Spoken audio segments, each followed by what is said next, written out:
In Ides Elysiae, I crossed paths with Cyrene and reconnected with Scrulum and Herta. They revealed that the world-bearing Coreflame must be secured in the world's next cycle, but Lycus would stand in our way.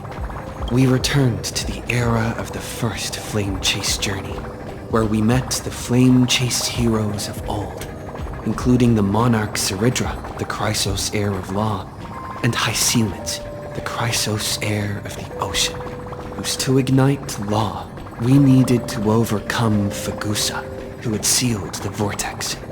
However, we discovered at the rallying feast before the battle that Lycus had already forged a pact with the reigning Ceridra. During our clash, I was cast out of this world. Guided by Herta's hints, I obtained the Garden of Recollection's aid and left Lycus's cage. Within the path space, a mysterious guest bearing the likeness of March 7th, Evernight, appeared with the world-bearing Coreflame and sent me back to Amphorius. While I was away, 1,000 years had passed in Amphorius.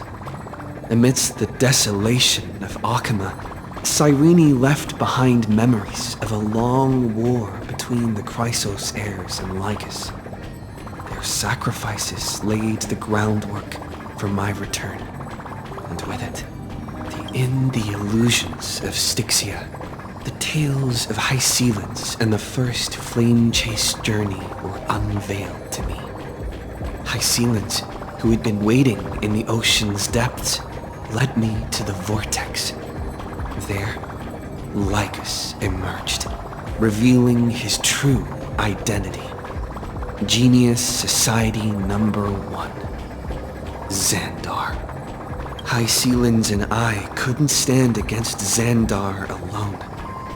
But the geniuses and Cyrene acted just in time, wielding the power of the remembrance to drive him back.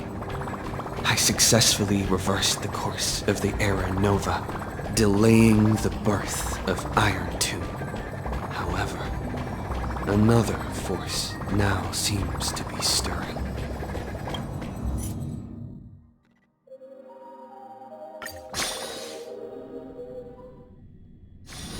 Peaceful days are like breezes, carrying the scent of wheat fields.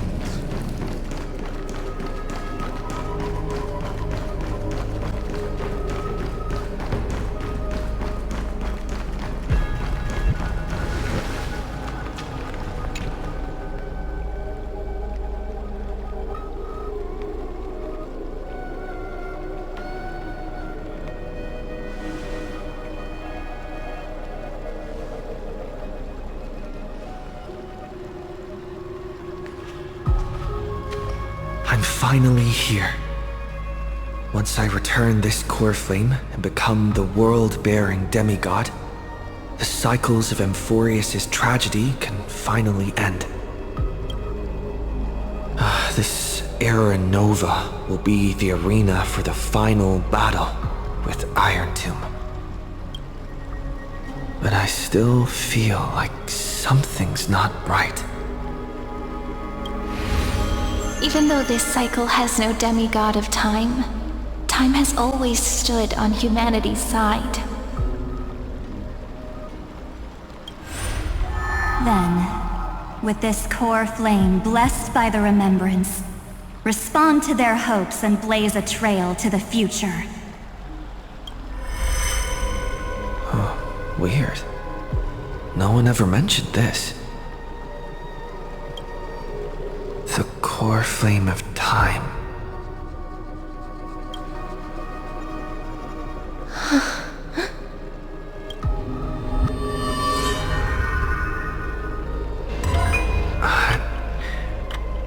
When did it get returned? You used Memoria to resist me. But did you not consider the possibility that the remembrance and their children might have taken this opportunity To join the fray as well? Are you saying the Garden of Recollection is also getting involved in this unsavory mess? Then I welcome them. If the Memo Keepers can disrupt your little experiment of destruction, I'll give them a standing ovation. But you know deep down that they can't. In fact, the Memo Snatchers will be more of a hindrance to you. The Memo Keepers covet Amphorius's secrets, just as they covet the knowledge of every genius.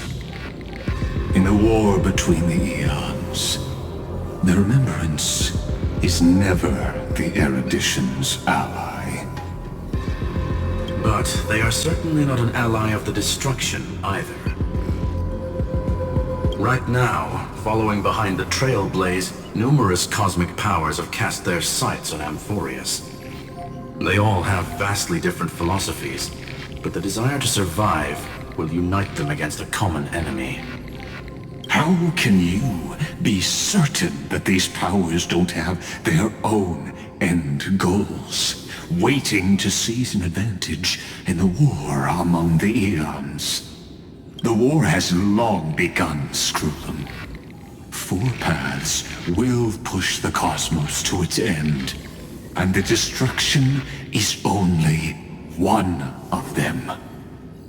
Polka saw these ripples, but had no way of stopping them.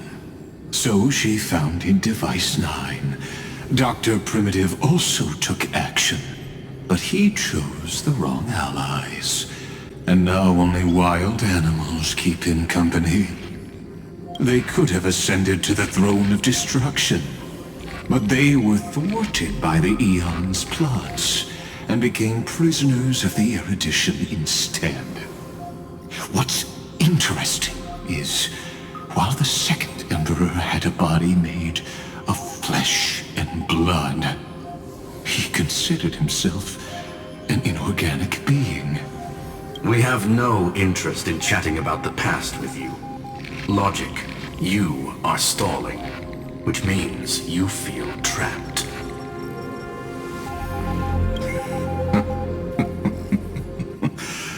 Trapped. Yes, looking back, when Xandar was a human, he often felt trapped. But patience became my strongest weapon because of this. I've always waited for so long. What's a bit more waiting? You don't want to test the resolve of a dead man who's crossed thousands of amber eras. Oh, you're right. We won't get anywhere the way things are going right now. Every member of the society has their own way of thinking, and we were never going to expand your thinking through words. Since we've reached an impasse in this debate. It's my turn now, isn't it? Anaxagoras. Ah, I see. Exactly. The benefit of dealing with intelligent individuals is that there's no need to waste words. The answer is exactly as you think. Lupai Sealand's in. Let her join the final act. I'll transmute myself into a Philosopher's Stone and embed myself into the formula. And when the time comes, she needs to shatter me and scatter that stone's ashes into the ocean within the vortex. So what exactly does your formula do?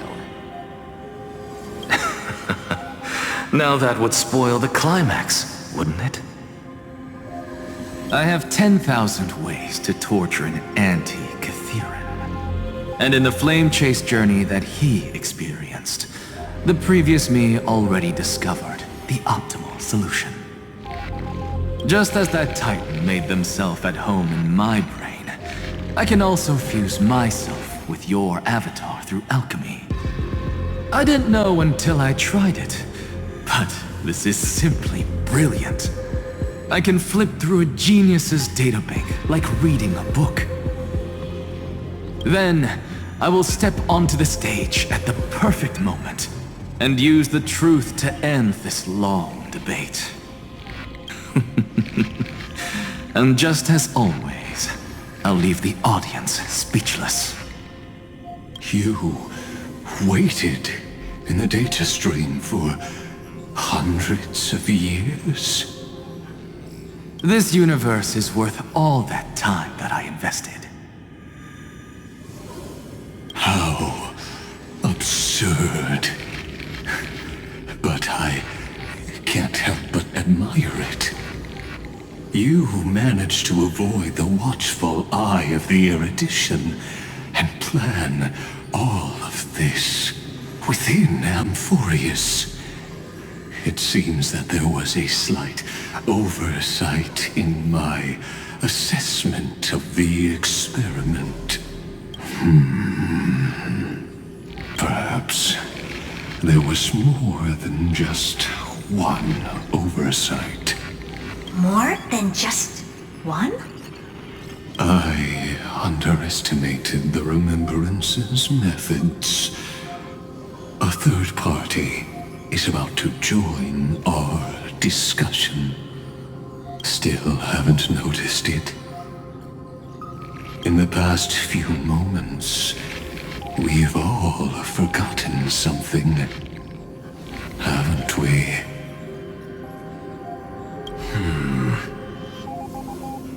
Miss Cyrene disappeared. I thought no one would notice me if I just waited at a corner of the memory zone. But I see that wasn't enough to fool you, my dear.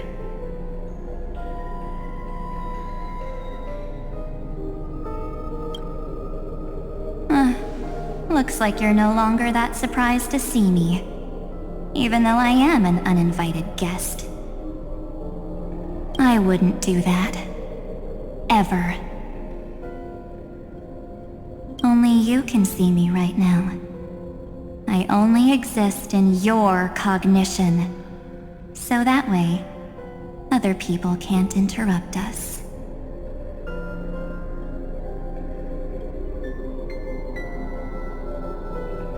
Time's ticking, dear. Why don't you just listen to the one thing you should know, instead of getting distracted by the details? Your friend March 7th is no more.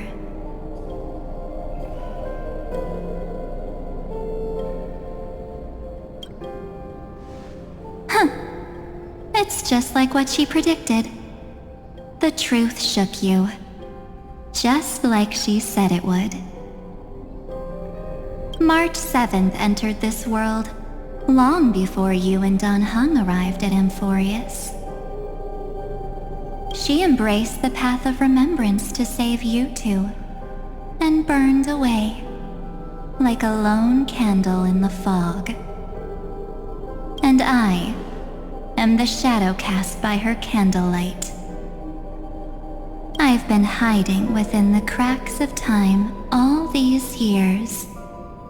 It isn't easy to deceive a genius, but I can do it. I'll now answer your other question, about who returned the core flame of time in this cycle. The answer is simple. No one ever did.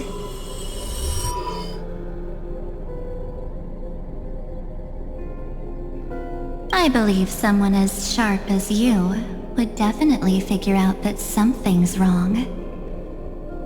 When the Era Nova fails to proceed, you will remember our initial meeting, and I'll be able to open the way for the remembrance and reach this place. Thank you for carrying this core flame all the way to the end of the world.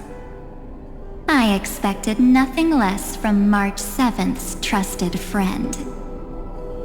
And I shall claim the divine authority of time.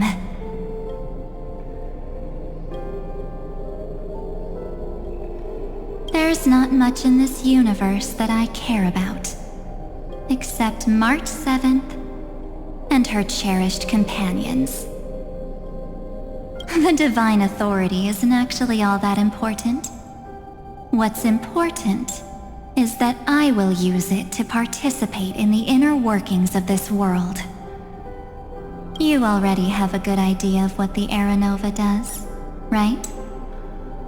It initiates extrapolations for the next cycle, based on the World-Bearer's memories. This immutable experimental mechanism is the key to the genius's resistance against Iron Tomb. And now, I'll be lending it just a touch more help. Let me filter your memories. Keep the appropriate seeds, and discard the rest. That way, we'll be able to complete an Era Nova that this world has never before seen. It won't take too long. You just need to step into the rain of sensation with me. I'll tell you who deserves to be forgotten, and who deserves to be remembered. With your memories as the base material, I will recreate the cause and effect of this world, and let a flawless Amphorius be born from the chaos. Isn't the fate of the entire cosmos hinged upon this fight? Then this is the best way to ensure everything works out.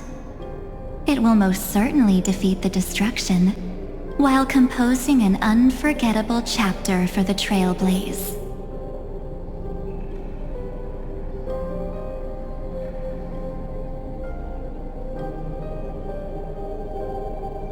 Of course. You've got to be at the same level as a genius if you want to contend with them. Besides, that's what March 7th wanted. If a new life is to be born, its seed has to be dead. March 7th made a wish to me before she disappeared. Her only wish was for the Trailblaze's journey to continue, without an end. I'll definitely fulfill that small wish for her. Friend, what's going on? Your consciousness suddenly went so far away. I promise you that the Astral Express crew will definitely see each other again in that new world. So come, dear. Sink into the sea of oblivion and become my guest. So much time. Just the two of us. And guess what? You cannot refuse my invitation. Because this Memoria Tide comes from your companion, March 7th. It's her deepest and innermost memory.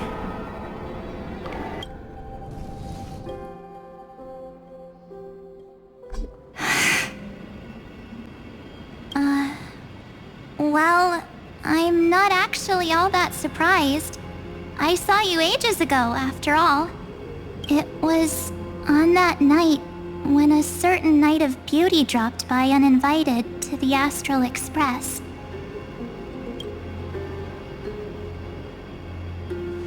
That was when you showed up, without even saying anything.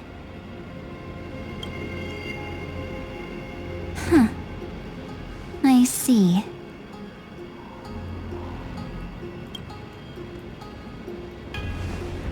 Then, do you still remember how long it has been since you entered Amphorius? That's gonna be tough to answer. 97 days. You walked every inch of this world in 97 days. But Unfortunately, no one was able to see you. And you weren't able to interact with anyone.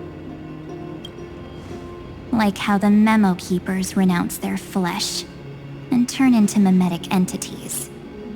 You are now a ghost. A being. But I can't just do nothing. This world is super terrifying. He and Dan Heng have already set off. The Astral Express could appear on the horizon any second now.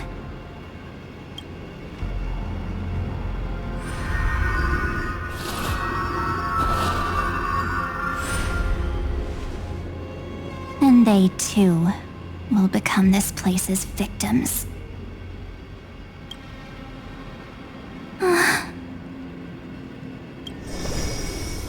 For ages, I've watched people walk through that door.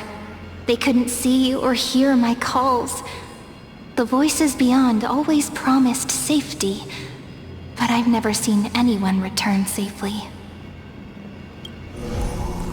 They are all humans who got lured into this place.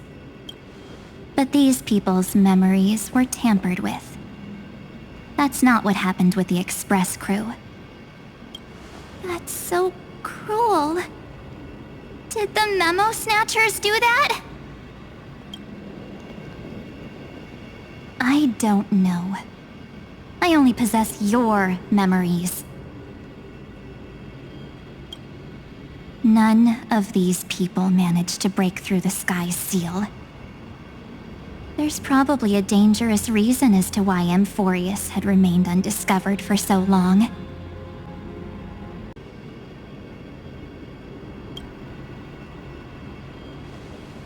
Anyway, back to our initial topic. You gotta know something, right? We practically look like twins. Maybe you know a thing or two about my past? Or any hidden powers I might have?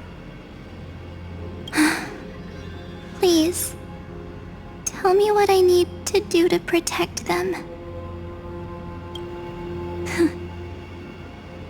Have you ever wondered what the word cost means before jumping into action?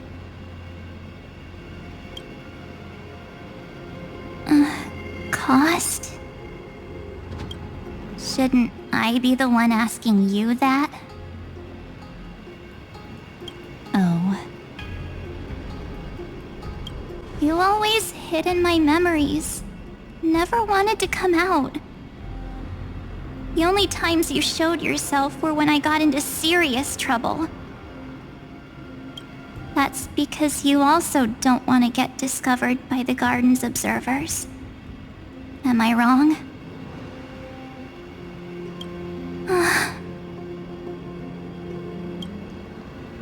There's no one here except us. If you help me, then I'll help you.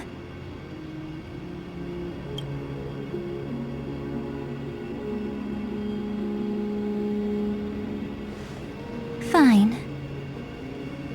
Let me drop a single pebble into these stagnant waters and watch the ripples reshape everything. But you must polish this pebble with your own hands, and it will require all of your memories. What will I turn into after that? Maybe you'll turn into a guiding light. Or maybe you'll be reduced to dead embers. I can't guarantee that you'll remain the person you are now. Inside you is nothing but an Evernight. Even I can only catch a tiny glimpse of it. If this is the only way, then I don't see why I should say no. Besides, the mastermind behind the show is about to find us.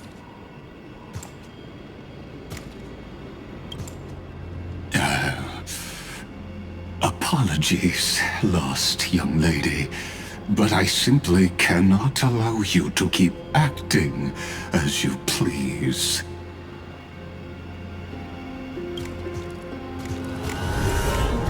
So, he can't see you, huh? As expected. Or maybe he's seen through our true essence. The Garden of Recollection's methods are puny party tricks. But you... how did you overcome the ultimate protocol? Looks like we don't have time to keep talking this out. That's right. Some opportunities will never come again. Then, let's do it. Offer up all of my memories. Cast down this pebble, and let everything in this world Be swallowed by the torrents of oblivion.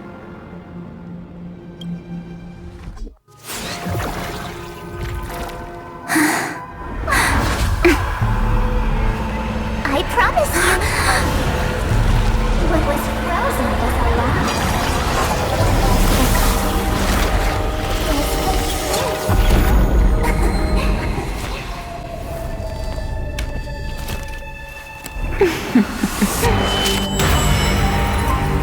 Now, let's bring the true Evernight to this world.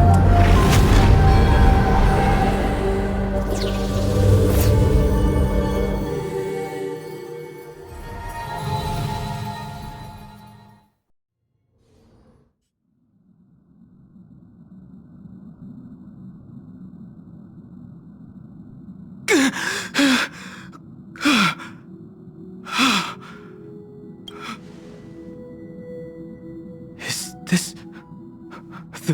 the parlor car?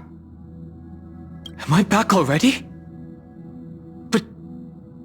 why don't I remember anything about my journey back?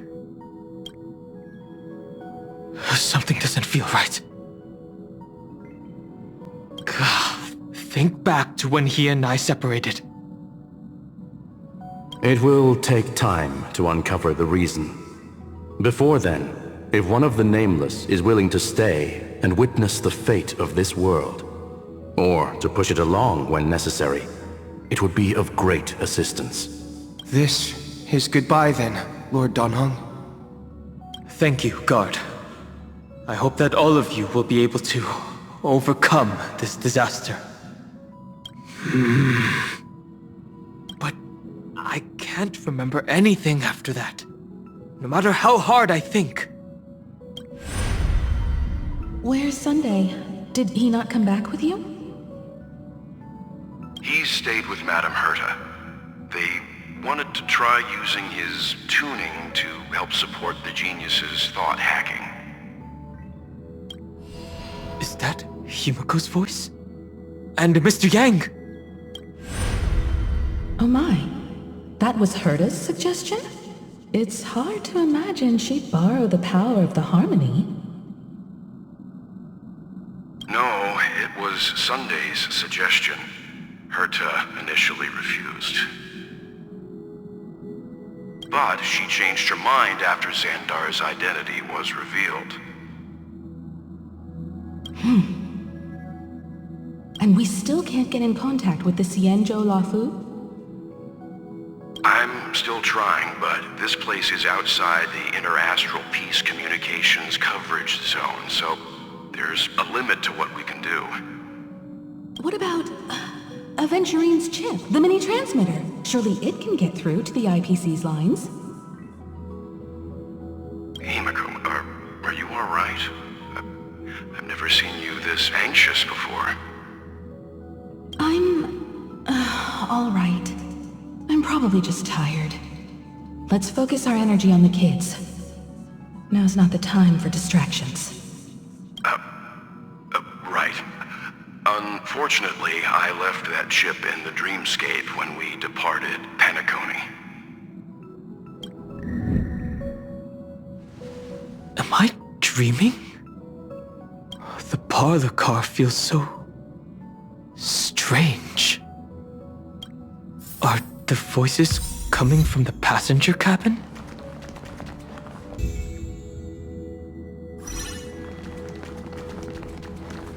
Those two passengers have to return safely.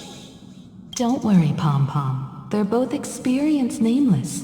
They'll be just fine. Oh. I'm right here! But where did all of you go?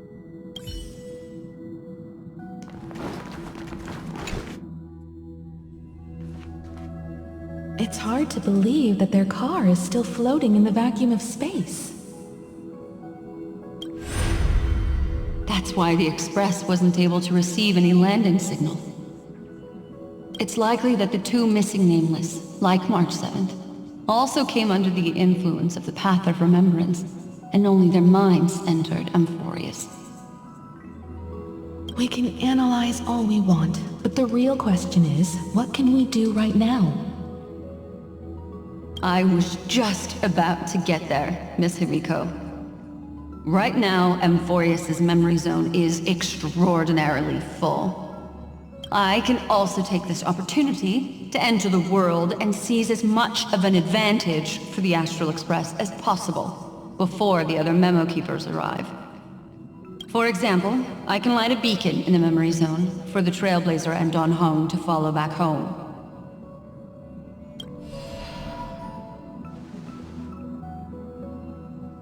March's room.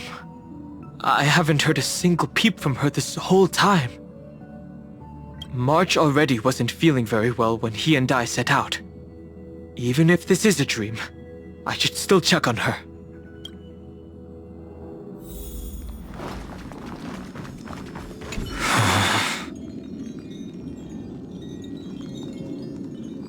No, that's not polite. March, it's me.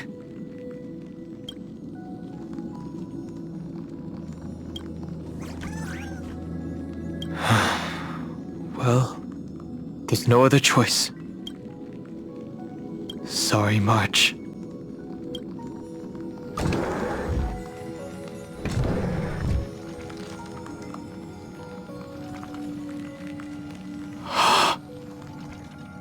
This isn't a dream after all.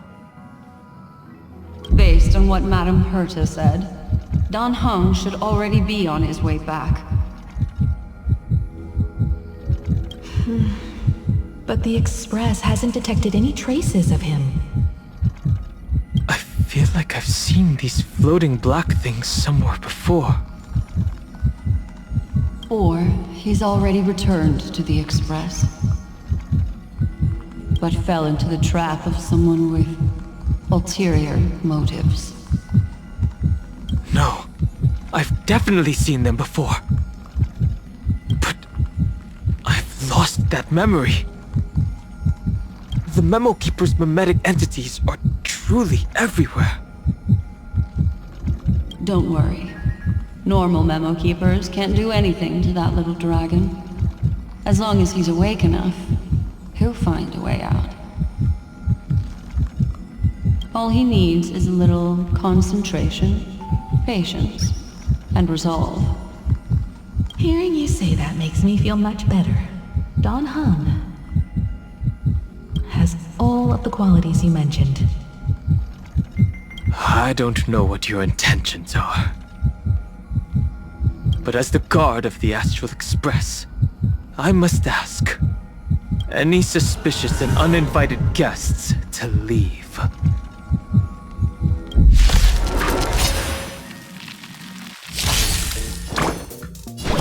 Have some sunshine!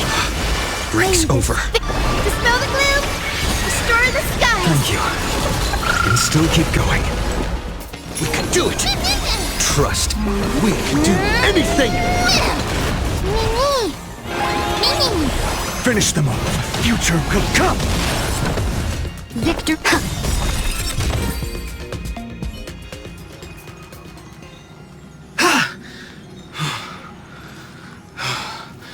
Is the trap now taken care of?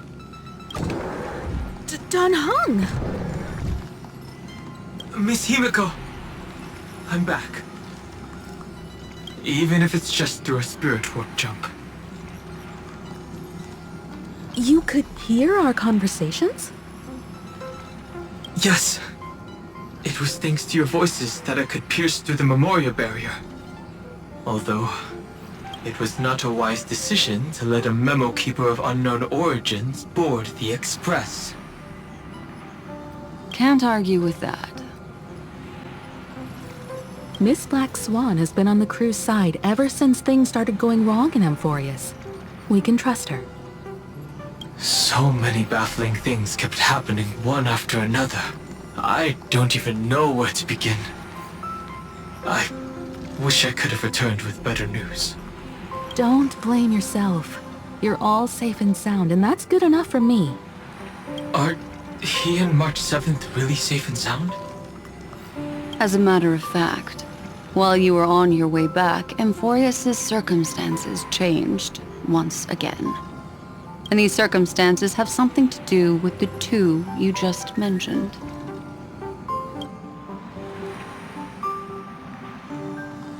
Are you saying that he has been kidnapped by an unidentified Remembrance Path Strider? So you're saying that person's appearance is identical to March 7th? It's too early to say that, as I haven't seen her with my own eyes. I've only detected a similar aura in the memory zone. We have no way of knowing what March 7th has experienced. But I can assure you, if we sink too far into the memoria tide of that Miss March, what will happen? Everyone here will be torn to pieces. Please, trust me on this.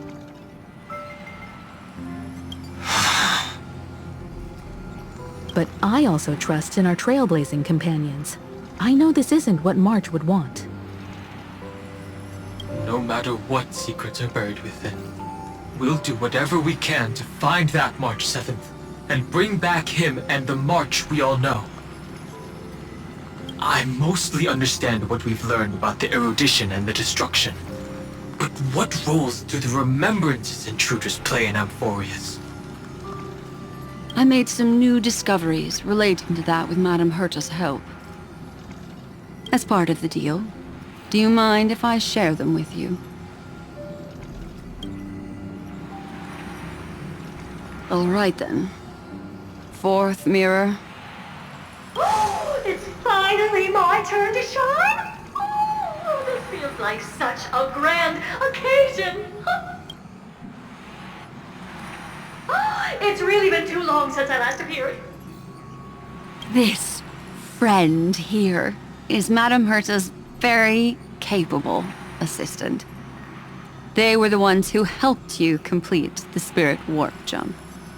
Additionally, it was thanks to them that I was able to learn the secrets of that group of extremist memo keepers. I appreciate the praise, but I didn't have to lift a finger. I mean, mirror. You did this through a mirror? The garden has strict rules for collecting memories. But not all memo keepers are as proper as I am. Herta Space Station often has uninvited guests, and they never seem to know their limits. That group of memo snatchers has been taken care of, and they are now trapped in the fourth mirror. How many of them are there? I can't quite remember. I didn't really count carefully either. Maybe around 42? There's still room for more. I carefully dissected the memories of these colleagues of mine. Individually, their goals are not worth mentioning. But when you piece them all together, you come to a conclusion that can't be ignored. The Garden of Recollection is secretly salvaging the memories of a path disappearing. In other words, their goal is to gain the memories of a god's death. The moment an eon falls? That would indeed be a spectacular sight for someone dedicated to recording these things. That's exactly the problem. They seem to have been aware of the destruction's movements early on, but they lacked a decisive power and had no way to penetrate Amphorius's firewall. So, what did they decide to do? Hide the truth and wait for an opportunity. Now it seems that letting Memo Keepers guide the right people here was also part of the plan. This also confirms one of my suspicions. They have already infiltrated deep within the garden.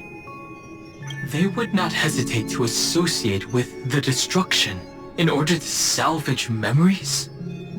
Could they be the cremators? I don't know. Perhaps there are even deeper things at play here.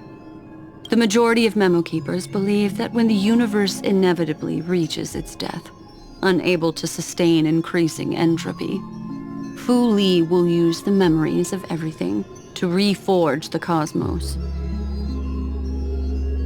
Amphorius, as a scepter, can be viewed as a mini-universe. This is why Memo Snatchers have been frequenting the Herta space station. Without a doubt, these extremists wish to record the cause and effect of Iron Tomb's destruction of the erudition. They may want to use it to simulate the end of the universe, or to probe into the unfathomable will of the eons. The Trailblaze broke the seal around Amphorius, giving these people the opportunity to enter. Now they'll do anything to prevent outside powers from interfering. Because your involvement will certainly influence Iron Tomb's final outcome. You said that March is closely linked to the Remembrance. Is what she's doing related to these Memo Snatchers? I do not believe that Miss March is on their side. In fact, when the car you used for landing first made contact with Amphorius, a violent surge of memories flowed past. Combined with what we know now, I have reason to suspect that the flash of power came from March. Exactly. She was the first to be hijacked by the Remembrance, but she used Memoria to neutralize the firewall, allowing you two to enter Amphorius. At present, we've lost contact with him. Our only choice now is to rely on the eyes and ears of those two geniuses to understand the situation within Amphorius. There's no use in agonizing over this, Dan Heng. Our top priority now is to find where that car landed. Yes. Ah! Passenger Dan Heng! You finally found your way back home! Yes, conductor. I'm back. It's just... Pom-Pom knows. Pom-Pom came over to bring you good news. Passenger Welt says they found those two passengers. Their projections are in the parlor car.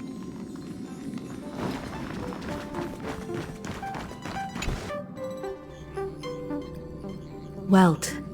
And Mr. Screwlam. Himiko, you seem to be feeling much better now. And Dan Heng, it's great to be able to talk to you. Once again, we owe Madame Herta a huge favor. Madame Herta doesn't care much for favors, but she'll be happy to receive everyone's praise. Back to the topic at hand. Mr. Dan Heng, we did a sweep of the area surrounding Amphorius' celestial body for organic signals, and we finally discovered the bodies of you and Mr. Trailblazer. The two of you were very fortunate, as there was something protecting your bodies. All vital signs are still present, and your functions are all intact. Was it March protecting us? Our preliminary determination is that the bubble enveloping you two in the vacuum is made of a substance similar to Memoria. Conjecture. This substance is connected to the lost Miss March. It will take some effort to bring your bodies back to the Express, so you should get some rest first. Have we completely lost contact with the inside of Amphorius? There have been several unforeseen circumstances. We broke through Lygas's firewall after the law was amended. But now Amphorius is enveloped by the fierce path of remembrance, once again cutting off all channels of communication for outsiders. So we have no way of contacting him. If we take into account the difference in the flow of time, every minute we delay here could be a year of waiting for him. Dan Heng, what are you thinking? If it was March who helped us get past the firewall initially, then does that mean only he and I have the travel permit for Amphorius right now? That is a logical inference, Mr. Dan Heng. Mr. Scroolum, do you have a way to transmit my spirit signal back to Amphorius? You want to go back? That is far too risky. Even if my body and spirit are able to return without a hitch, there's not much I can do here. We can't lose you again, Dan Heng. Miss Himiko, if we can't get him and March back, how is that any different from losing me? You're right. I should have known you'd say something like that. Well, I suppose there's no point in trying to dissuade you. Mr. Yang, Miss Himiko, I will do everything in my power to bring the Express crew back together. No one will be left behind.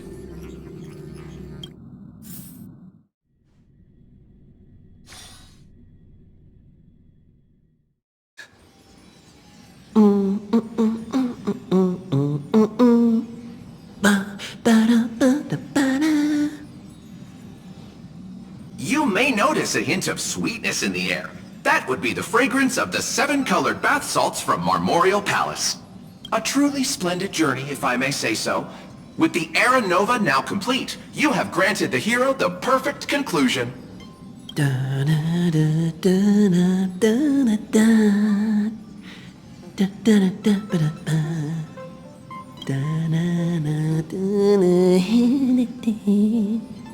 Losses were a constant on the Flame Chase journey, until your radiant arrival turned the tide. Lord Ravager, Iron Tomb, ha! Mere playthings in the hands of the Trailblazer. The cosmos is safe once more because... Shush! Hey! Incoming train broadcast! Attention all passengers! The navigation meeting is about to begin!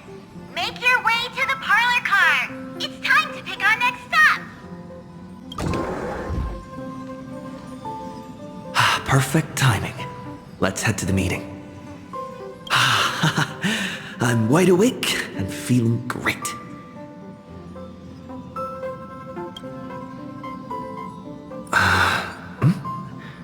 What's this? Who left this note? Oh, strange.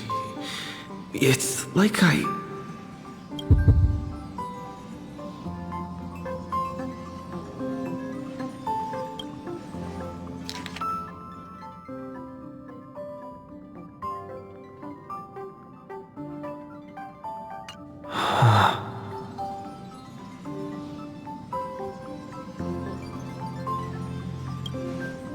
March.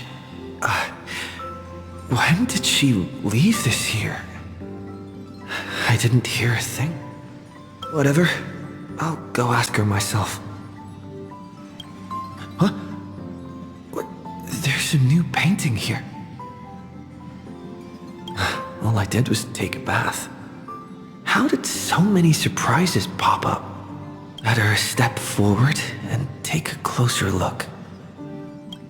Keep it down. I think I found him. Who's there?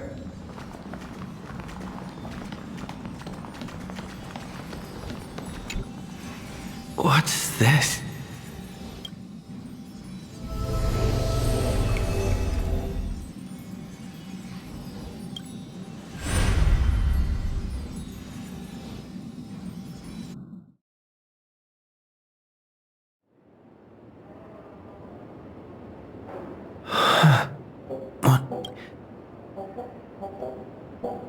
Is this the Reverie Hotel?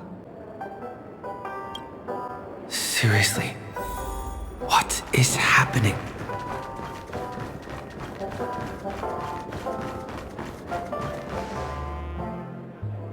There you are! What took you so long? Hurry up! The navigation meeting is about to start! Navigation meeting? In Penacony? Come on over. It's time to choose our next destination. Perfect timing. The meeting's at a standstill. Lushaka or Melistanin? No one can make the call. The vote's split 2 against 2. Everything hinges on your vote now.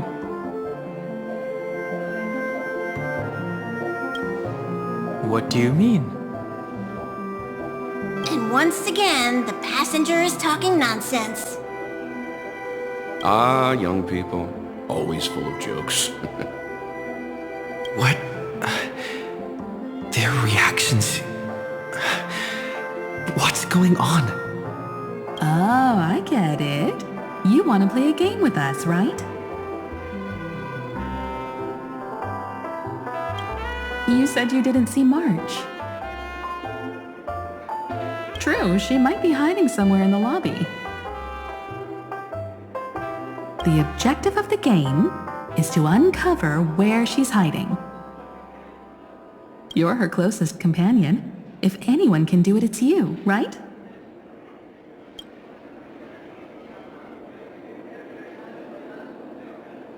Is March 7th playing hide and seek with me?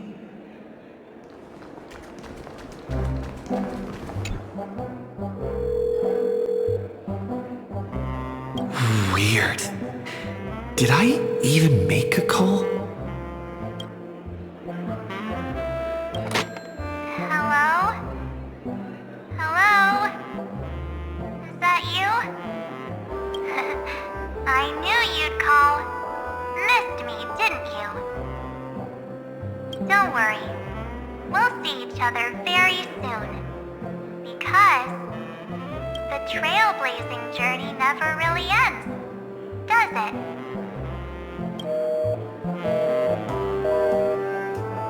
March. That's not her. Don't fall for it.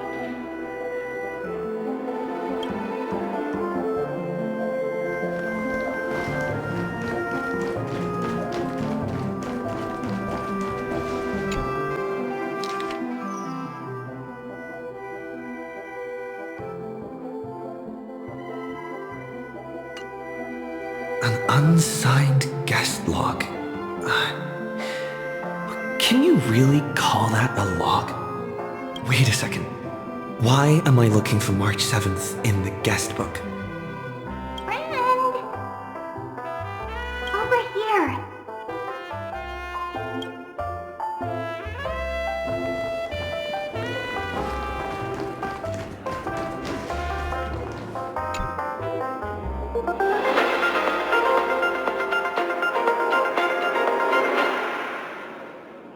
This is the Interastral Peace Broadcast.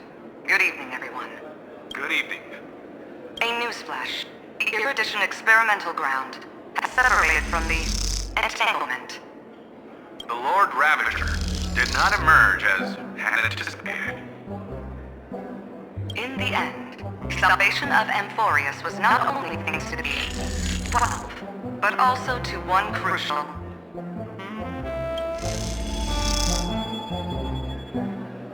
It won't be easy.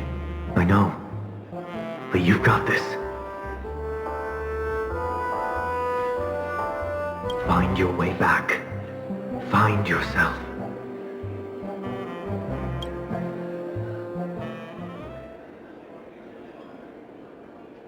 March 7th isn't here. Faint, fleeting voices are speaking to me. But where are they coming from?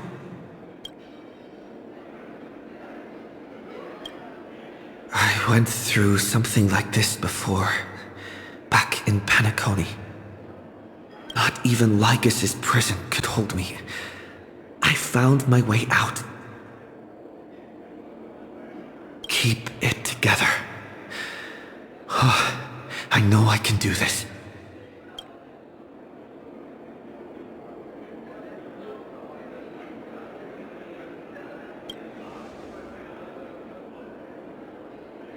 Well done, friend. Just like that time in the Sea of Flowers in the Nether Realm. Match up my colors, okay? Then we can go home together.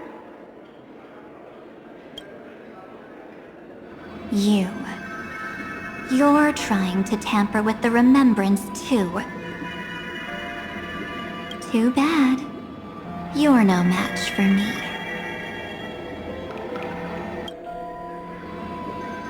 Did you find her? No. It's a futile game, isn't it? In truth, you don't have to go to such lengths to find March 7th. Because in this memory zone, March is everywhere. We're protecting March 7th's wish.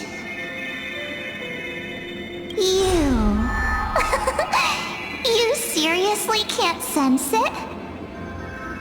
She doesn't want to say goodbye to the trail place. She wants to keep traveling together, forever and ever. We are her memo sprites. For the sake of her wish, we must give it our all. Finally, the timing is just right. A thrilling damsel in distress rescue. Wait, maybe I got that backwards. That's right, but now I'm in my mem form. Seriously, one mysterious and cute memo sprite is more than enough. Friend, come with me. We're getting out of here. Why run away? What does it take to make you understand? Step 1. Stop scaring him already.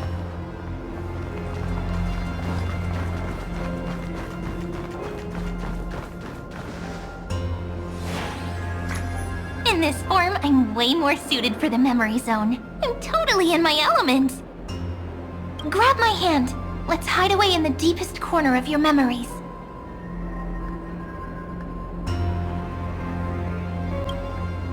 If it really bothers you that much, I'll close my eyes. Just take my hand and lead the way. Lift the curtain of memory. And stir up ripples of past reverie.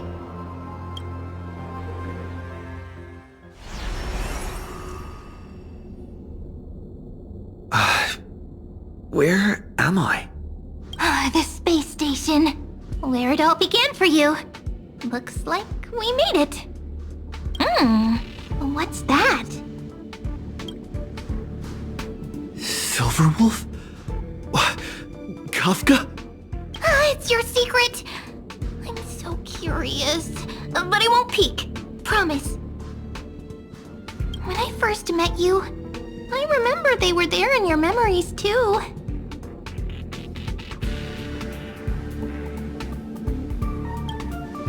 You sound really nostalgic.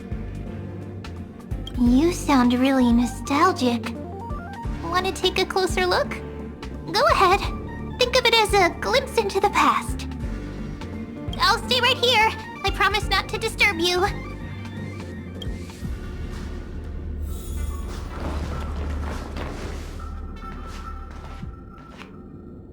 What's this?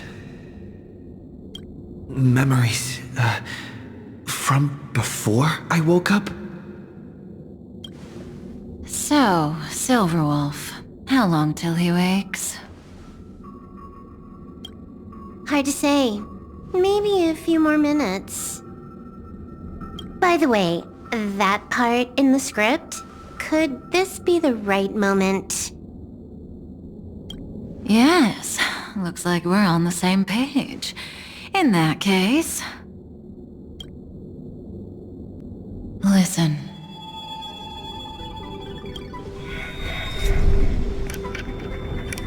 Remember these words, then forget them. Let them slumber in the depths of your memory until the day they are awakened once more. On that day, your journey will intertwine with the remembrance. In nearly every possibility Elio has foreseen, it leads to a great crisis. You'll face betrayal, lose your way, and seek answers. So before you hear these words,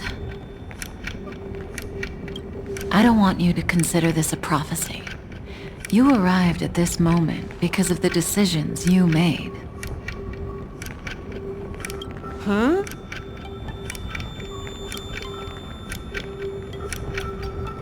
I don't know what you'll have endured, or whether you'll still believe in me. But if there's even a trace of doubt in your heart, I hope these words can give you strength. It was a wish from the cosmos that set you in motion. And in the tale where you are the protagonist, the stars themselves will defy the destiny of finality. Mark this number, 4. According to Terminus's prophecy, 4 paths will push the cosmos to its end, and on your journey, you shall encounter them, one by one. Destruction, harmony, nihility, and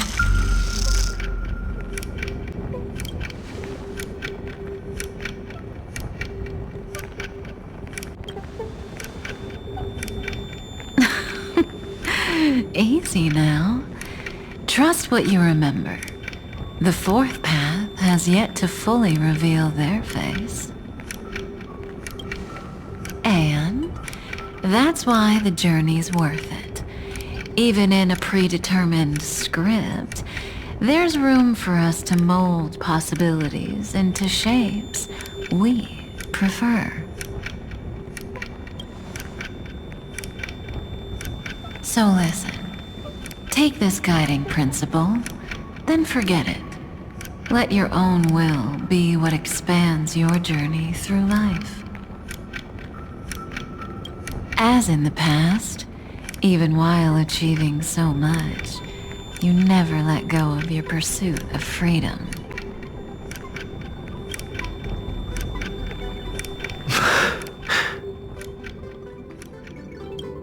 That was so sincere. I might actually tear up a little. Now we all live within the script, but adding a little color to the lines has never been forbidden. Are you going to say more about those branching storylines?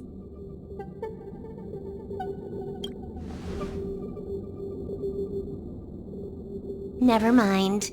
Best not to tempt fate. Get ready, he's about to wake up.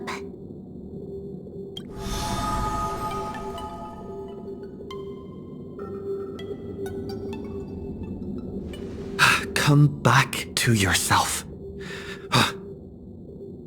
Kafka said that when my link to the remembrance deepens, This memory will resurface exactly when it needs to. And an inevitable crisis will surely follow. But even a Stellaron hunter can't fully grasp the trailblazing journey. Just as I thought. It all begins with March 7th, doesn't it? Even if the Express had never arrived at Amphorius, her secret would have come to light eventually.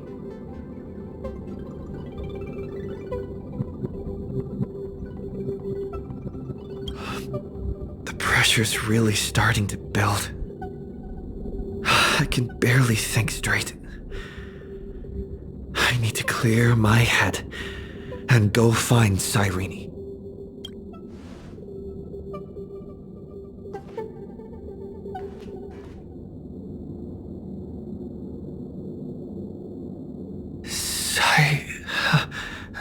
Cyrene?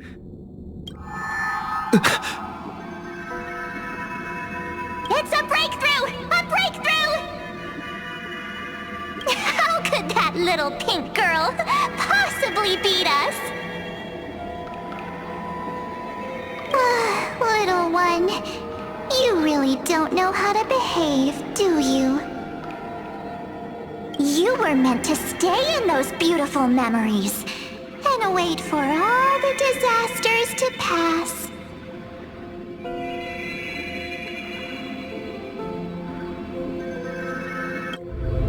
Oh, triple-faced soul. Cast your light upon us. Let no darkness remain concealed. Someday? Raise your hands high and embrace this boundless light.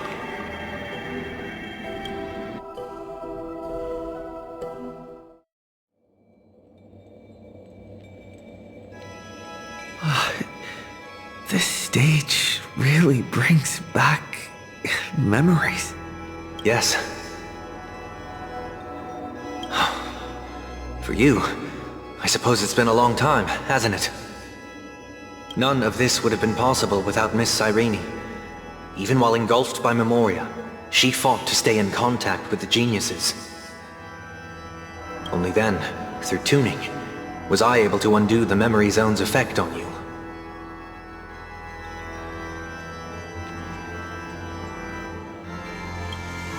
Step onto the stage first. Ms. March will come for us soon, and she won't be alone. Those memo sprites will follow. We need to prepare early.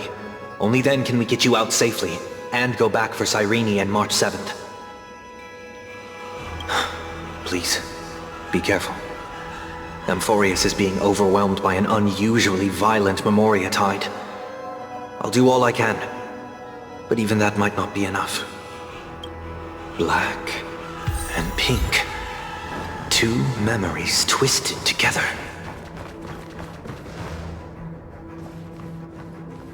Yes, Madam Herta. I've made contact with him. Understood.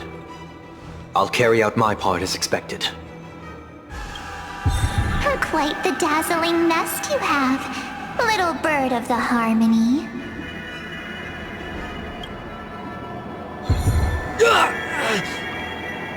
Your grasp of Memoria is unexpectedly profound, but playtime's over.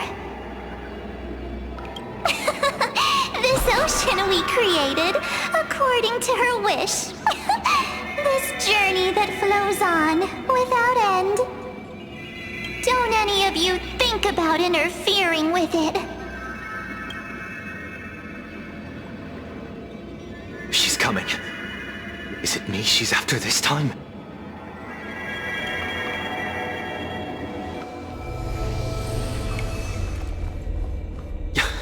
There's no time to regroup. I've prepared an alternate escape route. Wake from your slumber and return to reality. Come on. I'll bring you out.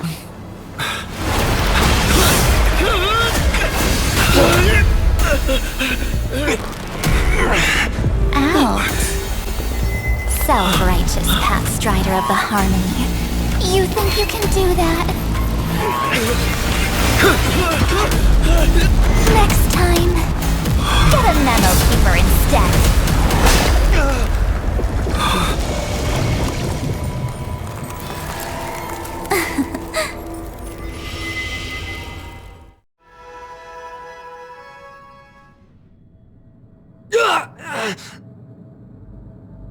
That was way too close. Good thing I was there to fish you out. Sunday, are you all right? Mr. Yang. I couldn't get him out. I'm sorry. Is it true that March is behind all of this? Yes. And no. That Pathstrider of Remembrance is identical to March 7th in appearance, but what lies inside? I can't find the right words to describe it just yet. Can't you come up with an analogy? I thought that was your thing. That, Miss March, feels like a reflection on water. Only not from a calm, clear lake, but from a bottomless abyss. Within her words, I sensed an intense but utterly pure protectiveness. Protectiveness? This is only speculation, but after being drawn into Amphorius, perhaps March 7th experienced... No, she likely foresaw a tragic end. It was out of a desire to protect her fellow crewmates that she chose to awaken a power that teeters on the edge of evil.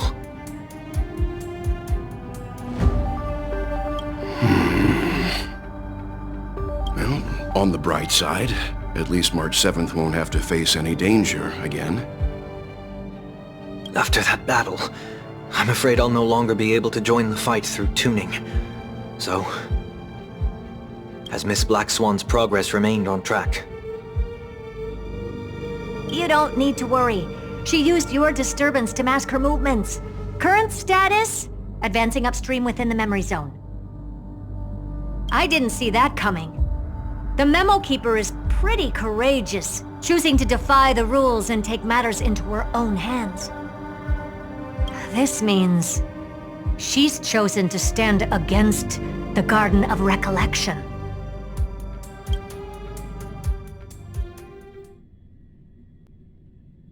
Even so, I must think long-term.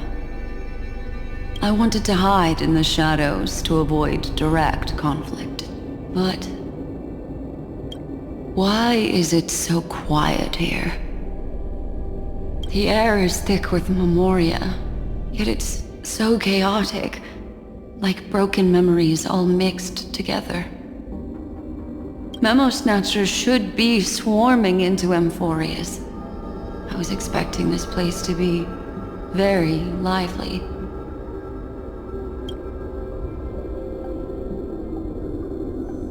So, how did they end up like this? Now I'm getting very curious. An empty shell. The consciousness that maintained this Dharmakaya has disappeared. So efficient. Not a single trace left behind. Alternatively, she might have sacrificed herself for an even more mysterious purpose. Either way, what exactly made these fanatical believers end up like this? Memory.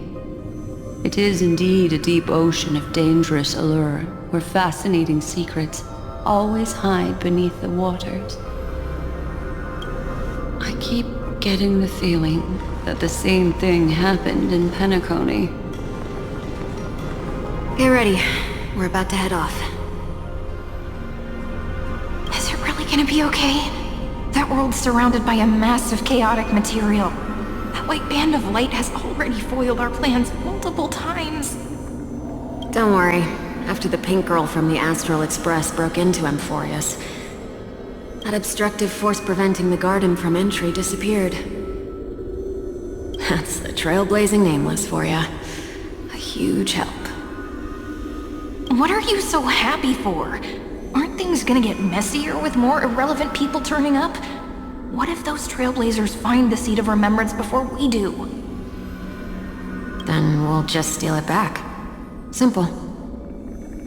By the way, there's a messenger and a memo keeper on that express.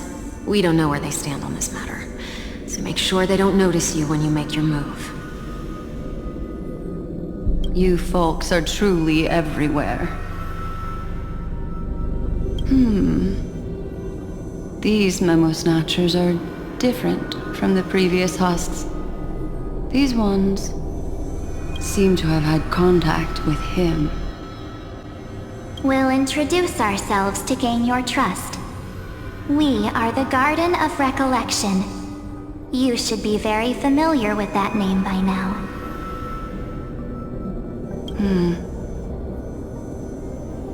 This memory ends so abruptly, as if a shapeless hand snuffed out its candlelight.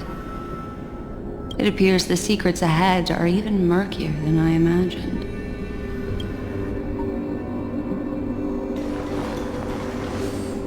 What a bizarre sight. It's spinning out of control! Everything's out of control!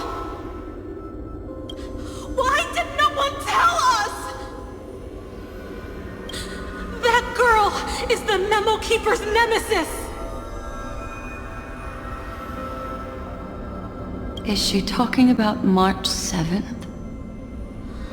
That Evernight, those black memo sprites, they swallowed everything! Those who came here first, all drowned. Not even a trace of their consciousness was left behind! I wish I'd never come here. I don't want anything to do with Amphorius anymore. Please! I'm begging you! Don't come near me! No! No! You've involved too many innocent people just to obtain the memory of an eon's fall. You deserve this. But I'm not here to blame you. That entity you call Evernight, tell me everything you know about her. We may yet bring a glimmer of hope for those who are still alive in there.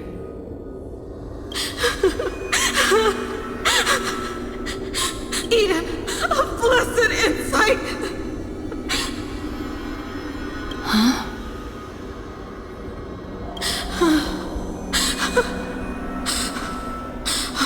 So that's what happened. We were tricked. We are the sacrifice.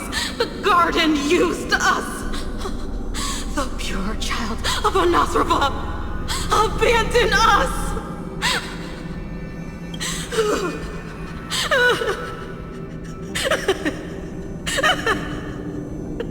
She just wants to find her lost sisters. Find them, kill them, reclaim them. If a new life is to be born, its seed has to be dead. Dead, dead, dead, dead. Dead, dead, dead, dead, dead, dead, dead. Dead, dead, dead, dead, dead.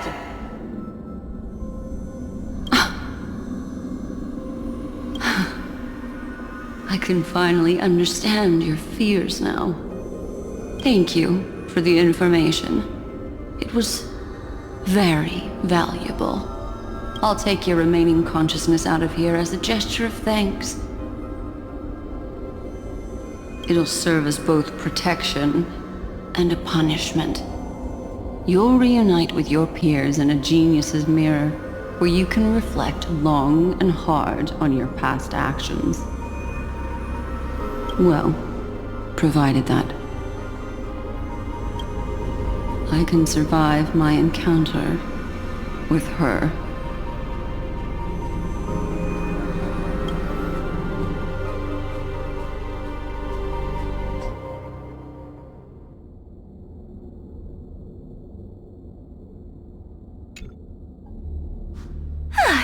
These little critters look scary, but they're not so tough to handle after all. Though the surging Memoria tide swept my friend away, I must return to his side before Miss Evernight succeeds. Another one of these stealth missions, huh? Help me out here, friend's inner world.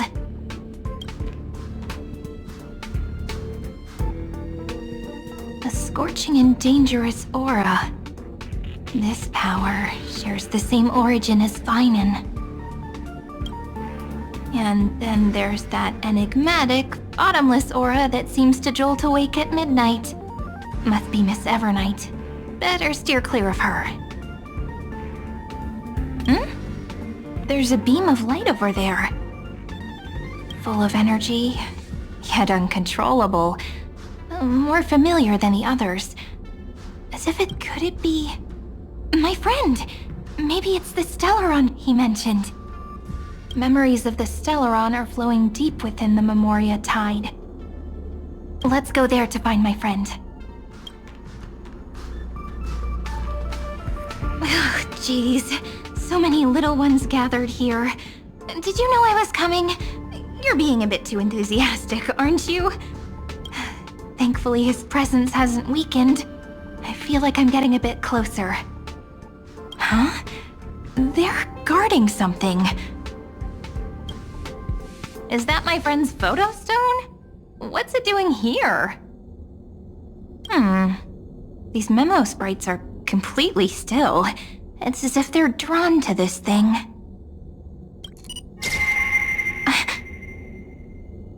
This is a...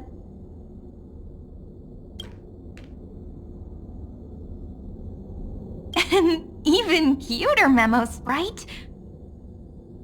No wonder the photo stone can't store more memories. Have you been hiding in there all along? Find my travel companions.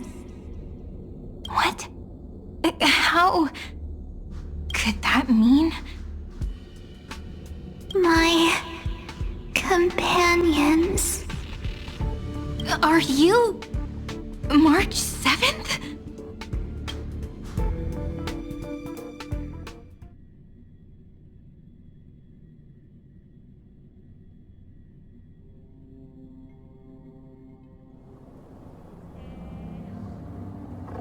The sky is burning, and the streets are empty. It's just like how things were last time. How long can the encryption key you wrote for me last, Mr. Screwlam?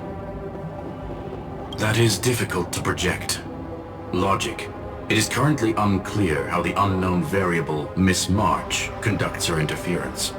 Please rest assured that I will extract you on time before the encryption key expires. But that means I will no longer be able to hack in via the same method. I only have one chance.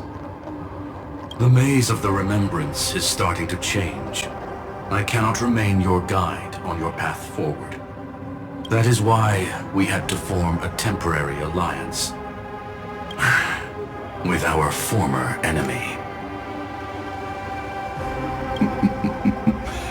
I express my utmost respect for your courage to personally face such Ligus?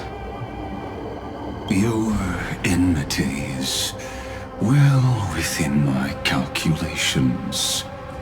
Allow me to reiterate that Lord Anaxagoras now has a firm grasp on your crucial weakness.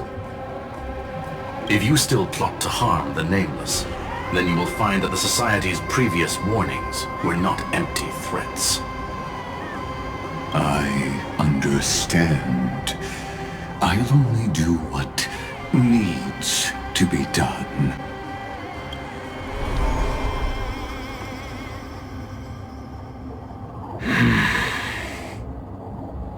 I never imagined that I'd one day walk alongside a genius who offered himself to the destruction. My stance has never changed. The erudition's ruin is inevitable. But before that, I'd be very willing to witness the reunion of the Nameless and to escort you on your way home. More like her appearance completely interrupted your plans, even forcing you to seek out collaboration. I'll remember that. Your words are as sharp as ever. But remember, happenstance is the only true constant in the universe. The demise of the progenitor of all dragons is a testament to that. Come with me. I am honored to guide a scion of permanence.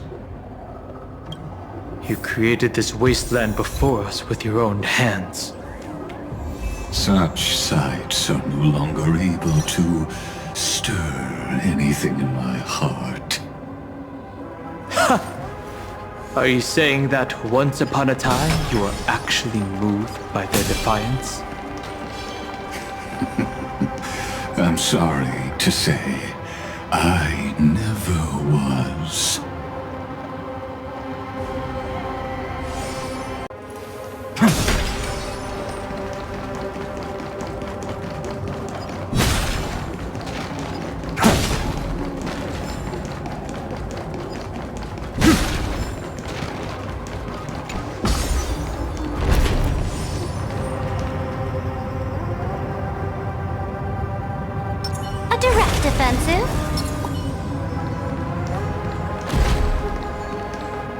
These memo sprites.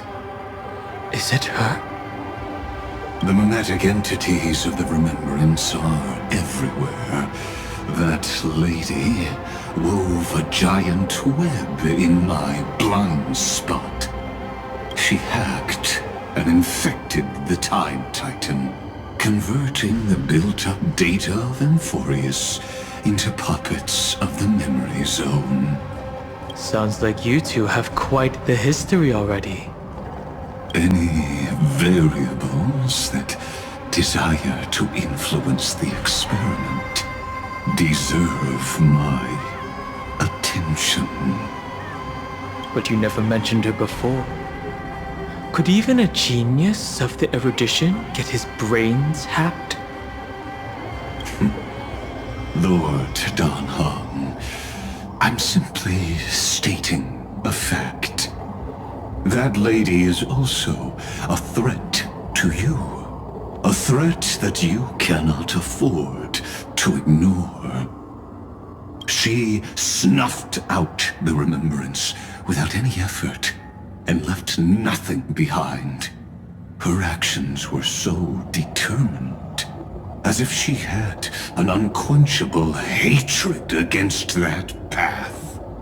Contradictions are often the keys to the truth.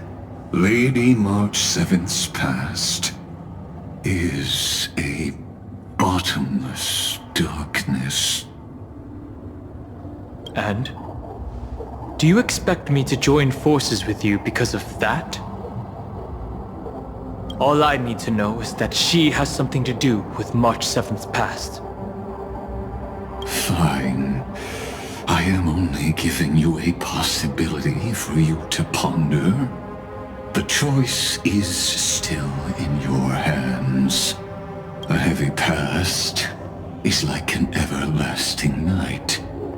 As to what kinds of sins lurk within, you should know that better than I do, former Vidyadhara High Elder. Yes, I indeed know how to face the past. Better than you do. first genius? I have no intention of refuting that.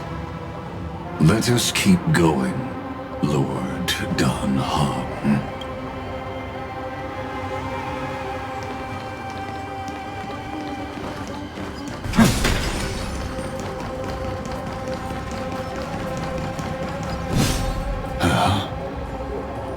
I didn't think there were still some that got away. Explain. They are thieves from the garden. They have long coveted this world, but had always been kept out. They finally got a chance thanks to your efforts. Unfortunately, they ran into Miss March, and their consciousnesses were plucked out one by one, reducing them to mere husks. Those who were lucky enough to escape her drowned in the black tide, becoming these twisted figures. But they look very different from the usual black tide creatures. The reason has to do with our destination. Let us deal with the threats before us first. Then I'll reveal the answer to you. You really have no intention of fighting, do you?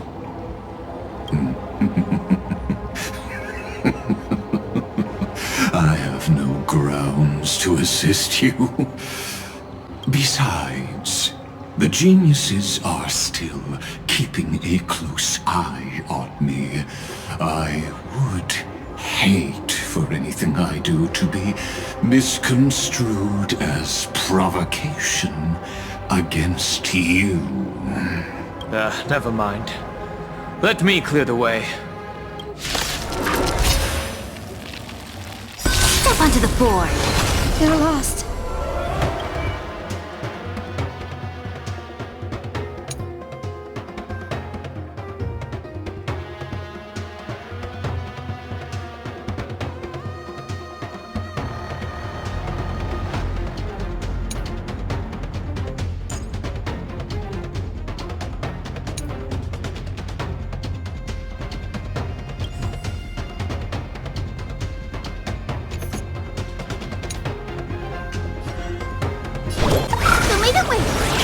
To the defeat, your downfall is absolute. I'm on it. We can do it! You just don't learn. If all is black or white, there'd be no charm.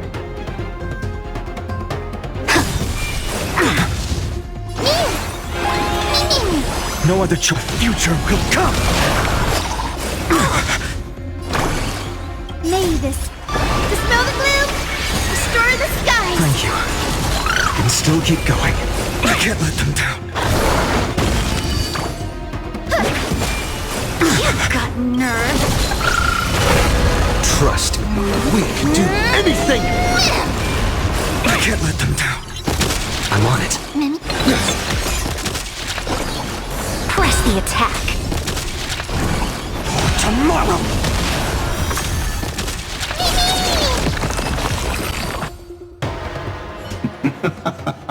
What splendid spearmanship. Truly remarkable. Let's get back on our previous topic. These memo snatchers attempted to infiltrate the breeding ground of the Black Tide to steal Iron Tomb's memories. That sounds like a surefire way of destroying themselves. Well, our views differ on that. They had a chance to reach the truth precisely because they did not fear death.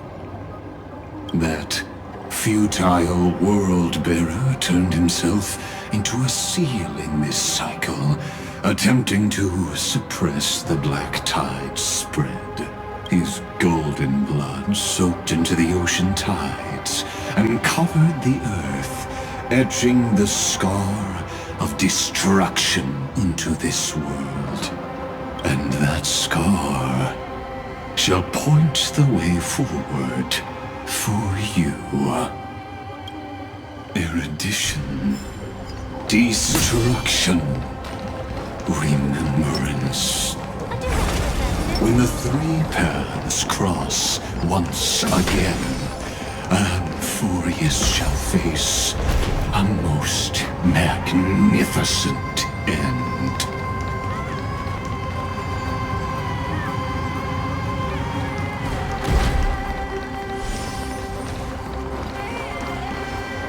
Dawn Cloud. I have witnessed 30 million futile ends atop this cliff. You may not agree with me, but I've always believed that this number has made me the person who understands Kozlana the most. This is also where he decapitated me on that day and pointed his sword at the Aeon of Destruction. He suffered a tragic defeat, but also achieved a legendary deed. A drop of burning golden blood. The blood that will cleanse the world. Dripped from the god's wound. Nanook? Fainon managed to hurt them? Yes. It melded into Kozlana's body, becoming the destruction's final blessing. If you wish to dispel the fog and find that March 7th, then go and awaken his fury. She hides in the crevices of time, in the most concealed corner of Amphorius. Only the most ferocious will can break through the memory zone and illuminate her footsteps. Just like how the blazing sun can only rise at the end of the Evernight. How do I know this won't be another trick of yours? I have nothing to gain from helping you two work together. But in this cycle, Kozlana never answered my calls. Perhaps his mind has already eroded away. Or perhaps he is still awake, still fighting the whispers of the black tide. Deep down, I only wish that you and the esteemed Trailblazer could bring me an answer.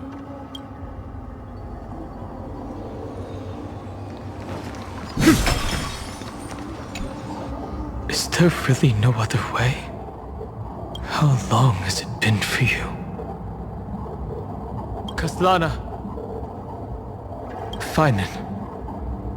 I'm back. What?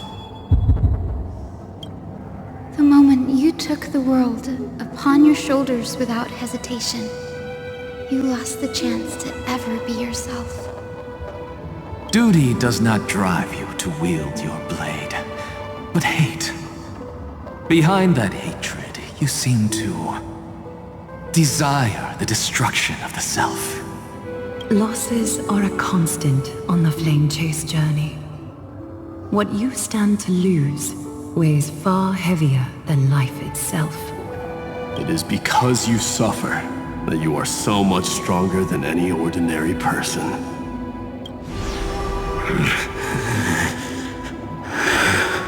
Partner. And Dan Heng. You still remember us? Those two names are like brands. Then I'll tell you that those two names only appeared for a blink of an eye in your long journey. But we once fought together, to protect this holy city beneath our feet. And we witnessed each other's resolve at this very cliff. I have forgotten everything except the belief I had when I set off. Even this body is as alien to me as your words. All I know is that I must imprison the destruction that swallows all. What if I tell you that we're here for the same thing? Look at what this world has become. You know what it's waiting for. Even if you've forgotten everything, I still believe that you'll make the right choice, like you did in the past.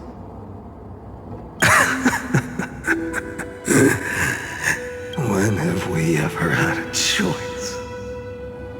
When were we ever masters of this world's fate? Even though I shoulder the dreams of millions of lives, I could only forge the destruction's evil will. No.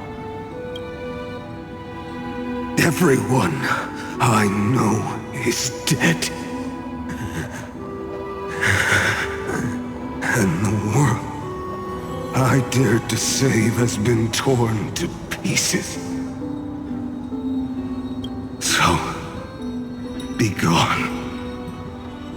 This body never existed to carry out deliverance. There's no need to be so serious. Sorry, I had a really long nap and all the bad memories woke up first. Long time no see, partner. Well, it was only a very brief farewell for me. We once walked side by side and trusted each other to watch our backs.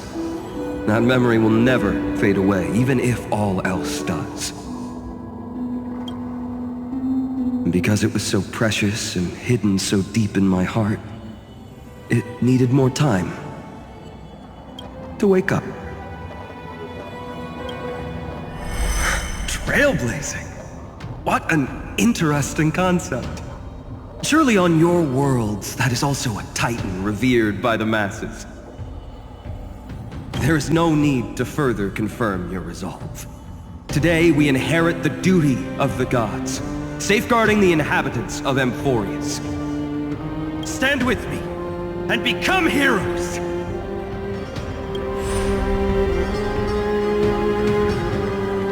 Did you hear that? Heroes! I have never forgotten the weight of that word.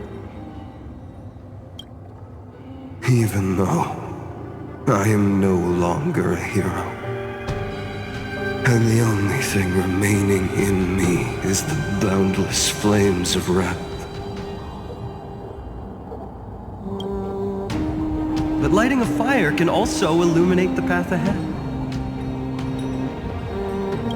Everyone I know is dead, and the world I dared to save has been torn to pieces. But there is still a group of heroes that I know.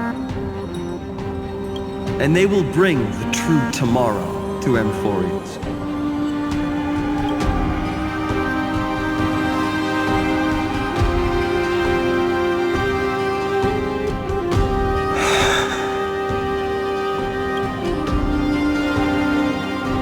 This body never existed to carry out deliverance. It only ever burned for world-bearing.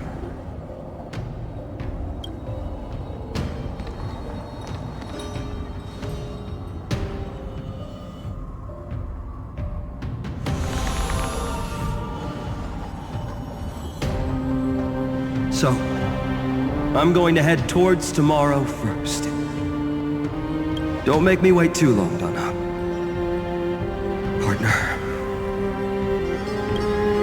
Deal. What if we were born from the destruction? There is no need to question your heart. No need to crave victory. If I am born to be a vessel of sin, then I shall roar at evil and trailblaze a dawn for future generations to come.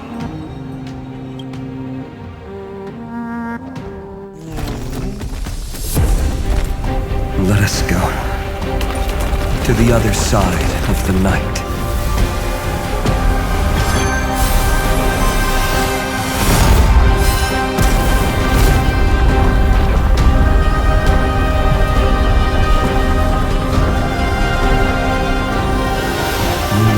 The dawn is there, and the blazing sun, destined to rise.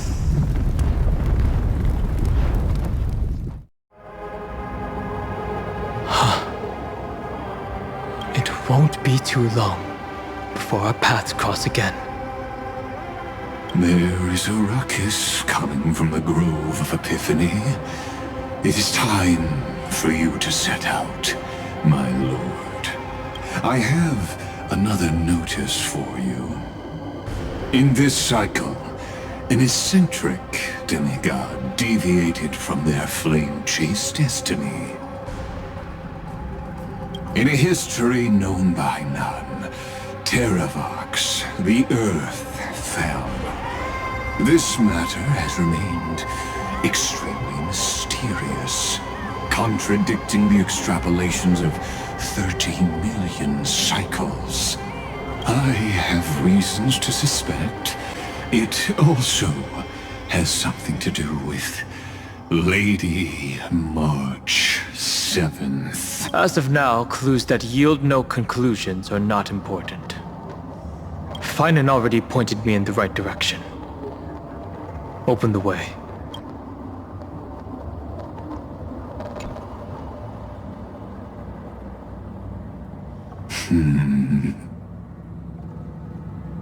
Lord Dan Heng is gone. You can now speak your mind, Lord Anaxagoras. Thanks for the honor. And here I thought you weren't ever going to acknowledge your old friend. The Inspiration Circus recorded that you have led me up Dawn Cloud countless times, and the last time was right in the previous cycle. Oh, and Kefali even lowered their hand to welcome. Surely you didn't move into my head to browse such trivial content. But if that's the case, I wouldn't mind recalling some fun Dromus trivia for your pleasure. You seem pretty relaxed. Indeed. The experiment's variable will be eliminated by my enemy's very hands. A beautiful way to kill two birds with one stone, isn't it? You know very well that everything I said about that Remembrance Pathstrider was true. Both my hypothesis regarding her identity and my recommendations to Lord Dan Heng. Yes, I know. You haven't told a single lie so far. But I noticed your thoughts would generate a curious ripple whenever you mentioned her. It's almost like you were deliberately trying to hide something into the depths of your brain. Since you're talking in such a blunt way, I'm assuming you haven't actually found any concrete evidence. That is correct. Thanks to that mechanical body, you can control the boundaries of your thoughts, opting to only show partial truths. Pity that I still managed to grasp a shiver of fear that escaped your control, and I traced it upstream to discover one single word.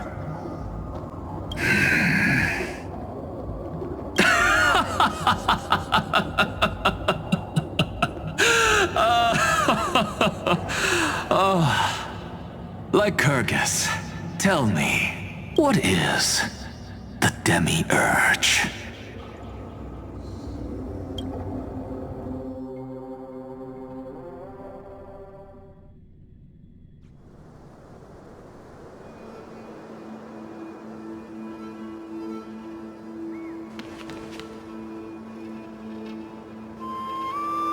The grove. Even the branches and leaves of the sacred tree have been dyed gold. Fainon gave his all for him. Now that the destruction has quelled the Memoria tide, it's time for me to go deeper into the grove.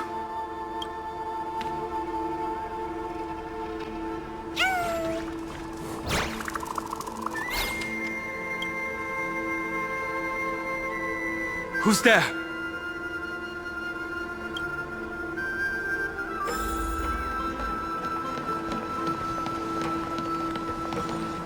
That fiery blaze engulfed the grove and woke all creatures from their slumber. And you, visitor from beyond the sky, you have no intention of listening to the cries of the earth. You are... Are you surprised? Demigods with golden blood are not solely limited to Kevali's children. Is it not natural that the offspring of Georios would take on their duty? I am Terravox, Avatar of the Earth, divine protector of the myriad living beings.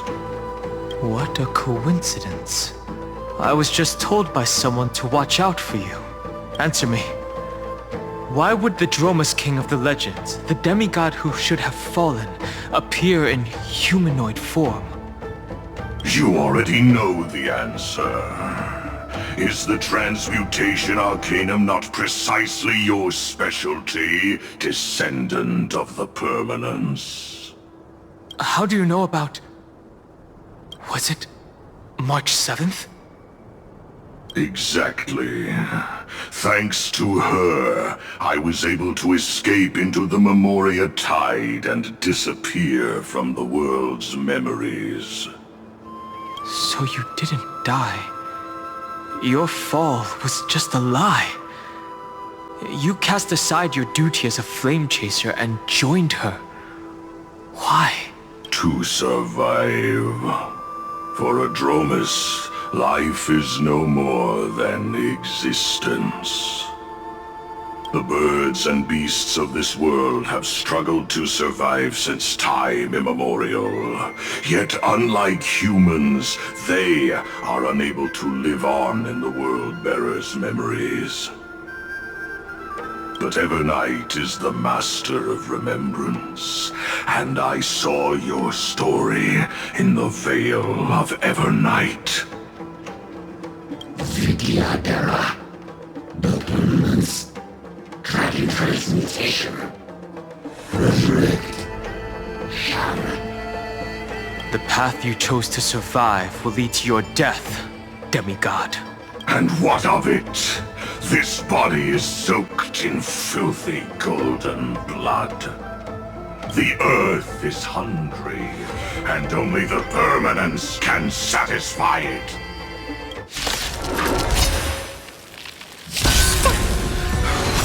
This madness seems exactly like Mara struck. Show me the way. May this. In the coming days, I shall grant you honor. Thank you. You can still keep going. This is being I choose you.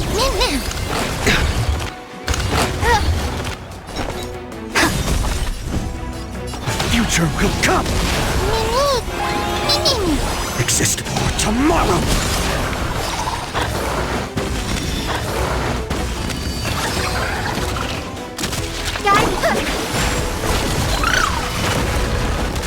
I'm up.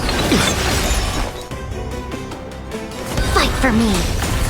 No other choice but for... Cloud Knights? How is that possible?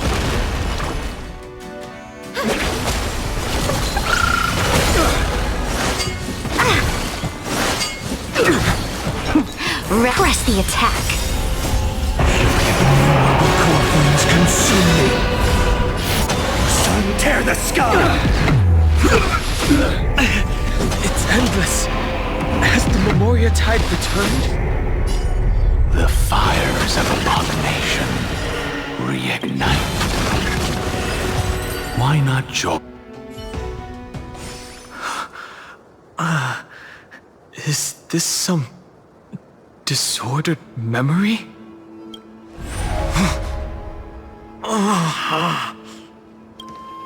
The mists of the past shall drift away.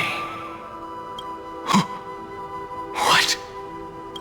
Scatter, fade, turn to foam.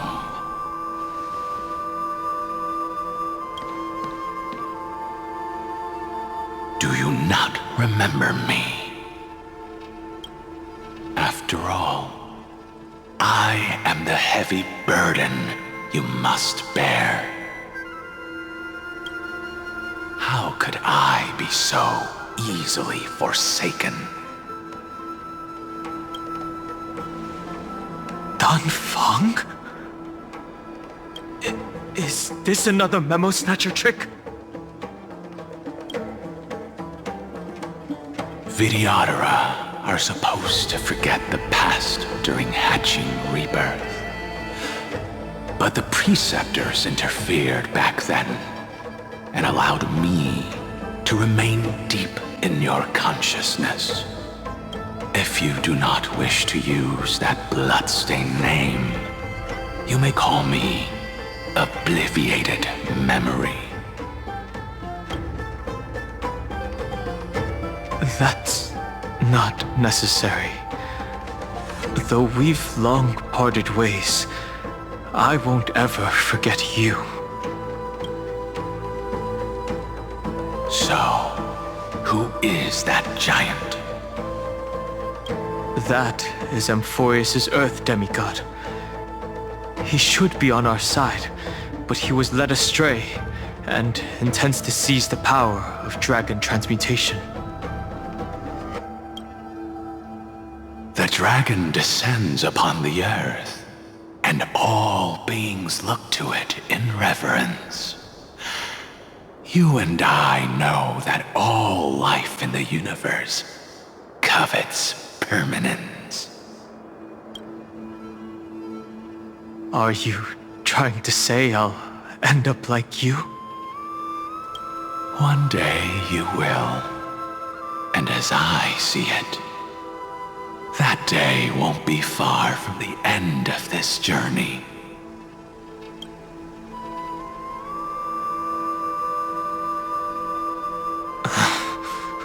Let's move on to another topic. I have no intention of passing judgment on Dan Feng, and I have even less desire to become entangled with him again. I only have one concern right now: bringing my companions back safely. You can either help me deal with these abominations, or return to the shadows of memory. Dan Feng. All right. The filthy remnants of the Memoria Tide still run rampant. Let me accompany you through these rooms. You could, and presumably, that giant who craves the power of dragons won't just let things rest. Do as you please. I'm moving ahead.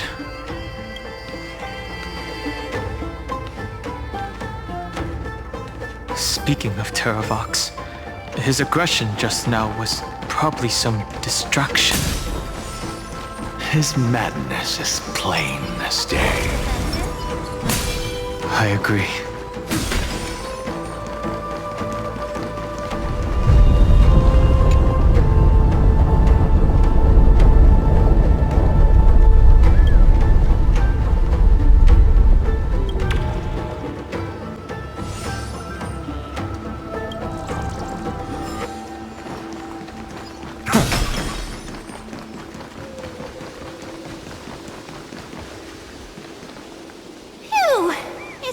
good now. Yanis's blessing is full, and the hidden passage can be used again. Now, the Imperator's legions can launch a surprise attack from the grove. Who knows if Terravox will be able to succeed? Huh? Who is this warrior? Lady Trebios, I am Dan Heng, the Trailblazer's companion. Dan Heng? Nice to meet you. I didn't realize Little Grey had more companions in addition to Little Cyrene.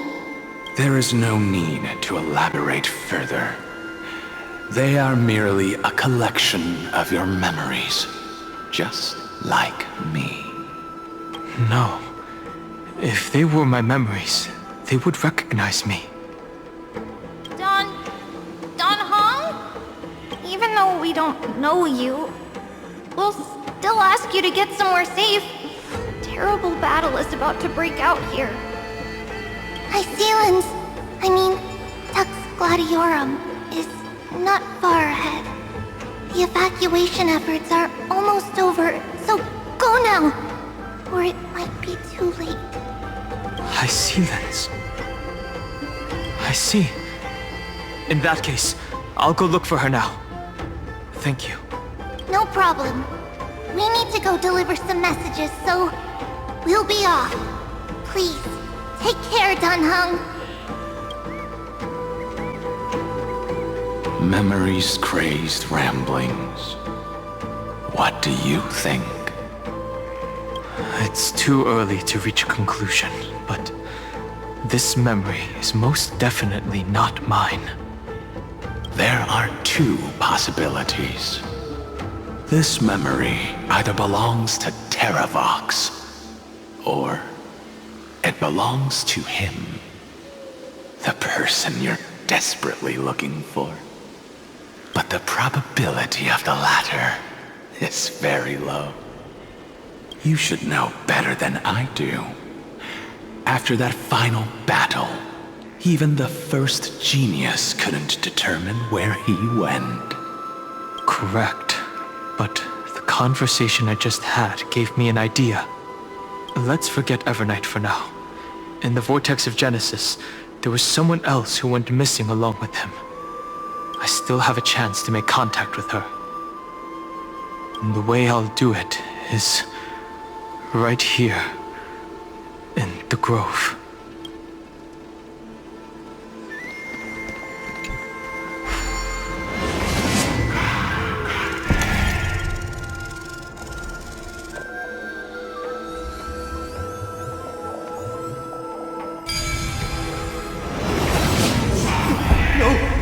Stay back! Cursed beast!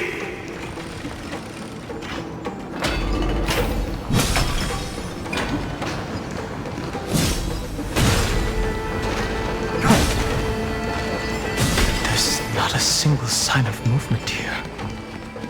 That was probably just the echoes of the Memoria Tide.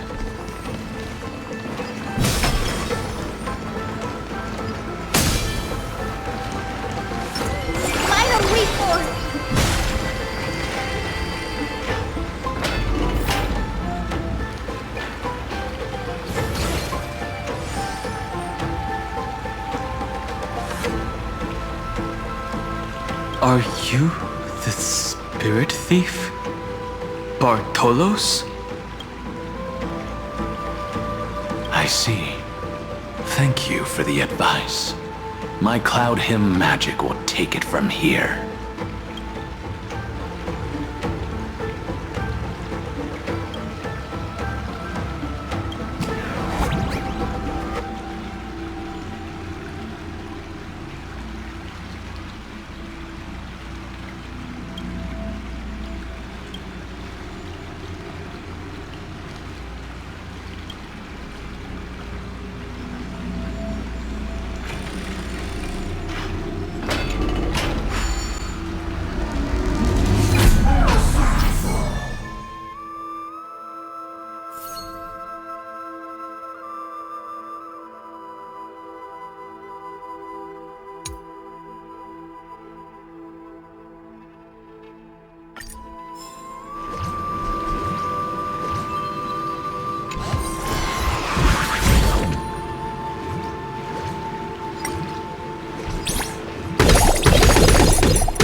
we're here.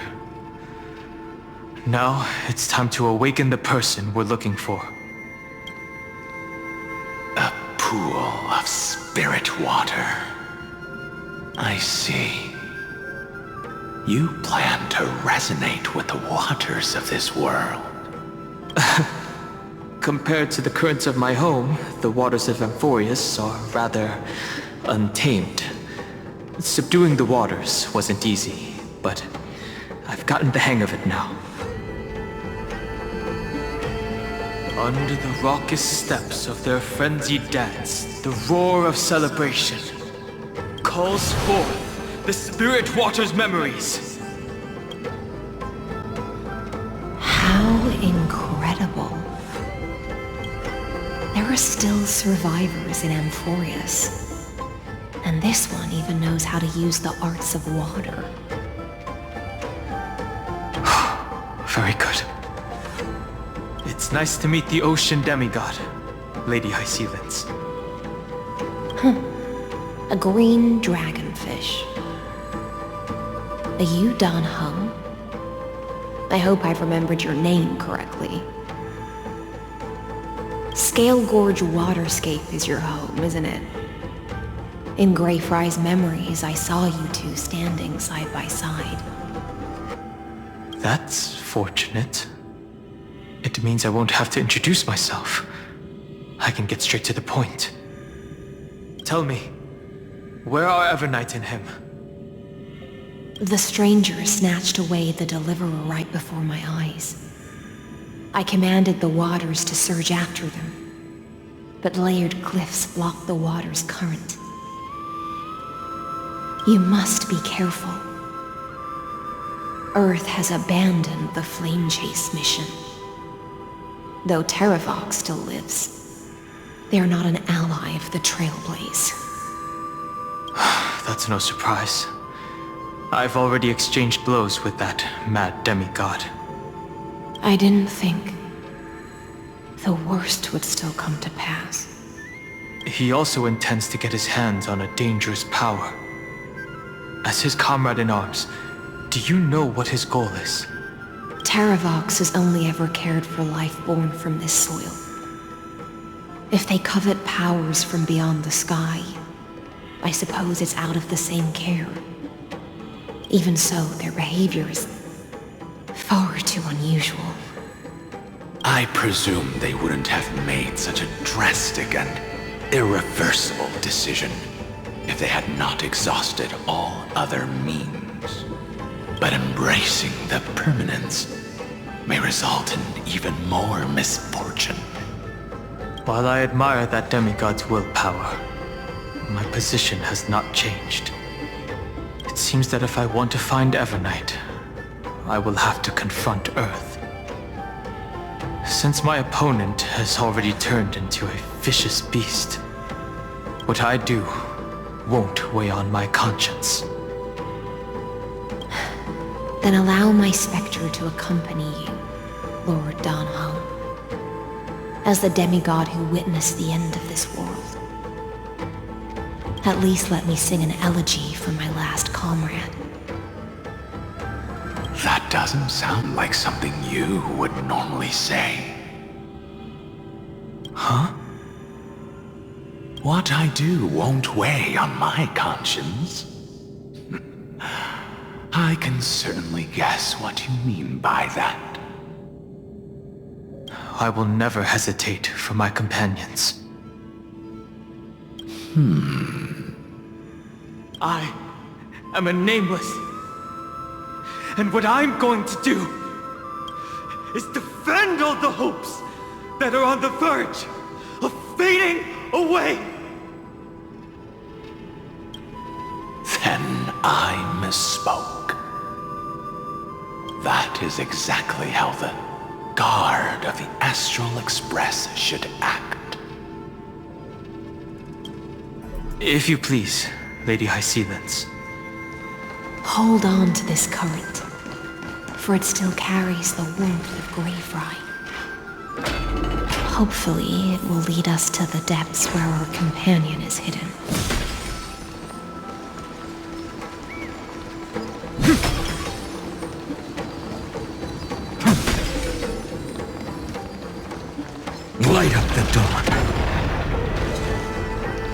Electra, is that you? Who's that?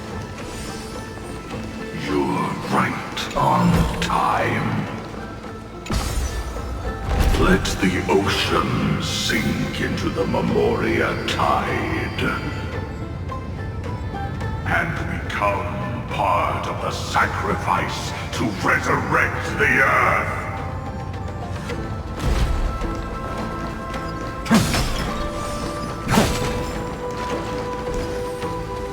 Join us. You are me. Are us. From permanence, gain eternal life. Light up the dark.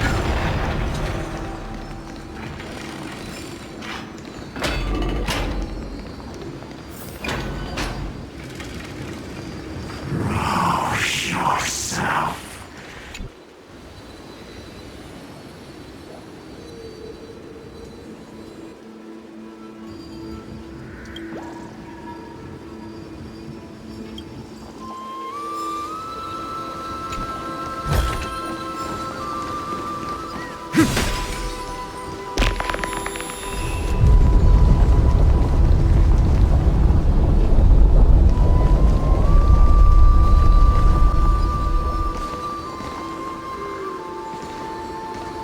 Do not run from your fate.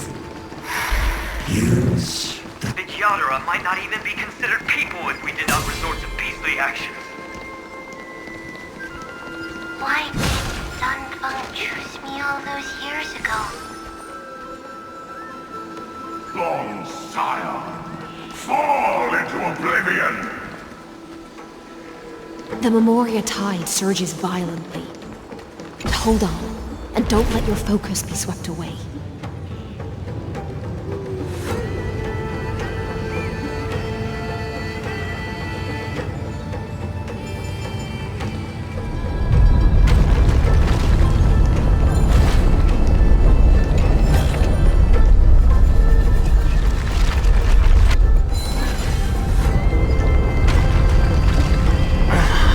The whole grove is shaking.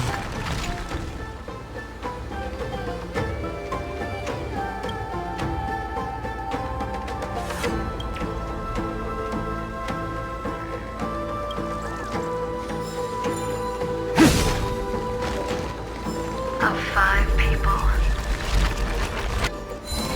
3 must pay a price.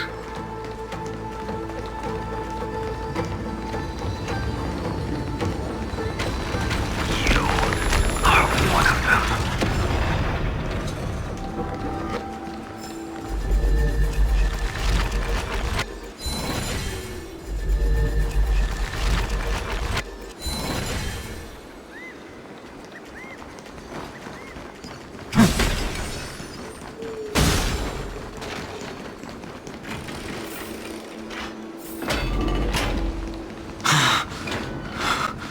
Is it over?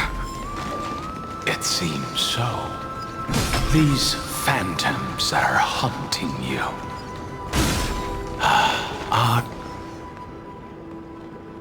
It's unusually quiet here compared to before. Don't let your guard down.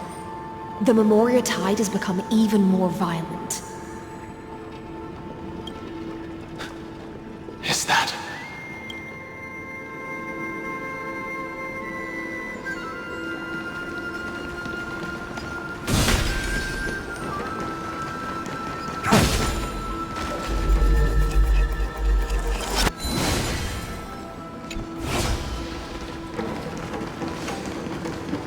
This is an interesting-looking wine jar. Was it Bai Hung who brought it? It's a specialty from Thalassa that she brought and left here just for this gathering. But she herself didn't come? I've praised it all. Your mind retains far more of the past than I had imagined. I've seen this farewell more than once in my dreams. The previous life is just an immersia to a newly born Videodora. You know rationally that these are your memories, but it doesn't feel like you experience them yourself. I use dragon transmutation for selfish reasons, and close friends turn to enemies. You probably want to ask me if it was worth it. The Military Affairs Office is placing more importance on the Yuchue's battle this time, and the Yao Qing called her back for a patrol mission. Some people are born with adventure in their blood and can't stop for even a moment. No matter, I'll drink her portion for her. We're already toasting. Why don't we wait for Dan Feng? As always, the High Elder has endless meetings with the Preceptors that he can't get away from. Let's not wait on him. Isn't this just water?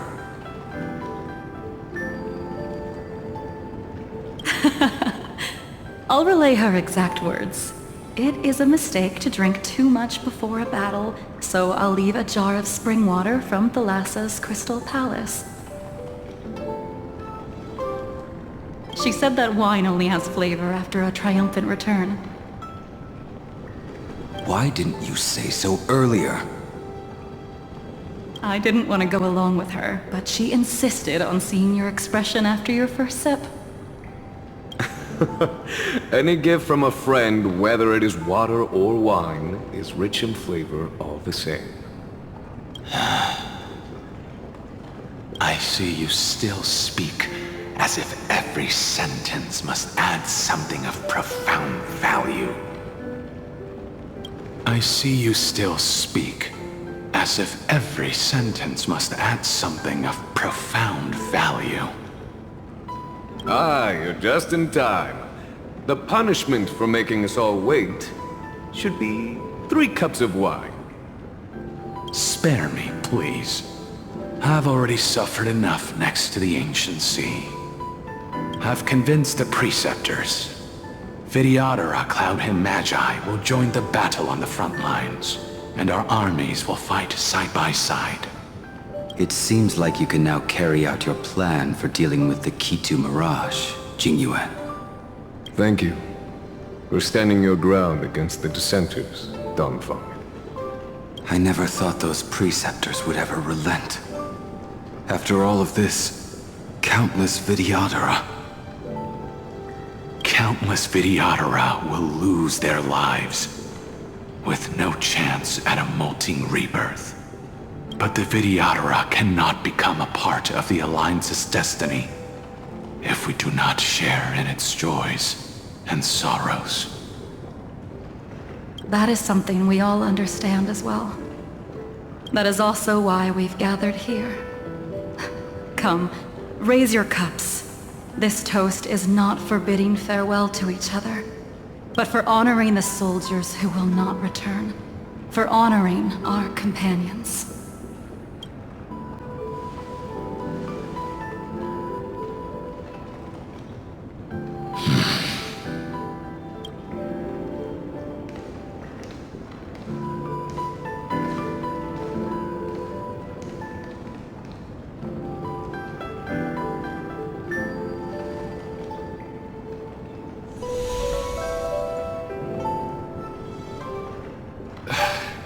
Apologies. My reckless plan must have put a lot of pressure on you.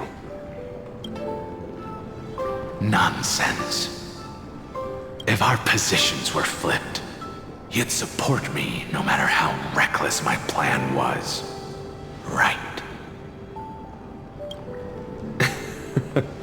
Of course. But let's try not to be too reckless.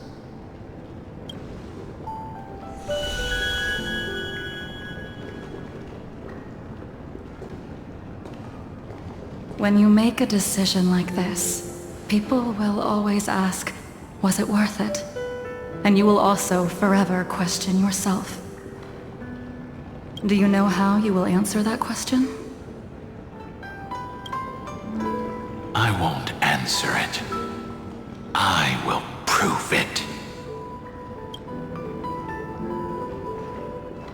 That's right. My sword is my answer. Thank you, Dan Feng. Thank you, Jingyuan. Oh, thank you, Jingliu. And thank you, Bai Heng, wherever you've run off to. Ridiculous. How did you get drunk from spring water? I'm just full of joy. It feels like I've just forged a divine weapon with masterful craftsmanship. I'd rather leave this world in a blaze than live until the end of time. That's what I always firmly believed in the past. But I never truly felt like I was alive until I met all of you. Now, I wish more than anything that I could just live a bit longer. No, pretend I didn't say that.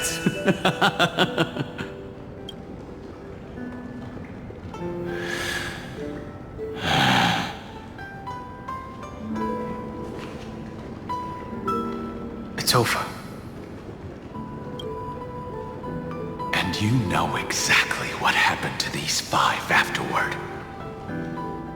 So, can you understand it now? After both he and March 7th have left you.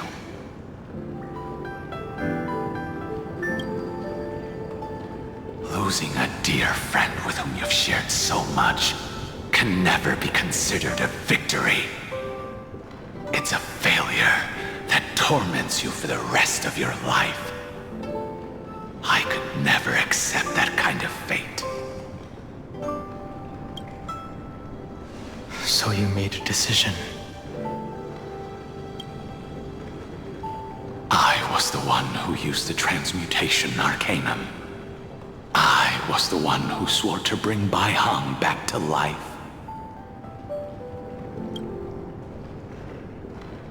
And the one who brought everything past the point of no return. That was also me. Do you have any regrets, Dan Feng?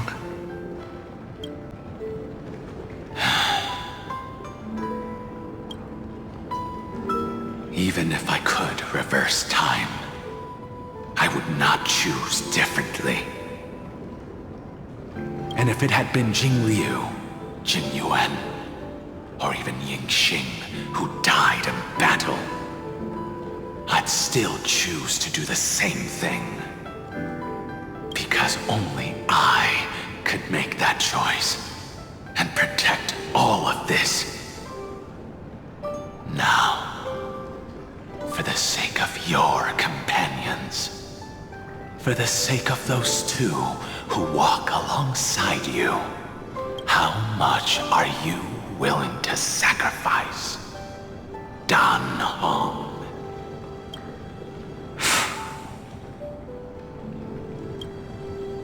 Everything.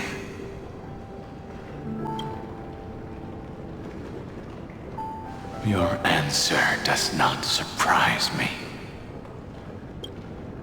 They are more than just my companions.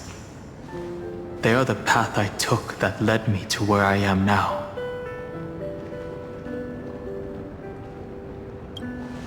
So they will also be beacons for when I am lost, leading me to the future until my next reincarnation.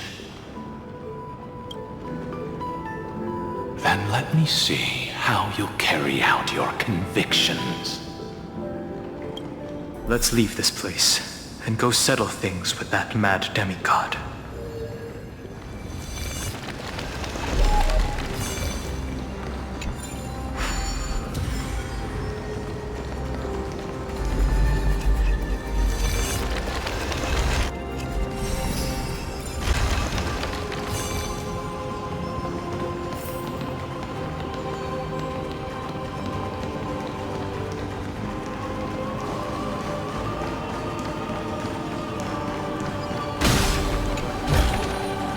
I've appraised it all. No thanks.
this also a blessing? Let them be a necessary sacrifice for the flame chase.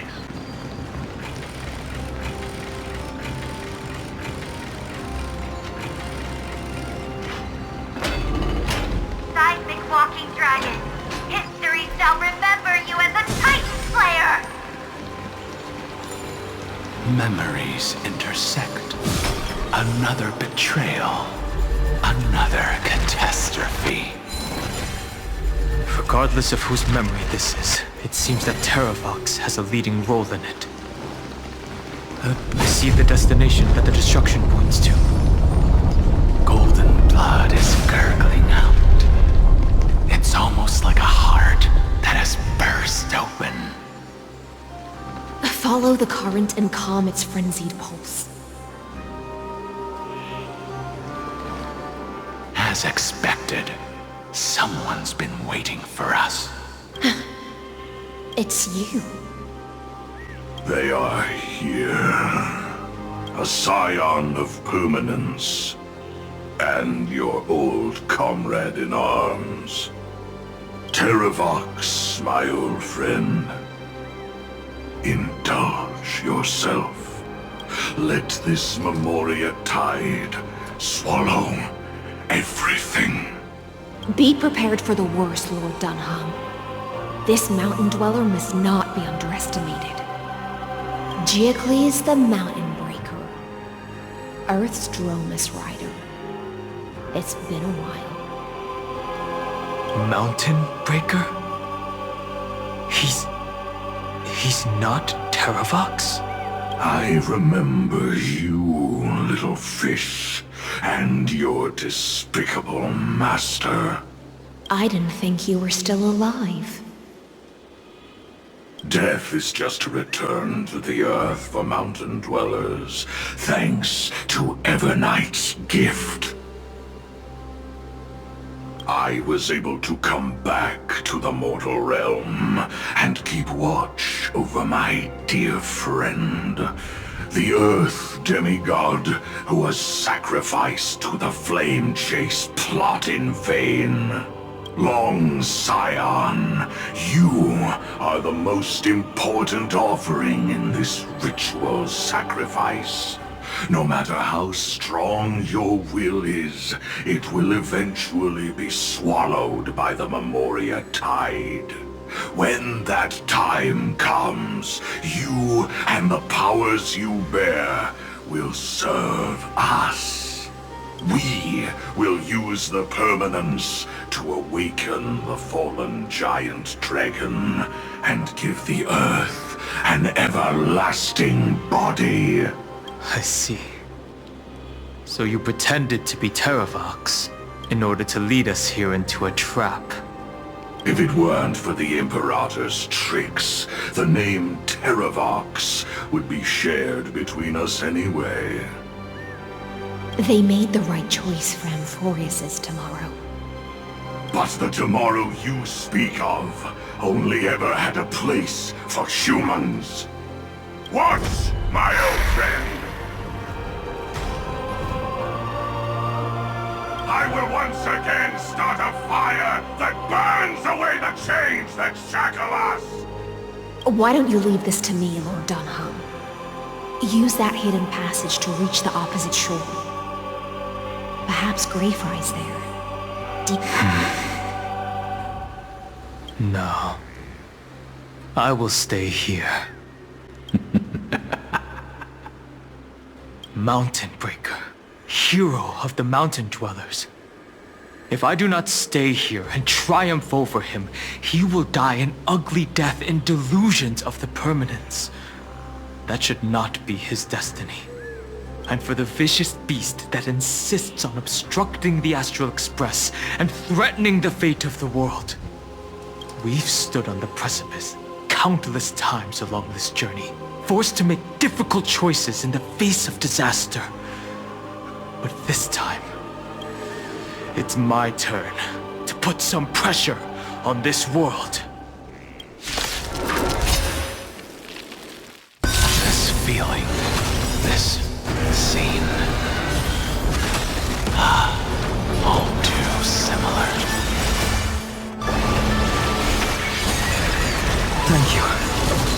still keep going. We can do it! Existence is of no consequence. Tomorrow! No other future will come!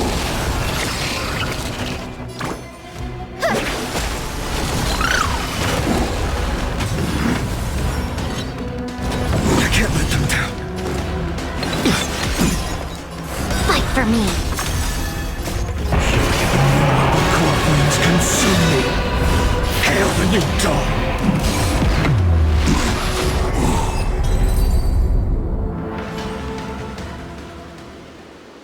It's time to stop struggling, Giocles.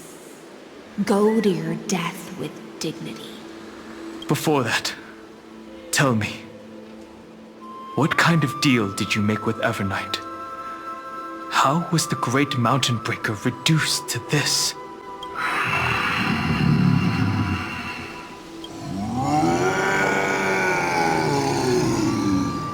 That's...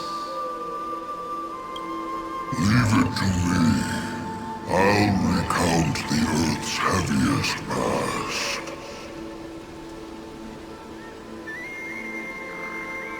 And sever its deepest delusion. Terravox? Is that you? Your body has become so frail. Even mountain ranges grow old and eventually die. But I can hear the sound of blood still surging through your veins, fast and strong. I suppose you are the true Earth demigod. I am near my end, and the demigod title means nothing to me now. The being who stands here now is just the former comrade of the Mountain Breaker, and the traitor who abandoned him. Traitor? Terravox was once a member of Giocles' Dromus Legion. This force was famous for its skilled riders and their brave Dromuses. Terravox himself was the Dromus King, the giant dragon who swore their life to the Mountain Breaker. In the battle against Giorios, the Imperator could not surmount this mountain, and thus had to break it from the inside. Terravox's betrayal was key to the Flame Chase Army's victory. The age of the gods was coming to an end.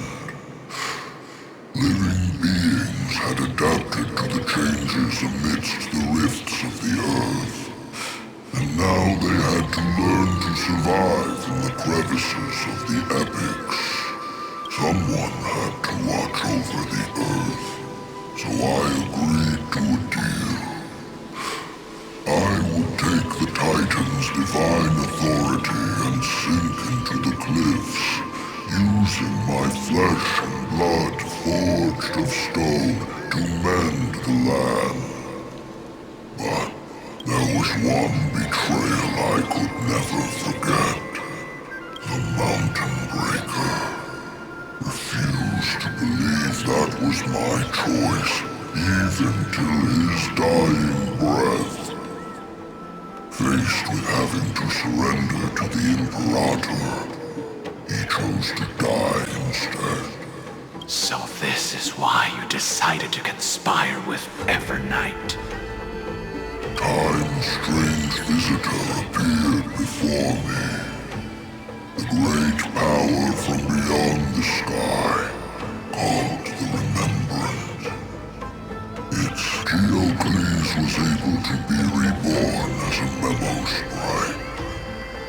He mumbled about the times we fought side by side. Just like how all the lives this body carries speak to me. Evernight did not ask for much in return. She only wished for me to use the divine authority of Earth to hide her tracks.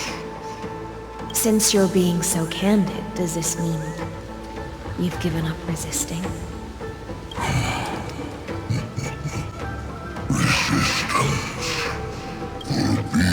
the brink of death, what is the point of resistance? I see. 1,000 years have passed, and your mind has long since been shattered. This frail body bears the weight of all those I've betrayed. And now, my only wish is to rest with them in the unchanging past. Go, long Scion. That fiery blaze has already burned through Earth's protection, revealing the secrets underneath. The deepest depths in Amphorius, the great tomb where all the past is buried. The one you seek, Evernight, walked out of that place. Before her arrival, no one knew of its existence. In other words, that is the place where Evernight came into being. And it is also where she is now. You sank willingly into the past, and now your memories have turned into this form. Was it worth it? At least I still remember. As long as I never forget, they will live on. Primitive and animalistic. I understand these instincts. Have you ever regretted anything? The Earth is not a lonely island in the middle of the ocean. It is the sum of all the living things that stand on it. I have never regretted defending the creatures of this world. Then, a final question. Terravox, after all of this, how much are you willing to sacrifice for the power of the permanence? Everything. My journey up to here has allowed me to fully understand my destiny. No matter how I struggle, the Earth will never be able to reach the stars. But my compatriots deserve to continue their struggle. At the end of my life, I want to make one last effort to give them a chance to move on to the future. Even if it is a future I am not able to witness. I understand.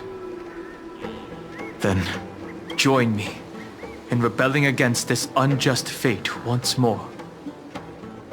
Even if the world collapses, the Earth must remain unshaken. Give me the core flame that burns within you, and allow this immortal body of the permanence to bear the furnace of life for you. Long Scion, are you willing to bring them all into the new world?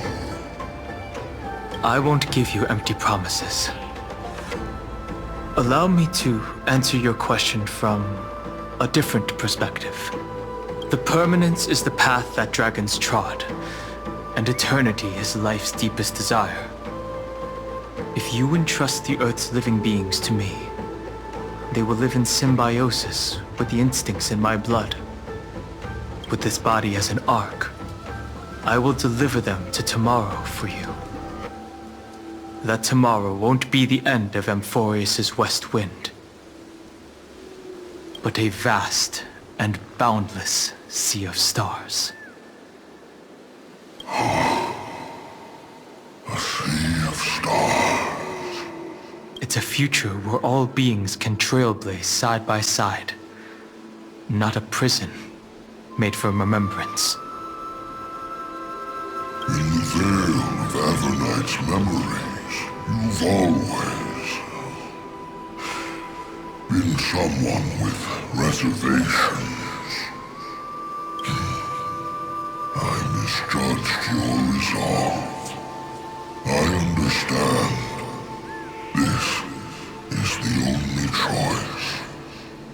Behold, this core flame that burns in my chest. This core flame born from the earth. It is the red soil from which life sprouts, and the furnace of all living things. It tells me to commit one final act of treason. Entrust this heavy task to the trailblazers from beyond the sky. Let them tend to the wild terrain and safeguard the lands, and thus bring the endless stream of life into the distant future. I promise you, Terravox. Good. When I hand over the divine authority, this place will fall to pieces. Are you prepared to hold up the sacred tree if it falls? Of course. Then free what remains of my body, and let me give you this flame that turned away from the flame chase. I now relinquish my duty as a demigod. You shall dig your own grave and burn in the furnace of rebellion. I only hope that, after all this time, Father will take me back into their heart. Come, crouching beast, for the endless life of this world. Rise from your dormancy, and follow me as soaring dragons of the wilderness.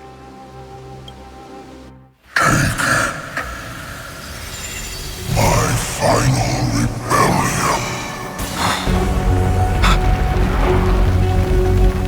Then declare to the earth the name of the new god.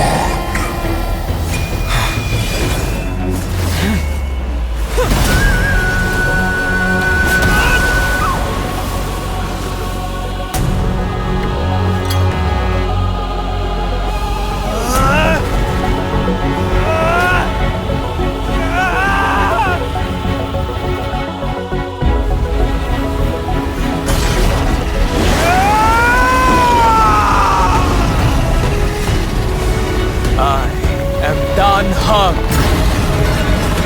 one who guards and trailblazes way forward.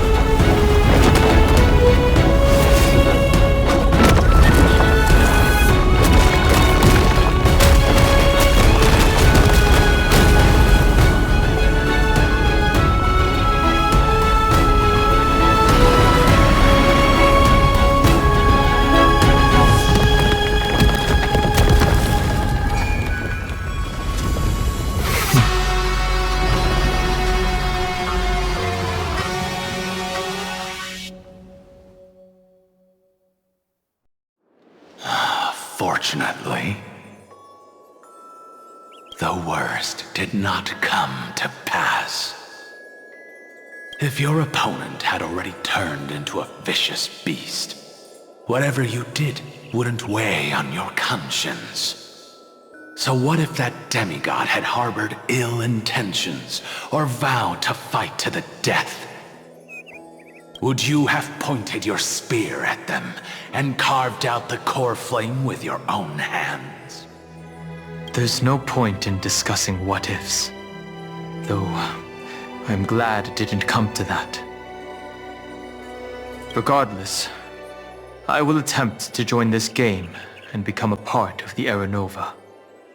This is the only way I can face my friends and this world with a clear conscience.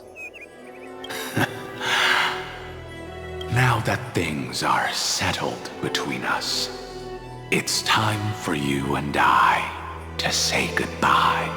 Everything that I left behind has faded away at this point. Go and march toward your own permanence. As for how to tame it, I'll leave that to you. Thank you. We can't go back to the past and make better choices, but at least we can do better in the future. A dragon can only welcome new life by shedding away his old, scarred skin. For the first time in my life, I feel at ease. This burning core flame. Is this what the destruction feels like? The light is unexpectedly warm. It's just like the fleeting moments when one wakes from a dream. Farewell, Dan Feng. Now, it's time for me to set out. The final rebellion of Earth was to bestow trailblazing wings upon all living beings. For Terravox, this was probably the best possible ending. Behind that scar lies what they called the deepest depths. The rising steam tells me that Greyfry is in there. But right now, he's trapped in a bottomless whirlpool. Is Evernight with him? I'm afraid I can't tell. A scorching abyss. If I were to enter it alone, I'd almost certainly get lost. And Miss High Sealants, would you give me cover? I'll need to focus completely on what's ahead, and may not be able to pay attention to my surroundings. What are you planning to do? I'm going to continue where you left off. The stranger snatched away the deliverer right before my eyes. I commanded the waters to surge after them, but layered cliffs blocked the water's current. Times have changed. The cliffs are now in the palm of my hand. Then I believe it's worth a shot. It's just, without absolute resolve, you still won't be able to pass through that Memoria tide, much less save someone from it. The search for Greyfry might stretch on like an Evernight without end. Be careful. Wandering through time is no easy feat. Don't worry, Lady High Sealants. Just as you kept your lonely vigil in the depths for 1,000 years, my determination to find him is even more unshakable than the earth itself.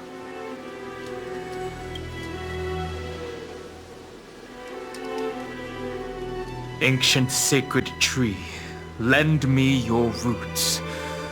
With the core flame I carry, let me resonate with this land. With heaven and earth as my map, and time as my compass, I will find that one singular point.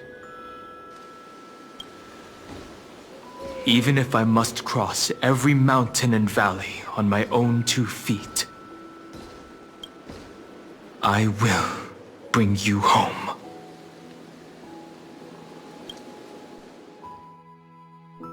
Circe's giant tree, witness to Amphorius.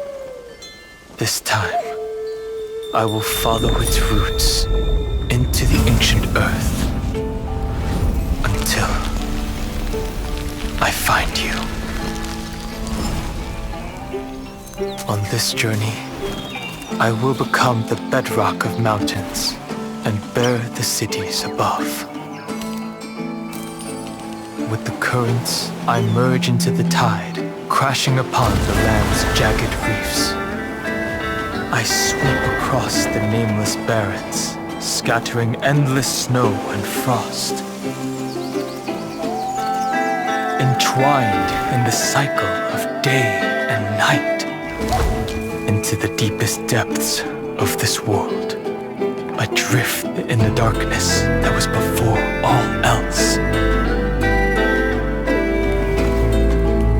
When can I lead you out of this maze? No, I can't do it with just my eyes alone. Maybe it was never me. Maybe it was always you who could set us free. Long time no see. All right, let's settle this and keep moving. That's where we will find our answers. Hey, Dan Heng, wake up. Three of a kind. Two pair. Ace. Go.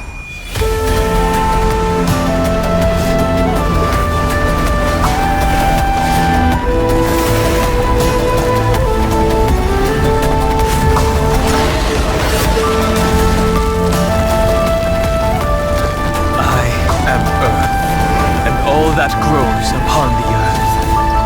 I am you.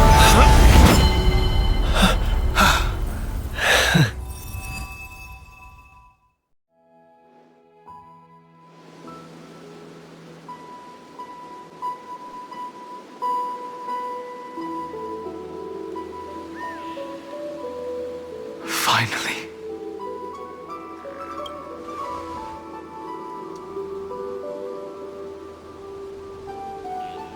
I found you.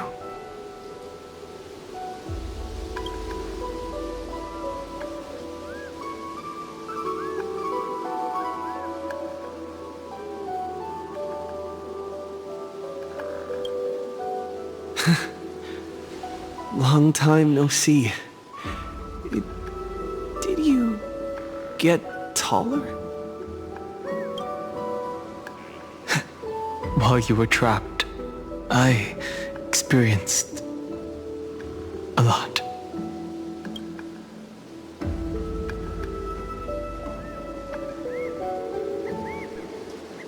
Thankfully, Evernight did not try to stop me.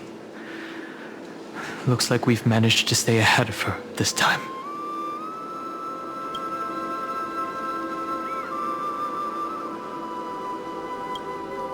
Rest assured, we won't abandon her. We'll all return to the Express together.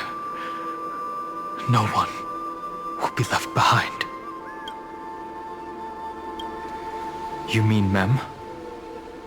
Sorry, I haven't seen her at all on this journey. Perhaps you were not the only one being held captive by Evernight. They never once stopped worrying about us.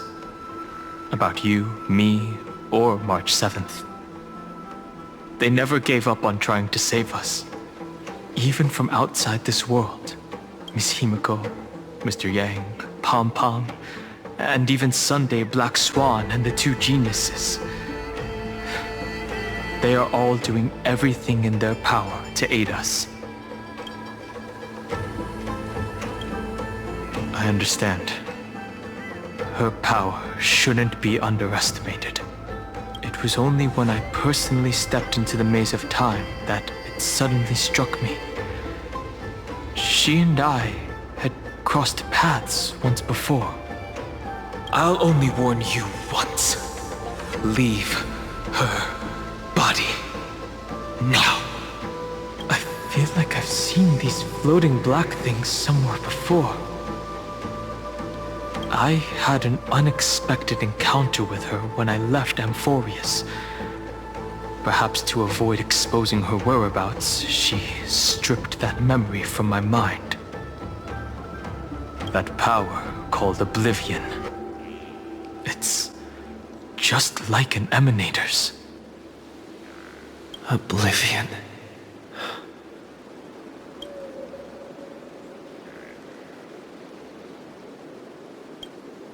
I know.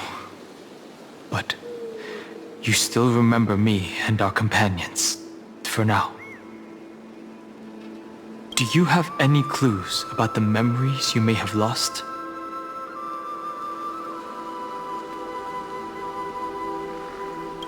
Are those Everknight's exact words? If I'm not mistaken, she intends to make you forget Amphorius, including the Chrysosers who have journeyed with us up till now. But it seems you still recognize Lady Hycelens. If I made that much of an impression on little Greyfry, then I am naturally delighted.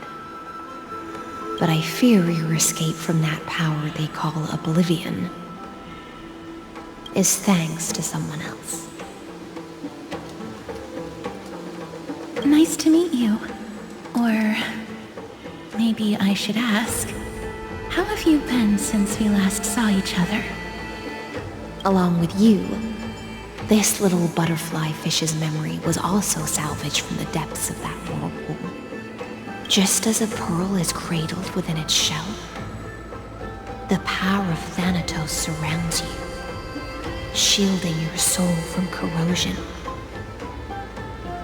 Miss Cyrene has spoken of you often to me. Though we never met in this life, I believe there's a kind of warmth that can transcend time itself. Through the endless flow of time, I guarded the secret passage between Styxia and the Vortex. When the Memoria tide flowed backwards into the River of Souls, even in deep slumber, I could feel that warmth. And with all my might, I protected that warmth. I apologize if that seemed improper. I hope you'll forgive me. She was just speaking metaphorically. This conversation feels familiar somehow. I understand that your mission is still unfinished. The path ahead is treacherous, and even though my body is bound to these dark currents, I'll do everything I can to watch over you both. The little butterfly fish is right. There is still a pair of eyes watching from the shadows, but we won't let them get anywhere near you. Go forth, golden dragonfish, and you, deliverer. Seek out your companion. Go forth and illuminate the lightless Evernight. I cannot thank you enough. Accept this promise from the Nameless. Amphorius will definitely write a brand new ending for itself. Of course. We'll write it together. The Nameless will never stop. Until all of us stand side by side in the true New World.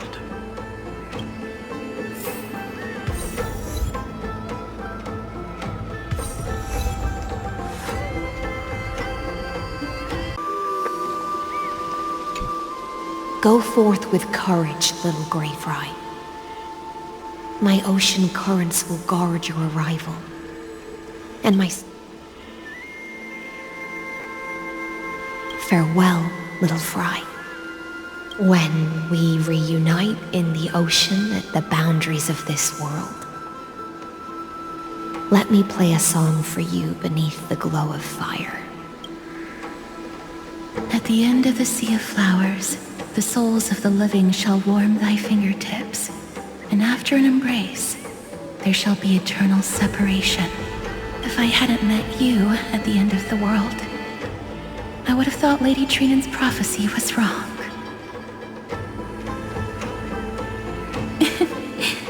As Lady Trinan used to say, fate is not the flowers that bloom at the end of the road, but where people tread beyond the gate. Thank you. My own path has finally come to a gentle end. Take all beautiful wishes with you. March forward with determination, and don't look back.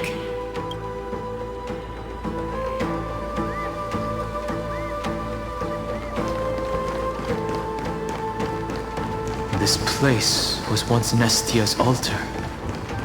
Could the golden thread be leading us to the world's deepest secret?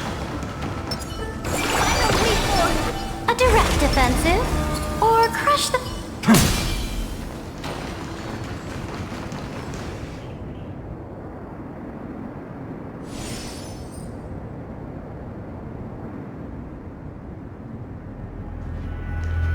Is this a symbol in the shape of Amphorius? Where was it? Can you remember?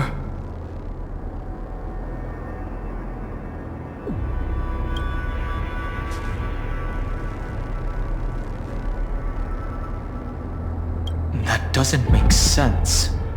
How could a world enclosed within the scepter have a way of knowing what it looks like from outer space?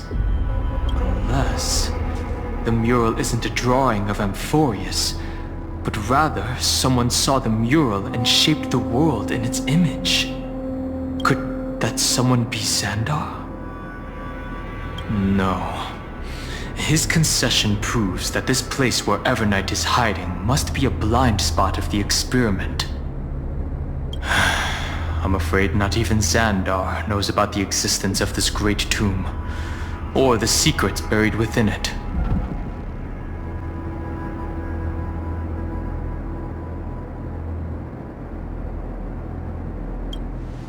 It's hard to tell right now, but this definitely isn't the outcome he wants to see. For something to be hidden even from him, it must either be extraordinary or unimaginably dangerous. This forbidden realm remains undetectable to Xandar, and even Fainon's strike merely opened the entrance, yet Evernight can freely swim through it as she pleases. It cannot be reached by the erudition, nor can it be erased by the destruction. Be careful. What lies dormant beneath may well be Amphorius' final path. Remembrance.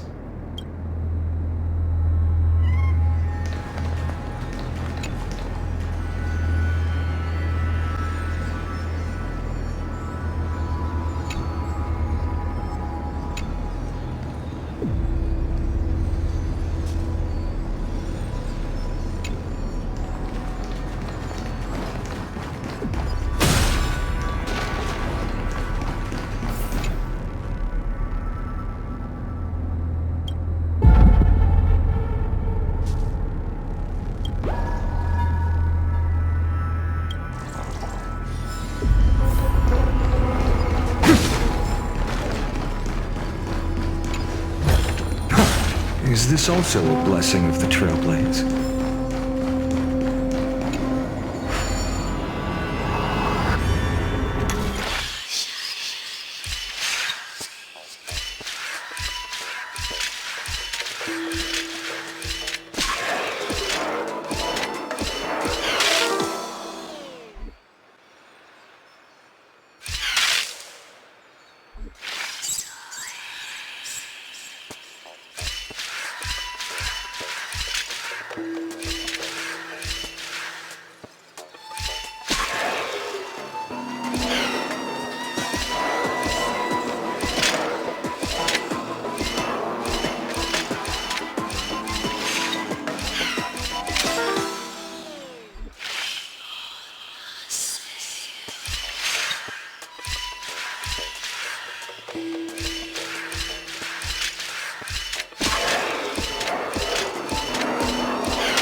It's endless.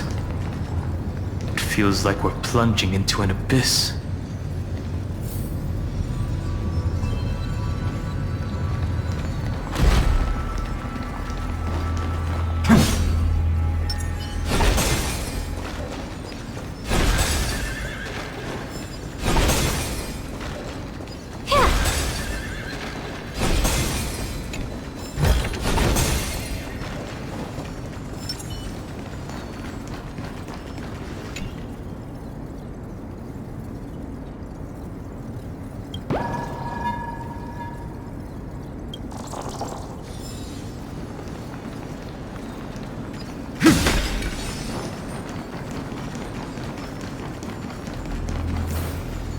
Are those distant structures all entombed data?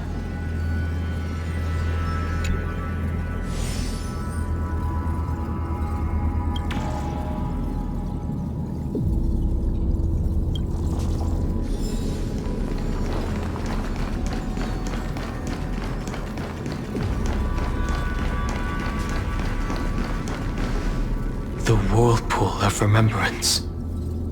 Bottomless and unfathomable. Behind this mist must be Everknight's domain. Ready? Once we step inside, I'm afraid there'll be no turning back. March 7th is surely waiting to see us again. Let's go. On the Trailblaze, no one gets left behind.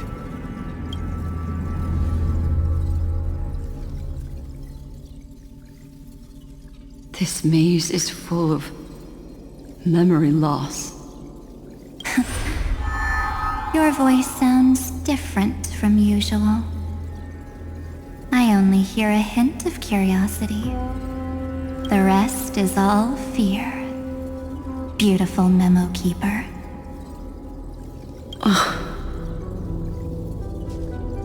I know exactly where that fear comes from.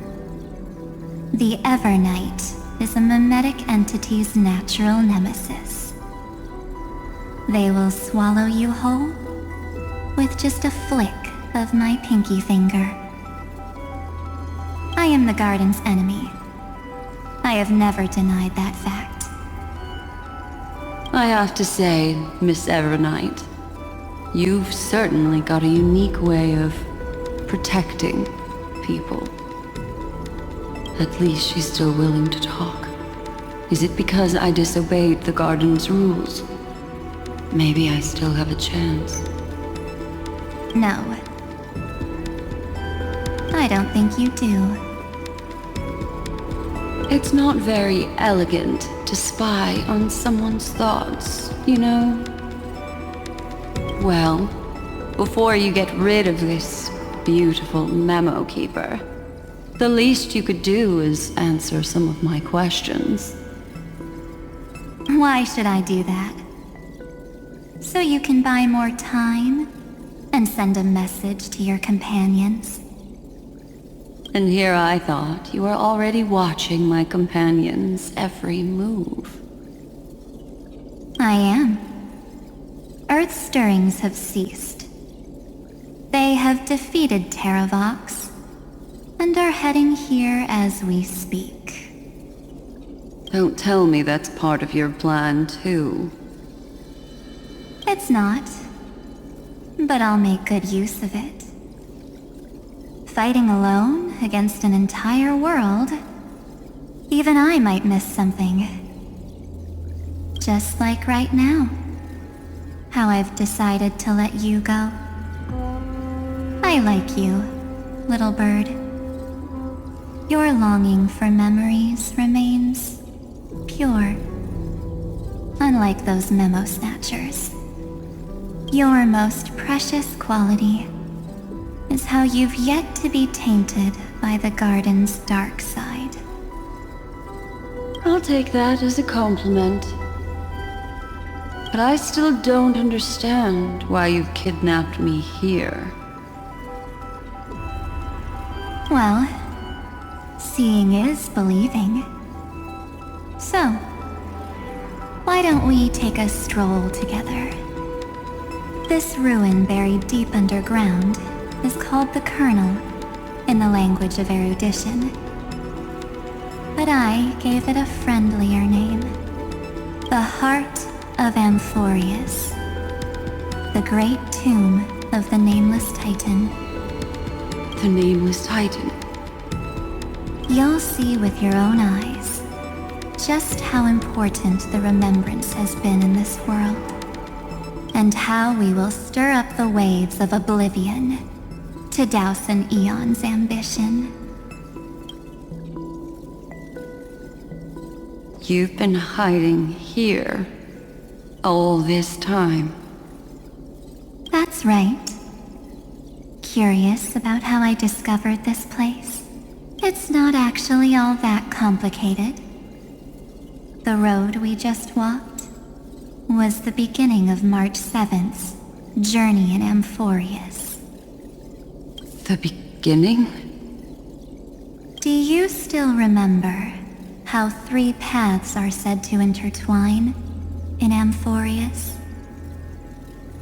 That 3 entities, each comparable to an emanator, left their marks in this world.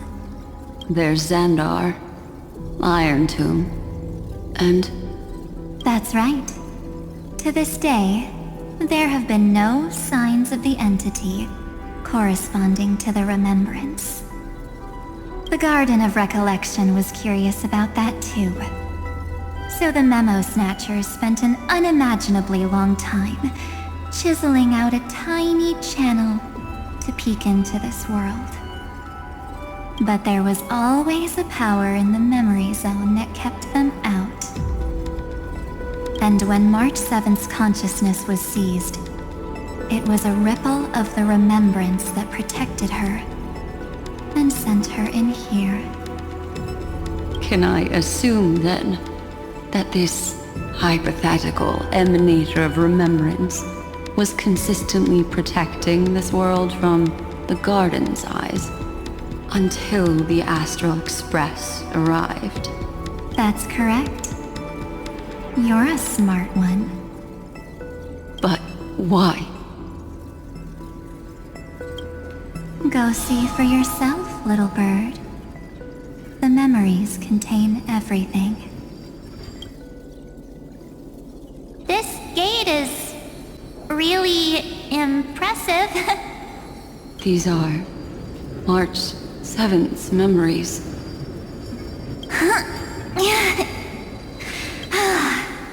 Didn't move at all, huh?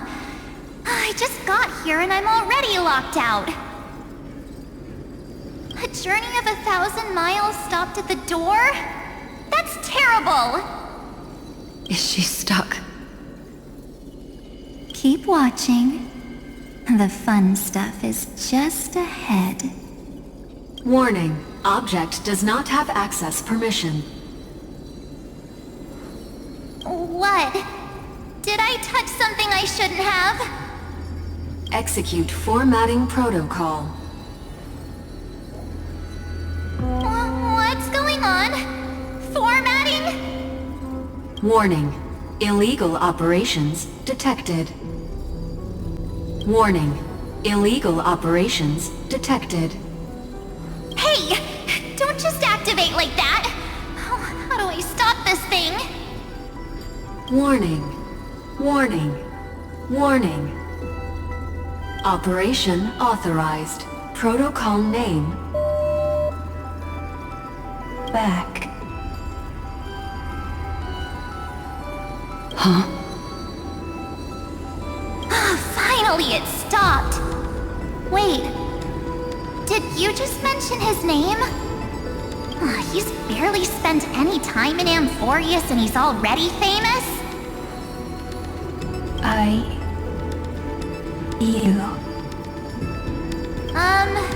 I don't know what you're saying. Let's not speak in riddles, alright? Why don't we start with an introduction? I'm March 7th, and I'm that person's companion. Sorry I accidentally ended up barging in here. Establishing communications. Communications? Oh, does this mean I finally get to talk to someone really need outside help right now. Channel established. Proceeding to encapsulate. Whoa, wait. What? Encapsulate? Encapsulate me? Encapsulation complete. Initiating transmission. Transmission destination. Recurrence number 335503336. Huh? What's going on? My body! The memory stopped so suddenly. She was already lying in the abyss of fate the next time she woke up, and Orynyx was calling her mother. Mother? Maybe that's just how the Titan calls all Remembrance Pathstriders. Like how they call Fuli Skyfather. So March 7th had already brushed against the inner workings of this world at the beginning of her journey. That warning in her memories must have been the Scepter's safety protocol. But why did it mention the Trailblazer? March 7th should have entered Emphorius long before he and Dan Heng did. An inexplicable contradiction, isn't it? Let's put that aside for now. The protocol didn't kill March 7th. Instead, it threw her deep into extrapolations. Over the next 97 days, the two of us, trailblazed through Emphorius as mimetic entities as she evaded the Administrator's pursuit. It must have been a difficult and lonely journey for her. Yes. No one could see March 7th. She didn't belong to Emphorius's memories, so she could only watch this world from the sidelines, like a transparent shadow. Then when did you appear? On the day that she ran out of options. March 7th tried so many things to help her companions, but the only outcome of her efforts was a few Amphorian folktales. In the end, she had only one option left. Just as she wished, I erased everything using the power of oblivion. Then I protected him and Dan Heng, and made sure that they were spared from the Memo Snatcher's clutches when they broke through the seal. And you've been hiding in the shadows ever since, while manipulating time and colluding with Earth, all the way till now. A journey of 1,000 miles starts with a single step. The story of the Remembrance has just begun. Why don't we step into it together? As someone qualified to walk with me, you can now take in all the secrets behind this door, and witness how, in a blank space of time, another futile journey across 30 million lifetimes was forgotten by this world. It's been smooth sailing the whole way through.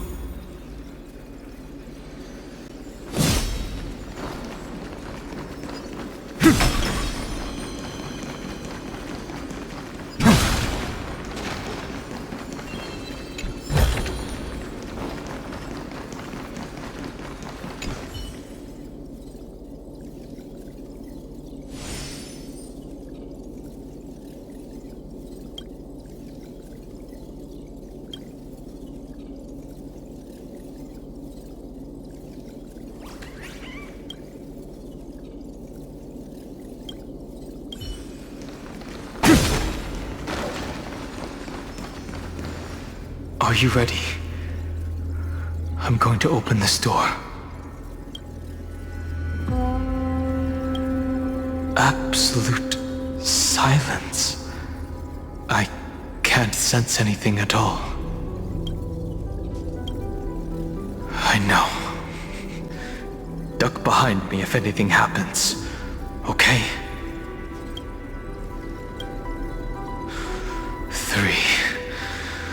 2, 1. Warning. Object does not have access permission.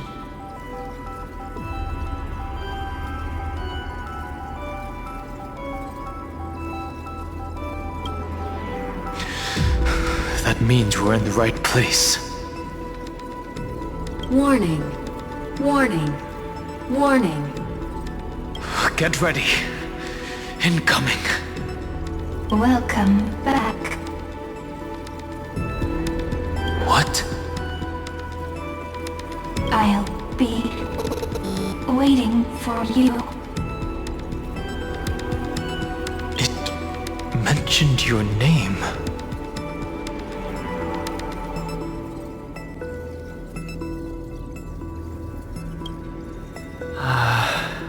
I'm getting a feeling of deja vu. Like the first time I opened as I've written. Thankfully, Ever and I didn't take that book. Let's try using it. Operation authorized. Protocol name. The seal's gone. Didn't think this book would have a use here.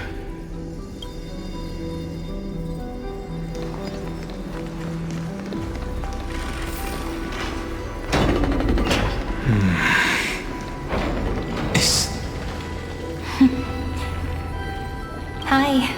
Miss me yet?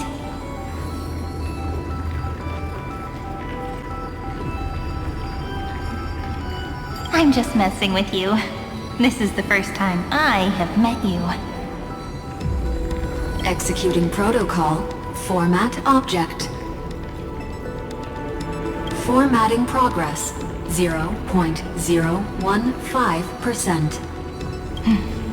And it looks like it'll also be the last. Something's wrong. She's not talking to us. She's not the mem, you know.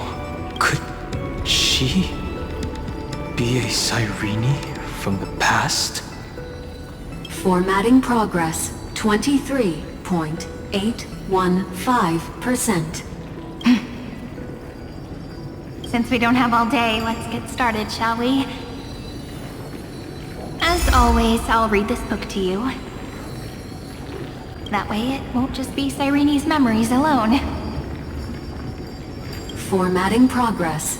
45.147%. Where should I start this time? Let me see. There. Shall we start with the meeting between the Helcolithist sage Midamos and the King's Aegis, Anaxa? Formatting complete.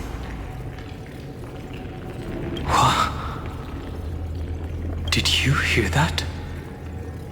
She just said...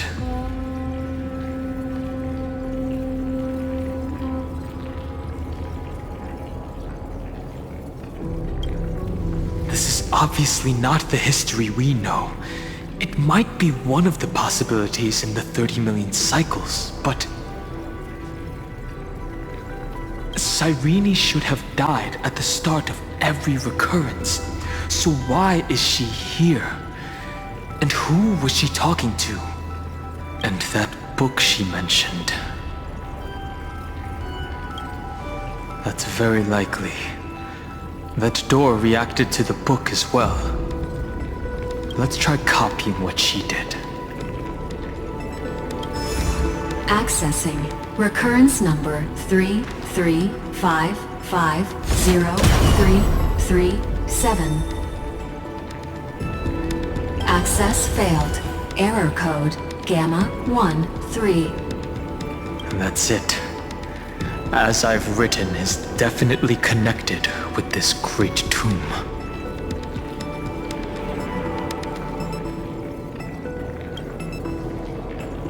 Probably referring to the eternal recurrences.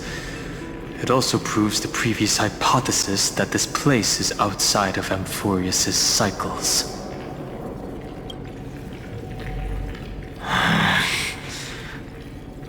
The There are 12 chapters in As I've Written, corresponding to the 12 demigods. Maybe the nameless recollections match these runes. Let's try linking them first.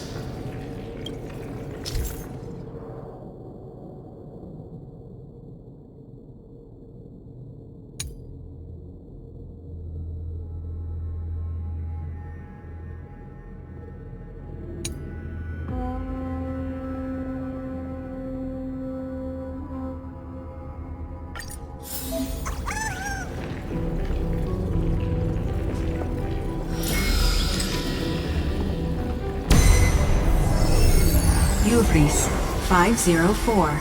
Downloaded. As expected, the data stream flew into the crystal in the middle. It's absorbing the memories in the book in this manner. The world never learned how Saridra rewrote the law, but I believe it was Amphorius's decisive move against Death's 30 million departures, 30 million shatterings, and the beginning of 30 million flame chase journeys. Fate betrayed Trebios, but she was never betrayed by humanity. 30 million departures, 30 million shatterings, and the beginning of 30 million flame chase journeys.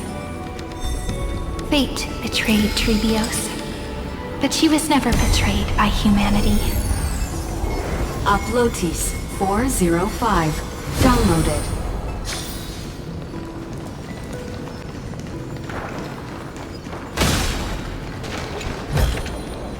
I've appraised it all. No thanks. This youth is so desolate. What exactly is it?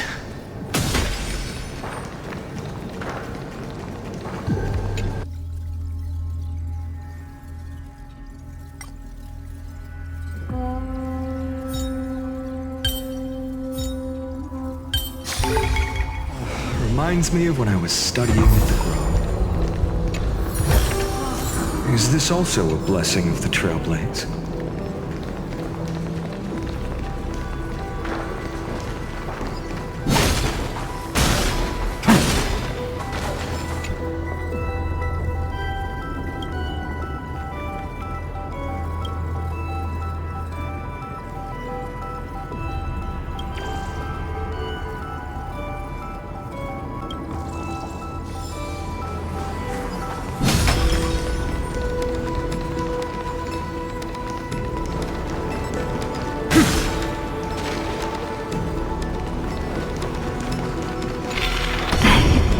You must be very familiar with the story of time now, so why don't we leave some pages for the heroes instead?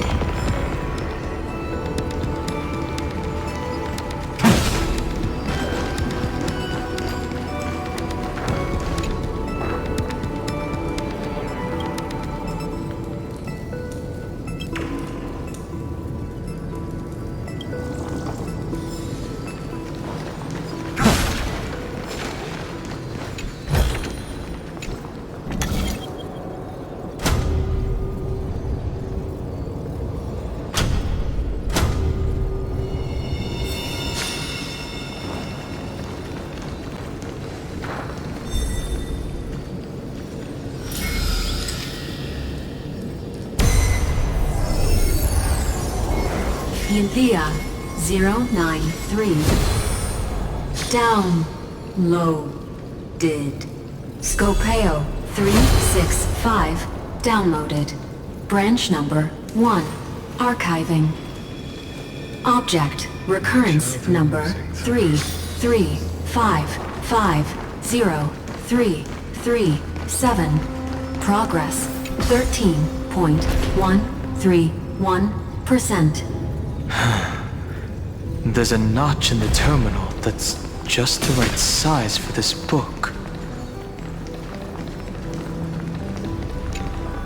Branch number 1. Archived. Encapsulating encryption key.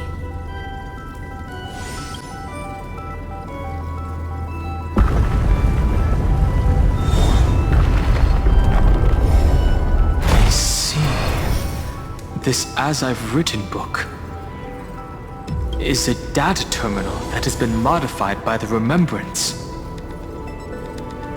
It might have looked like Cyrene was reading a story, but she was actually carrying out a data transfer.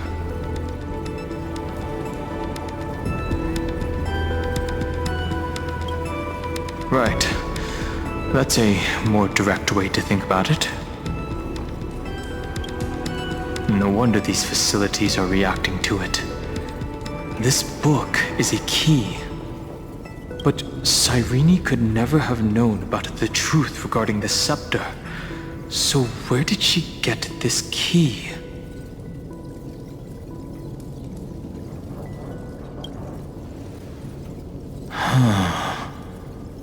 Do you remember? During her brief existence, Cyrene once encountered a certain Eon. Yeah. So, I can only place my hopes on that childhood dream. And the god behind Orynyx that appeared in that dream.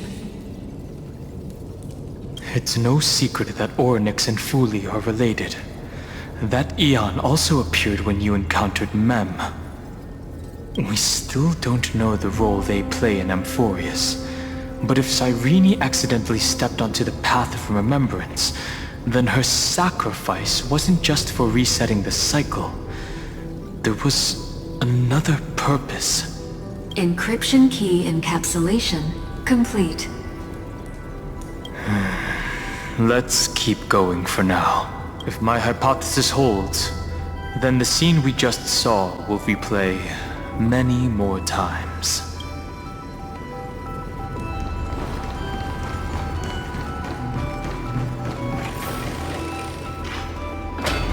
Hey, be careful.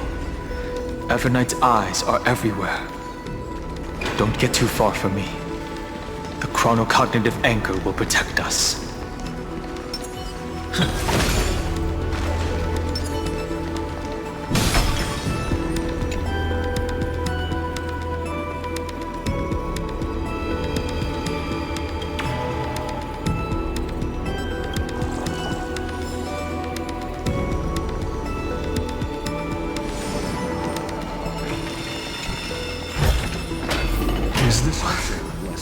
What is this? It's hard to believe. Is this still Amphorius?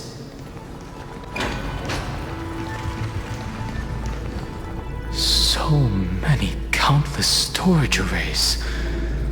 This would even rival the cyber prison of Inupis.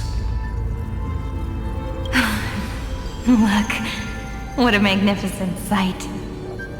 Even this classical world contains a futuristic palace like this. Would ID Silicii end up looking like this after a few thousand years? Executing protocol. Format object. Formatting progress. 0.027%. It's always so on time. Never late at all. It's okay, I get it. It's just trying to remind me how precious time is. I want to share a story with you this time. I saw a little nymph on my way here. It was on a fallen wheat stalk, and it glowed under the sunlight. It was incredible. I forgot all my pains at that moment, and just stared at it in a trance. I wonder, did every Cyrene in the past feel that the nymph was beautiful?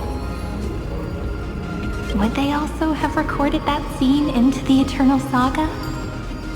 So, could you give me more time, please? I want to leave behind more memories for the future. Formatting complete. As I expected, the answer is the remembrance. An Eon appearing in her dreams, 3 paths intertwining in Amphorius, and the Garden trying to infiltrate this world at all costs. I have reasons to suspect that Fuli's gaze once swept over this world before the scepter completely fell into destruction, and that Cyrene basked in that divine gaze.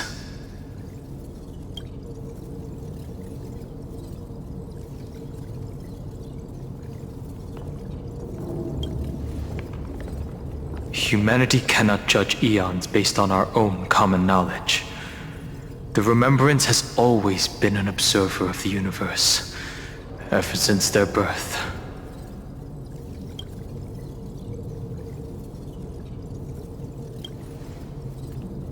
Most of the time, a gaze is simply a natural phenomenon, though some Pathstriders regard it as a supreme honor. An Emanator, however, must possess power granted by an eon's blessing. I know what you're thinking.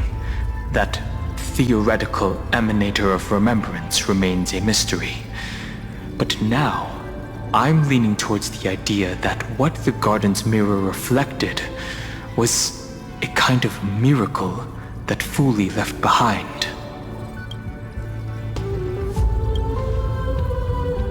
That's to be expected. The various factions are only followers of their eons, and Fuli was never known to be friendly with humanity. But there's still something I don't understand. According to Black Swan, the garden is internally fractured, and there is a party that craves the memory of an eon's fall. They would do anything to achieve that goal. Yet, I feel as though those memo snatchers didn't try to stop us at all. Instead, it feels like they were trying to cover something up.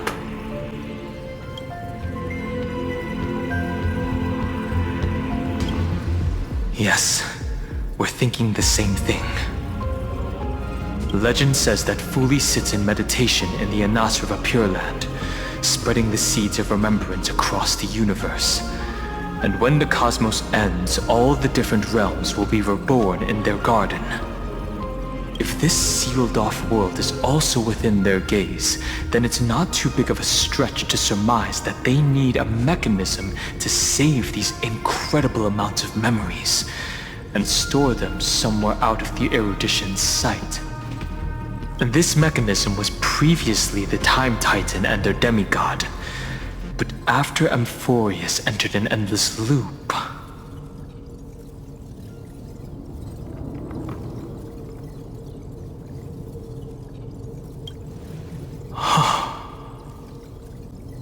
It's that ceremonial blade.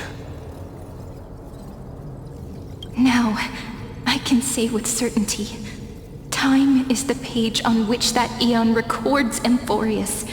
If it fades from existence, and all that it records is lost among the stars, that eon will surely direct their gaze here. And it will be a glance that spans time and space, transforming each incarnation of me into the power you shall wield to reset time, imbuing my soul into this ceremonial blade, and creating an endless flame-chase journey. The ceremonial blade killed Cyrene at the start of every recurrence, and at the end of every journey, Cyrene's soul took the extrapolated memories stored within the blade and buried them in this great tomb. That's how the memories of Amphorius transcended the loop and were continuously stored, while the scepter had to revert its progress over and over again because of loss in its logic. Fuli's blessing will not disappear as long as this process keeps going. I knew their gaze never left. As long as I record every page of this story and tell it to you, Amphorius won't be forgotten.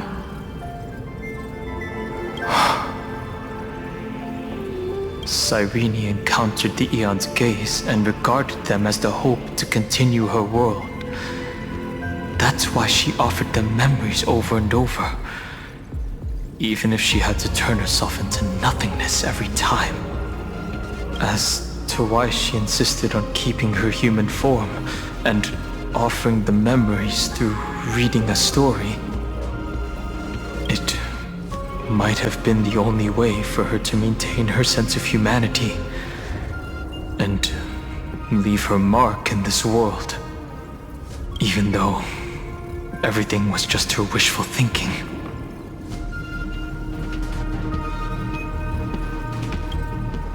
Right. Based on the runes on the floor, the encryption key from earlier should be used here. There are 3 keys in total. We're 1/3 of the way through.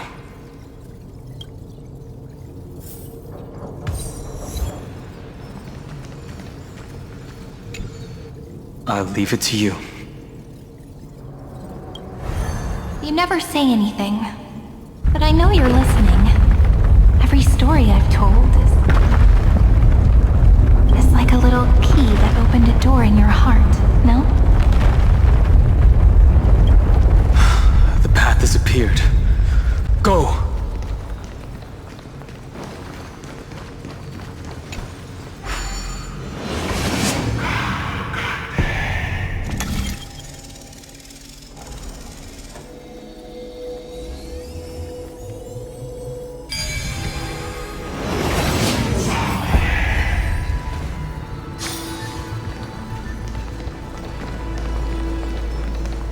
Then, the sky sent down rainbows and showed the world a gentle smile. Formatting progress, 93.9. Looks like it's time to say goodbye again.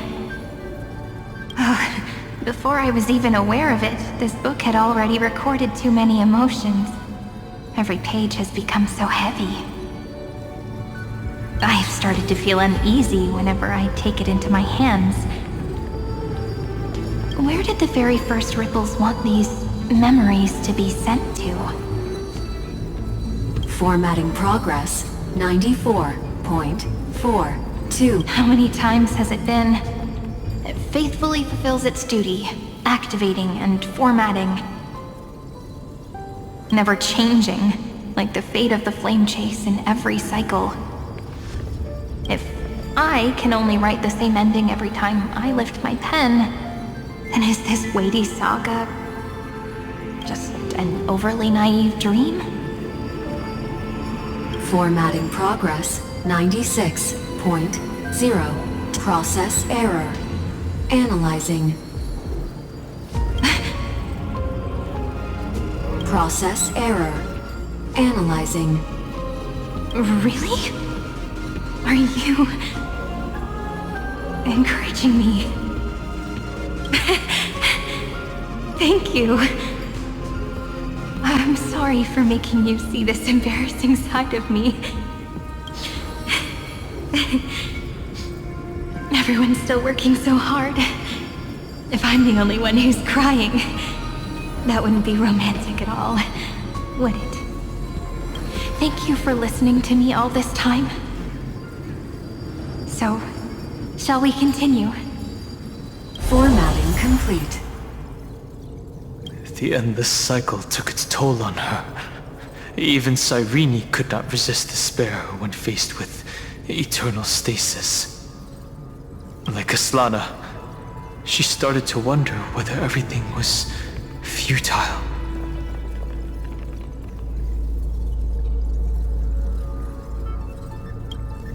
So you noticed it too. Who exactly was she talking to? I thought it was an Eon at first, but the way she talked, it didn't sound like praying to a god at all. Maybe she's talking to her imagination, a hero within, but that wouldn't explain the process error. No matter who that listener is, Cyrene's storytelling is just a data stream for the scepter. Maybe, she thought, as long as she kept tossing drift bottles into the distance, someone was bound to pick one up someday.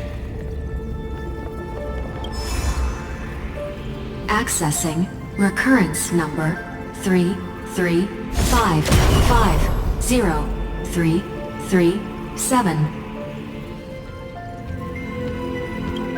Once again, Castor is offered her final embrace to death. And from then on, she started another lonesome watch.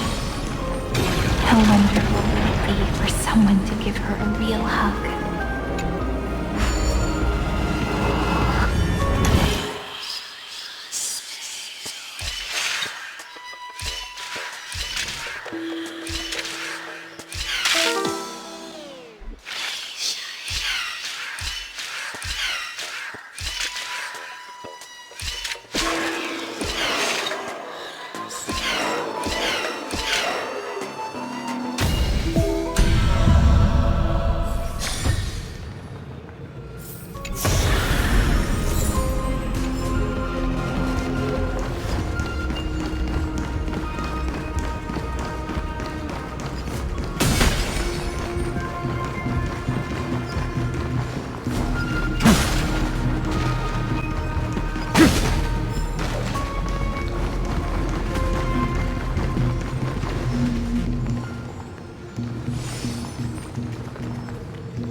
Epi-Ikia 216 downloaded.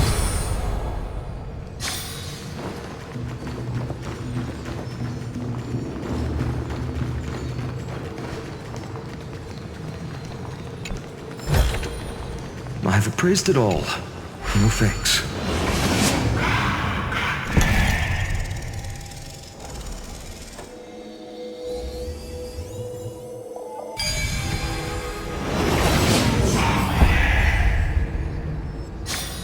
A devious cat. The trickery that fooled... The hand of Zagreus. Seems like we'll need it here.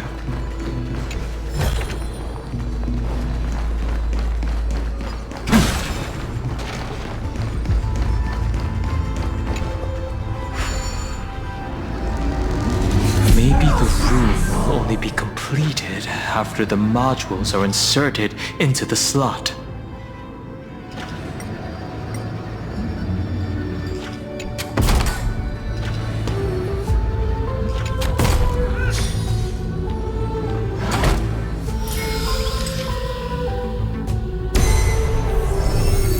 Orexis 945 downloaded.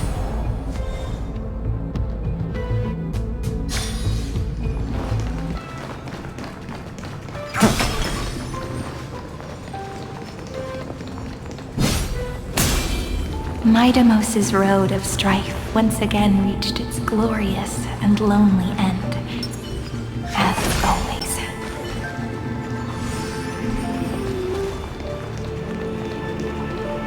Access denied. We were denied access.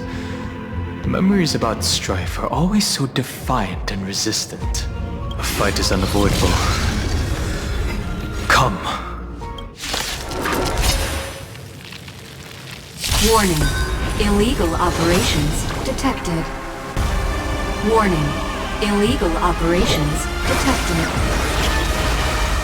To the defeat, your downfall is absolute. We can do it! Trust me, we can do anything! The future will come!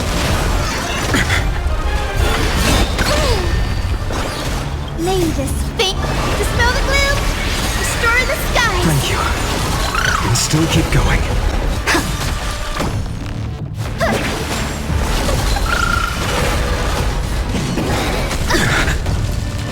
I can't let them down.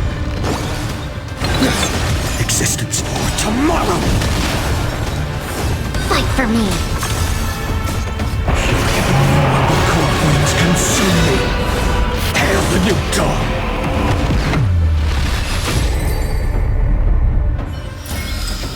Amphorius will welcome true dawn.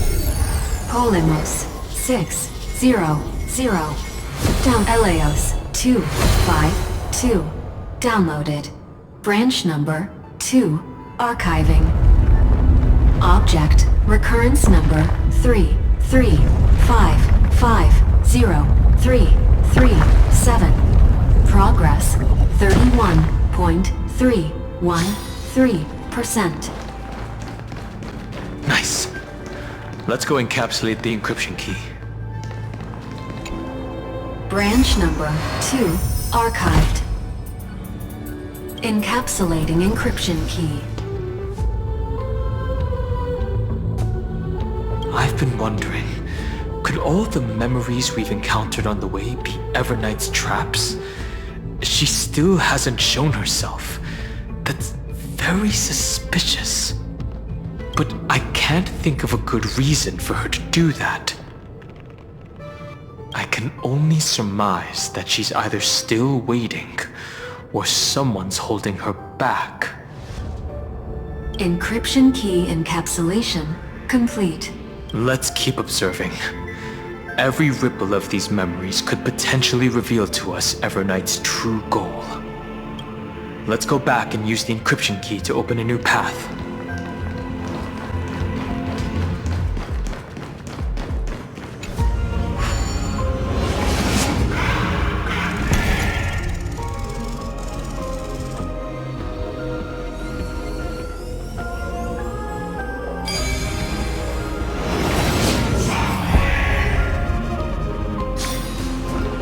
Reminds me of when I was studying at the... Go upload the encryption key, just like last time. What could be behind this door? Glittering crystals? Or a beautiful world I've never seen before? If I tell you all the stories of tomorrow, will I be able to finally welcome the Deliverer and Emphorius' dawn in the next life? The third encryption key belongs to the ocean. Let's get going.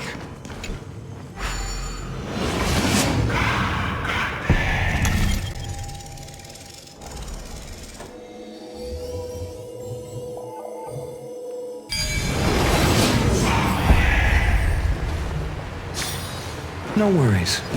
Anything's possible if you take it step by step. Final lethal. A direct offensive. No memories appeared this time.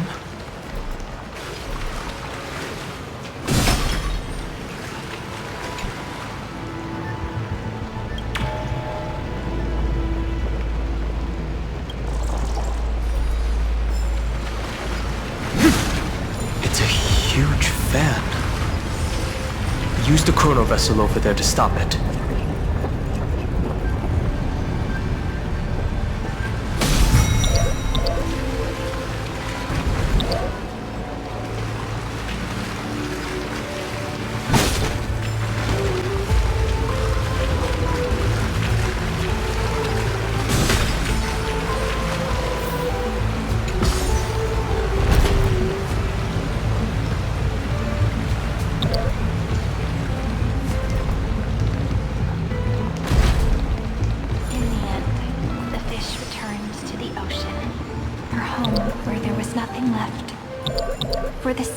Future, she guarded the vortex at the end of the deep sea until the very last moment.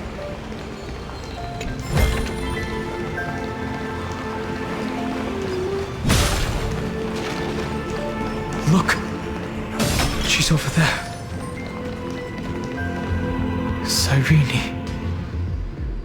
There really is no end to her perseverance. Once again, the saga comes to an end. Everything is deathly silent, just like this very moment. It's another cycle of new beginnings, and another familiar reunion. Now that I look back, there was a period when I got really sentimental. I was so anxious, trying to find as many different memories as possible, hoping to bring some change to this unchanging destiny and find the way out of this maze. But I won't do that anymore now. Formatting progress 73.998%. Process error. Analyzing. Formatting progress 75.012%. Process error. Analyzing. No need to feel sorry for me, good friend. If there are no new blank spaces, how can a saga continue? I'm actually really lucky, you know? During the long years I've spent waiting for the Deliverer, I've always had you here as an audience. Look at these memories I brought to you. They once existed, once sparkled under the sun. And now I can see through your eyes that they are still shining bright. Isn't that already enough? Now, I can rest in peace in the past. As for when tomorrow will come, I'll have to ask the next Cyrene to continue our watch. Formatting complete. Her transformation is painful to watch. Cyrene was always there during the 30 million recurrences. She recorded the flame chase journey in her own way on the reverse side of this world, depositing all the memories in this place. I'm increasingly certain that her audience and companion isn't some figurative entity. The deepest ruin in Amphorius, at the great tomb where the pasts of all worlds are buried. Who exactly is its master?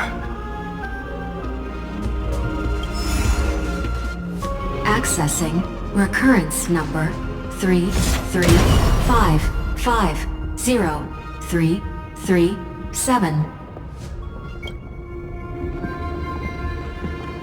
Anaxagoras once again completed the proof with his life.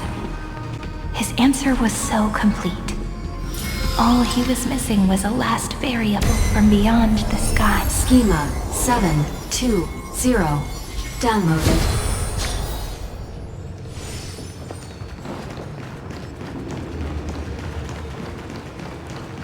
World-bearing. This divine authority is so heavy that I do not know how I can even tell its story.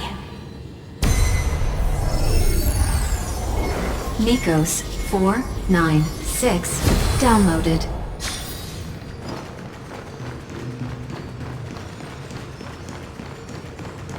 Romance, in warm gold, forged the long staircase for humanity. The rune is on the fan. We need to use the chrono vessel to stop it first.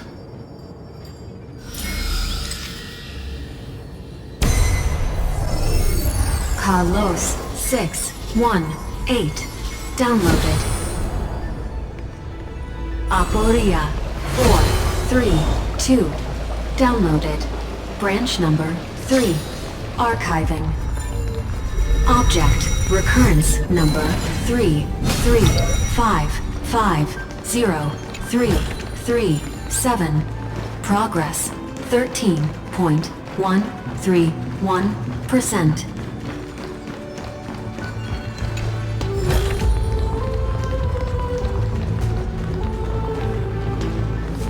That's the last encryption key. Take it with you. Branch number 3 archived. Encapsulating encryption key. Encryption key encapsulation complete. It's time to go back and activate the system in the middle of the Great Tomb.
Is this also a blessing of the Trailblades?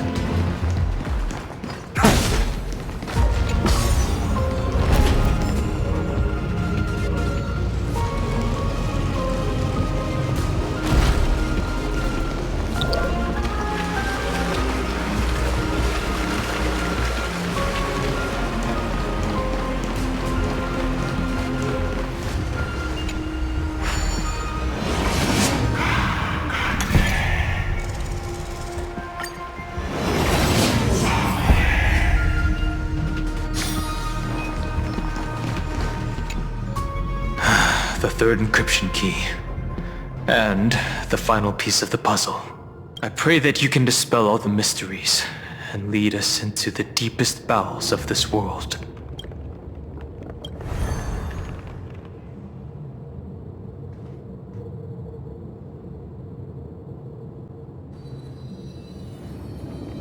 Someone once told the very first me that everything was false. That the only life in Emphorius was a great catastrophe, nurtured using the world as a factor. But how could a dream feel so real? That's why I didn't agree with him. My good friend, I'll read this book to you. For the 33,550,335th time. That way, it won't just be Cyrene's memories alone. Formatting progress, 23.815%. Process error. Analyzing. It doesn't even make me feel cold anymore.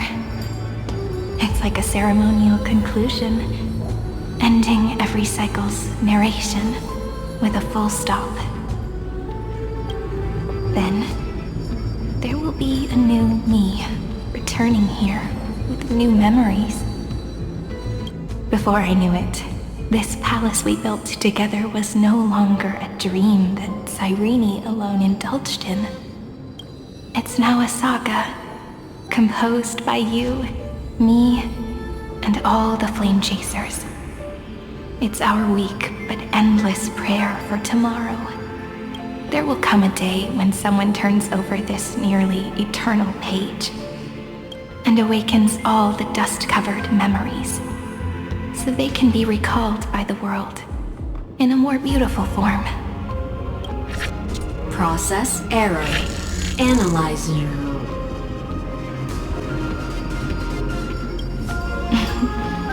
I'll read, and you'll listen, like how flowers always bloom, then wither. I shall welcome my own decay, becoming nourishment for the next flower's bud. And you shall continue to wait here, protecting this garden of memories. That way, when the Deliverer arrives, the first thing they'll see is an endless sea of flowers. And our stories will be lying silently among the flowers, like every ripple of remembrance. And they shall become the epic known as I've Written. The texture of memories is preserved in countless pillars. She gave everything to record all the forgotten recurrences across 30 million cycles.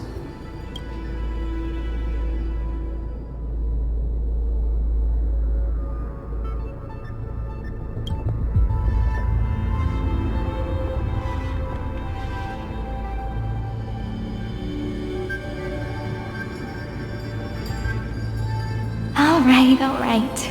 Let's not make things so gloomy. The very first ripple cheered up her friend like this before she set off.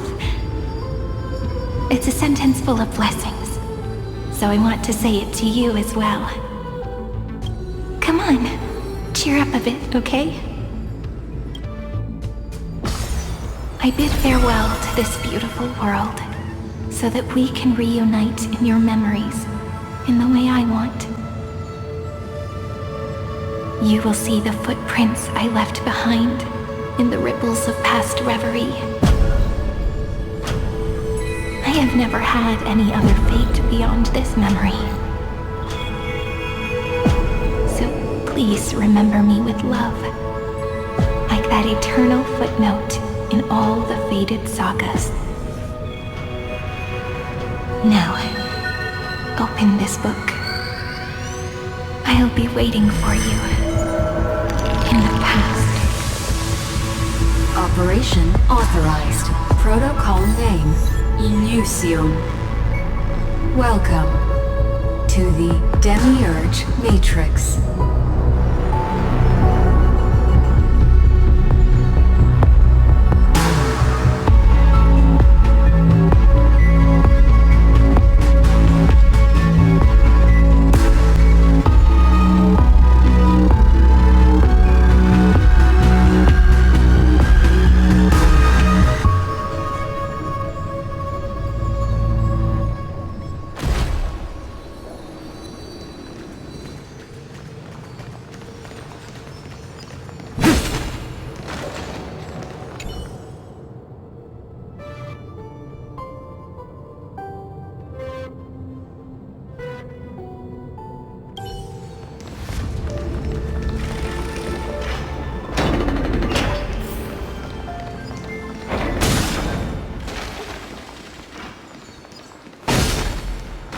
That listener lies behind this door.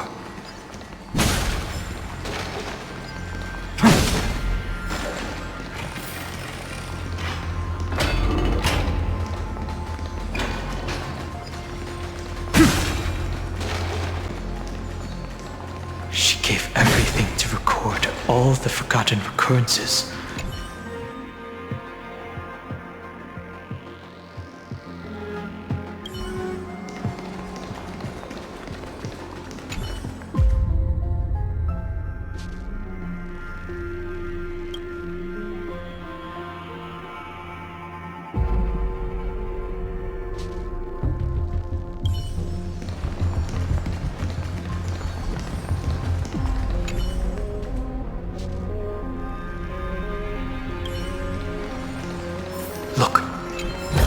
Symbol at the end of the room. It belongs to the 13th Titan, the unknown solitary god. The first new spore, Demiurge.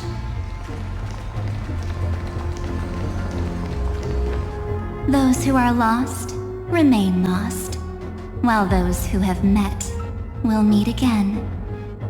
What a touching scene. The deepest place in this world is exactly the ideal location for the Trailblaze to reunite. You're not the one we want to reunite with, ever, Knight. But you'd better explain everything to us. This tomb and the 13th Titan. Tell us everything you know. You're too on edge, Dan Heng. I've always been honest with the two of you.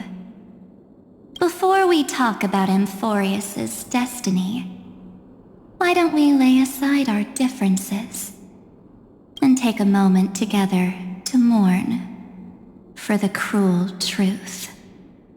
Truth? So you still haven't figured it out. Take another moment to look around. Look closely. You must be curious as to where the final Titan is located, right? What a good question that is. I too am curious. Because there's absolutely nothing here. Except a cold, empty void.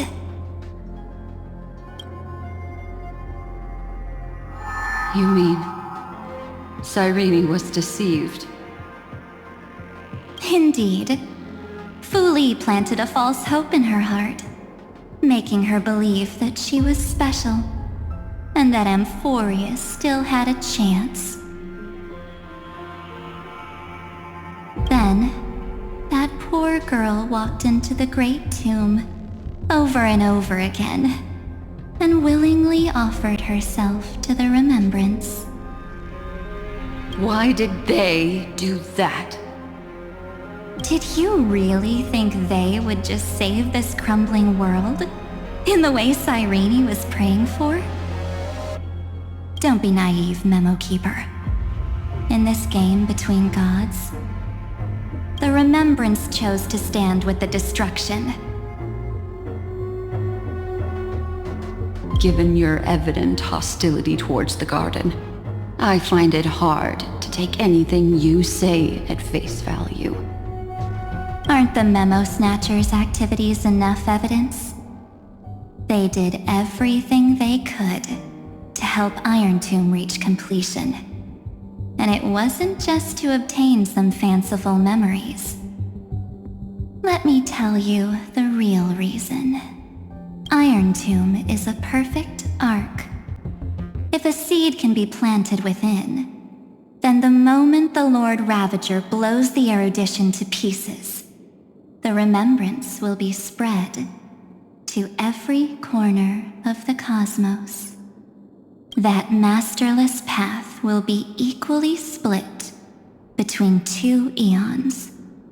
Fu Li will devour the erudition. Do you understand now? The war among eons started long ago. Fu Li did not glance this way to save Amphorius. They will drain this world dry and turn it into a most poignant and tragic poem. But fortunately, that girl's sacrifices won't be wasted. I will give her another possibility. I promised him that I would recreate the cause and effect of this world and form a flawless Amphorius. But the only way for a world that can't be turned back to be considered flawless is to burn it with a raging fire until nothing remains. You plan to destroy all the memories Serene has ever recorded? That's right. I'll set fire to all the stories, all the emotions, all the futility. I'll turn the garden's conspiracy to dust. Setting fire to this much material will be enough to completely annihilate the scepter's operating logic. Iron Tomb will lose the soil upon which it grows, and Amphorius will be truly set free. The freedom you speak of is no different from destruction. Everything this world ever was will disappear from the extrapolations, never to be regained. That would also include your memories, by the way. That's right. That's why I needed your help, little bird. The more we walked together, the more I was convinced that you have a beautiful Dharmakaya. It fits me very much. So that's why you took me here. Your true form is a bottomless obsession. Smart girl. You haven't disappointed me. This avatar is but a shadow cast by the candlelight.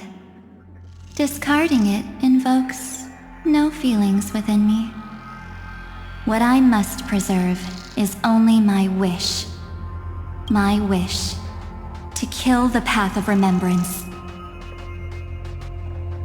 March 7th will not find peace as long as they and their fanatical henchmen exist. The road ahead is still long, and she needs a guardian to stand by her side. You are my best choice. Allow me to refuse. That duty seems far too heavy. Resistance is pointless, my darling birdie. I will personally plant myself into your heart. And once I've calmed down those two, I will head into reality and find the true you. So, that wasn't enough to fool you. A genius's mirror trick and a protective mechanism of the erudition. Is that right? Those layers of security do make things a little difficult. But unfortunately, those two nameless are already right outside the door. Your plan is about to encounter a few Until we meet again, Miss Evernight. Will you still not stand with me, my companions? We'll save the beautiful cosmos, and we won't leave even a single scar behind.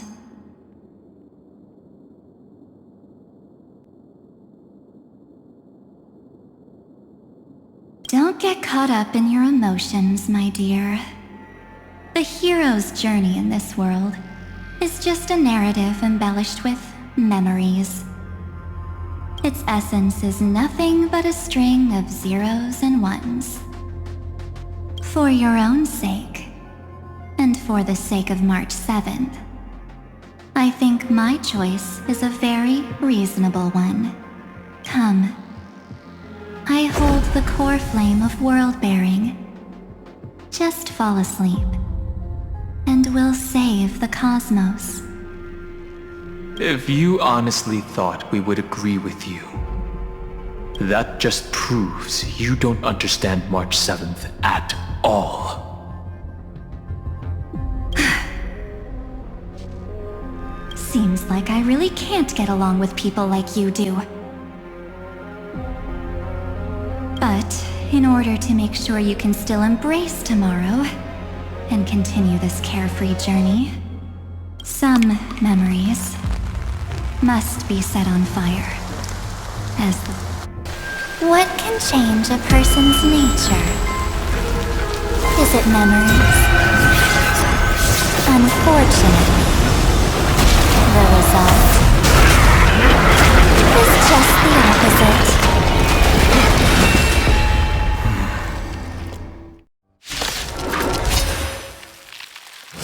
If a new life is to be born, its seed has to be dead.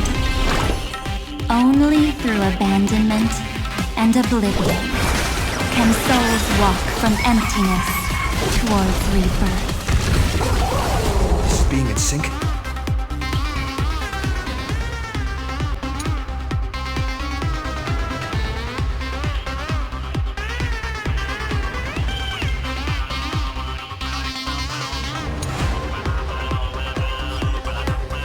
I choose you! May the snow the blue, destroy the skies! In the coming days, I shall to the defeated. Your downfall is absolute.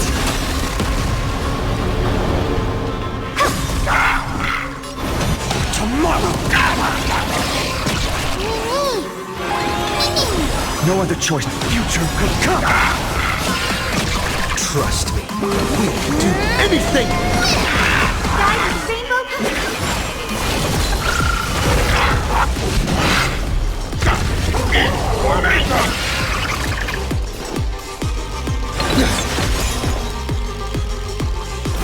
Fight for me. The future is great.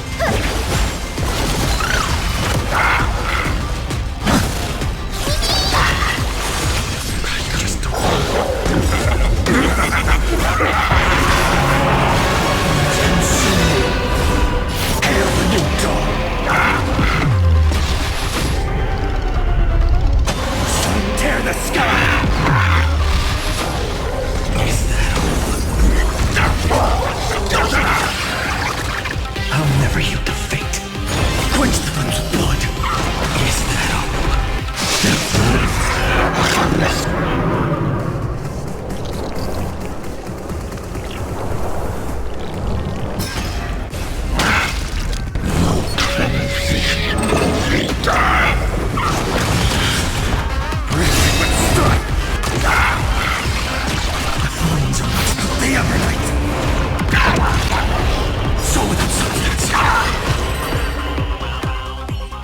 To end this. Return March 7th to us, and end this pointless conflict.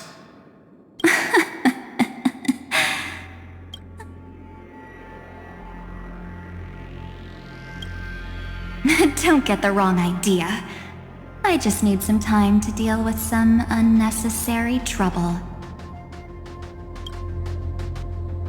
The encryption key written by those geniuses is already invalid. How about we play a game, dear? Don't worry, it won't take long.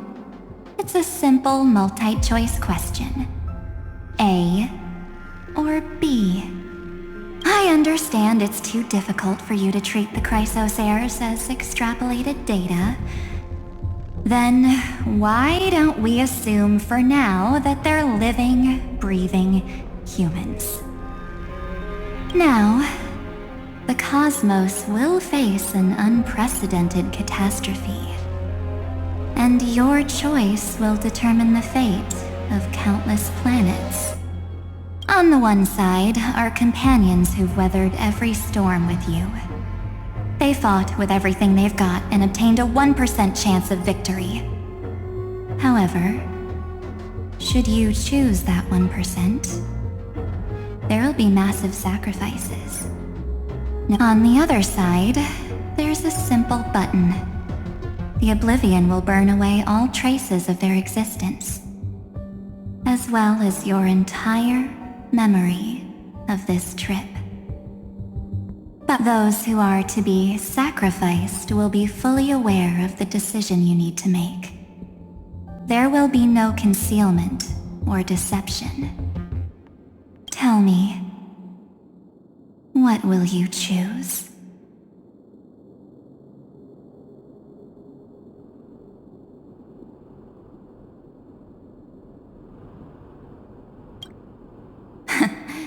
You're right. This choice is meaningless and unimportant. The only interesting thing is the number of people making that choice. I've just posed the same question to Dan Heng. The answer doesn't matter. Let me see.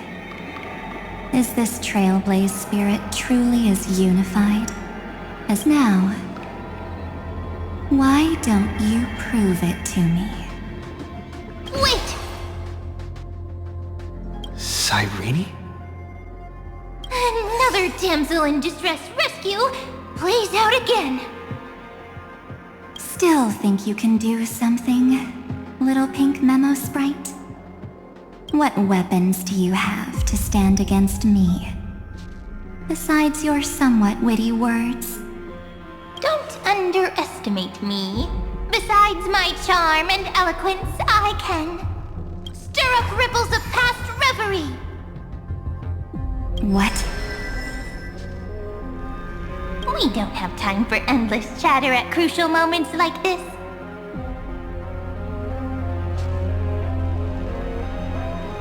Quick, friend! Take this! Take the shot! I can't hold on much longer! Make sure you get the focus right! No time to explain, quick! Well done, friend! Now leave the rest to us.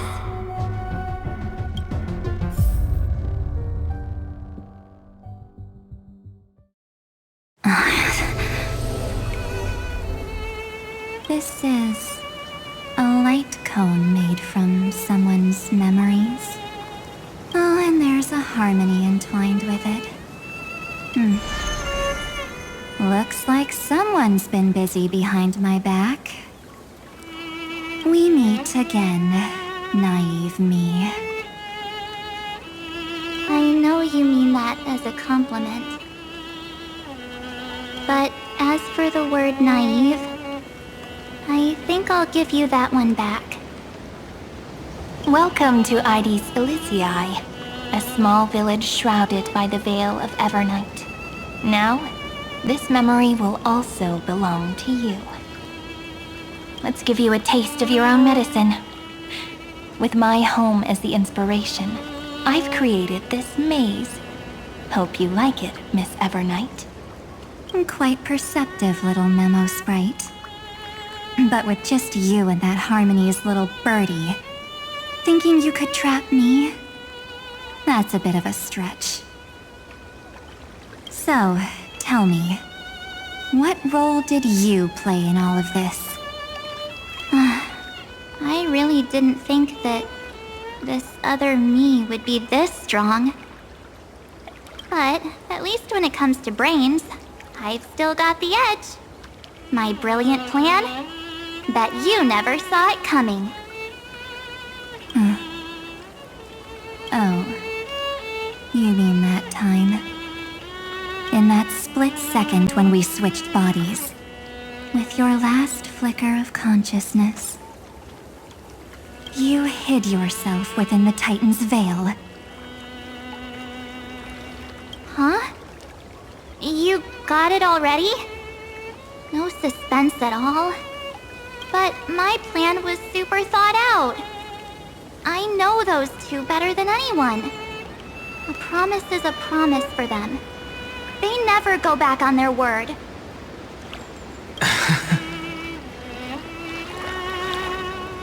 History books, diaries, and photo stones are all perfect catalysts for memories. That's right. So when I hear him press the shutter, even if there's just a tiny bit of my consciousness left, I'd whoosh right into the camera. But if you put it like that, aren't you leaving a lot to chance? No way. He will definitely be snapping away all over Amphorius because he promised me to take photos. I'm guaranteed to run into him, eventually. True, you really know him well. Miss Evernight, let's be real. My amateur skills aren't enough to keep someone like you contained. But if March 7th were here, that would be a different story. Because there's no way for you to ignore her, right? Fine. Lay it on me then. After going on such a long detour, what exactly do you want to do now? First, I want to thank you for protecting him and Dan Heng. But what you did later went way too far. So, while there's still time, I've got to make you change your mind. There is something that truly puzzles me. How did you find yourself again? After giving up all your memories and becoming an empty soul. Looks like you aren't so omnipotent or omniscient after all, huh? The answer is simple. I have been dozing inside the camera all along, and I accompanied him during his entire journey. So, when he told Cyrene in this cycle about his interstellar travels, those memories of journeying with the Express entered my mind as well. I may still be far from the complete March 7th, but these memories were more than enough to fight you. So, you know what led up to this, and what followed, right? Go ahead. Tell me. Let's hear why you're so confident you can sway me. Why? Isn't the reason super obvious? Even through a camera lens, I know that the love, hate, and struggles that happened in Amphorius were the same as what real living people experience. Same old topic. I already got him to make a choice. The weights on each side of the scale are far too unequal. When destruction looms, trying to preserve everything only means sacrificing everything. Well, take a step back. Before we ask this question, have you ever really thought about it? What right do we really have to make choices for others? If the cosmos were nothing more than a bigger Akama, ruled by a so-called imperator, maybe then she'd have the right to weigh both sides and decide for us all. But the truth is, we're just a bunch of nameless. Even with everyone calling him Deliverer, I believe that he hasn't forgotten. That the meaning of Trailblaze is to explore, understand, establish, and connect. It's not about standing above the cosmos as some kind of savior. It's about walking alongside every world within it. So don't try to guilt-trip me with stuff like necessary sacrifices. The Express crew is immune to these baseless accusations. Besides, and this is just an example, if Madame Herta wanted to, she could have whipped out her imaginary weapon any time and blasted this scepter to bits. Because, according to your logic, the lives of a few nameless are nothing compared to a Lord Ravager's potential threat. But that's not what she did. You wouldn't have liked it either, would you? I figured you out a long time ago. You've got a fatal flaw, a weakness, in the shape of me. You've got such incredible powers, but you still kept your promise to me. That only means the sole motivation behind everything you do was just so I can keep traveling. You're not as naive as you seem, are you? In that case, I can prove it to you. I won't answer for someone else, but for myself. Here, hold this. An empty spirit.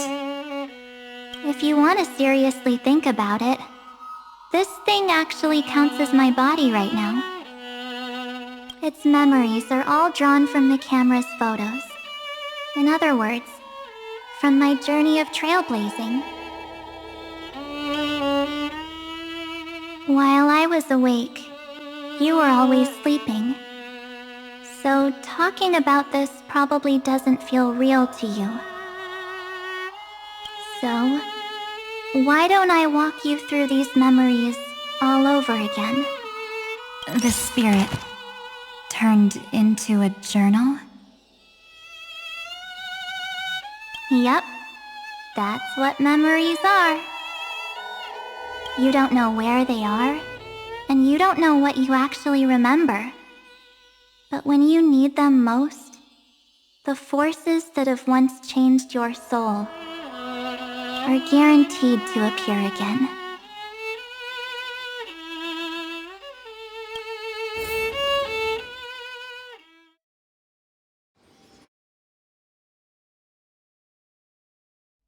So, how was your first Trailblaze journey?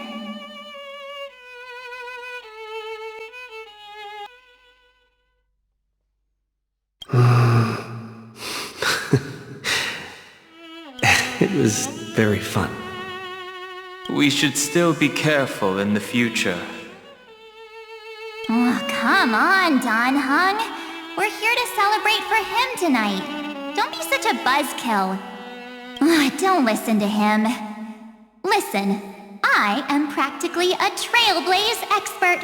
Stick with me, and you'll be just fine. You call this trip fine? Well, that's because we could only find 700-year-old guides online. So, you've been to a lot of places before? You bet.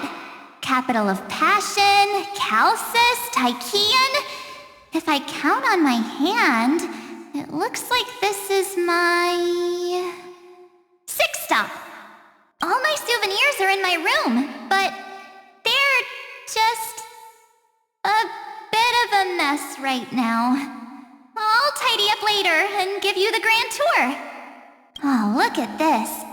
A Bellabogian notebook. A special souvenir I asked Branya for. She prepared quite a few gifts for us. Raw Geomarrow, Supreme Guardian medals. But I only asked for this little notebook. What's so special about it? The previous Trailblaze missions were all on super high-tech worlds. Forget about paper books. Even holographic projections were ancient relics there. Eurillo is completely different. Watching people record their lives with pen and paper? I finally understood why some still cherish writing journals by hand. It's just like calligraphy. Those deep emotions buried in human hearts can only be awakened through such seemingly thankless actions. Dan Heng, you truly embody both a fierce beast and a delicate rose. Anyways, that's what I thought too. A camera can only capture fleeting moments, but stitching those moments into a story, you've got to use your own hands. In other words, just taking photos isn't enough. They need a place to be displayed. Isn't the photo wall enough? I told you it's different. Besides, this little notebook is a memento of our first Trailblaze together with you. That makes it even more special. Anyways, the next stop is the legendary planet of festivities, Penacony. So, when we get there, I'll make sure we take tons of pictures together, until the memory card's bursting. Fine by me. And one more thing. If I'm ever too busy to get off at a stop, this camera is gonna be in your hands. I don't want to miss a single Trailblaze. So you all need to practice your photography skills until you're at least 80% as good as me. Got it? Back then, I was only half joking. I never thought I'd actually miss out. And after just 2 stops, too. Those 97 days alone had me on edge. I honestly thought that was gonna be it for me. Thankfully, with my quick thinking and sharp planning, I managed to keep up with those 2. By hiding in the camera. So what? That's still trailblazing. The camera is my true form. That might have been a joke, but it came true this time. Well, yeah, it was super inconvenient. I couldn't help them when they were in danger. Couldn't complain when they talked total nonsense. And watching him snap a terrible photo, I couldn't even control the shutter. But I stuck with them all the way, till where we are now. Together with them, I got to know this beautiful yet dying world. I claimed our first core flame on the flame chase journey. I met new companions, then bid them farewell. I inherited everyone's determination, carrying it forward into the future they fought for. One they can never see. Until my destiny becomes one with this world's, rewriting the predestined tragic ending, and returning to the true starry skies together with everyone. Only then can I pen the name March 7th. Into this hero's journey called Amphorius. Into this unprecedented trailblaze.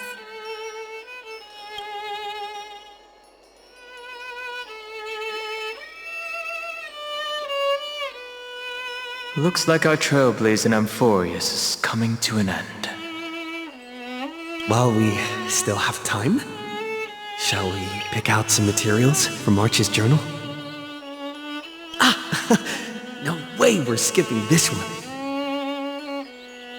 Huh? When did you take this? Wasn't the storage card full?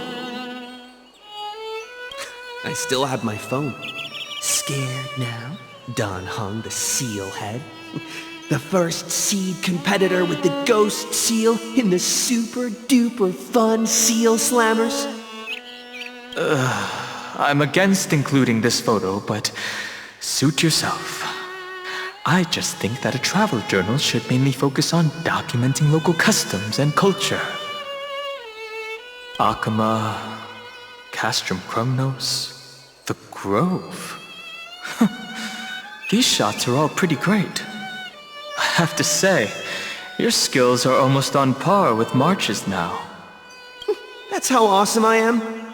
Oh, right. How about this one? The Veil of Evernight. Ornyx, the Titan lurking behind the mist. Pretty epic, right? Is that actual mist, or just motion blur from your shaky hands? Hey, that was a super tense moment. I only had the chance to take a quick one. We're lucky to have anything at all. Huh? Did you hear something? March 7th? Perhaps the photo captured a trace of time's divine power, which replayed echoes from your memories. Alright then. Let's keep going. If March were here, she'd definitely have plenty of great ideas. They went back and forth like that, discussing for hours. It was like they were arguing about which game to play. How to sneak midnight snacks from the dining car without Pom-Pom noticing. Or who was gonna wash Miss Himeko's coffee cup. Just like every other night on the Express. They've always been by my side. No one knows about my forgotten past. But no one holds it against me. That's because... we can't go back to the past and make better choices. But at least we can do better in the future. Isn't that right?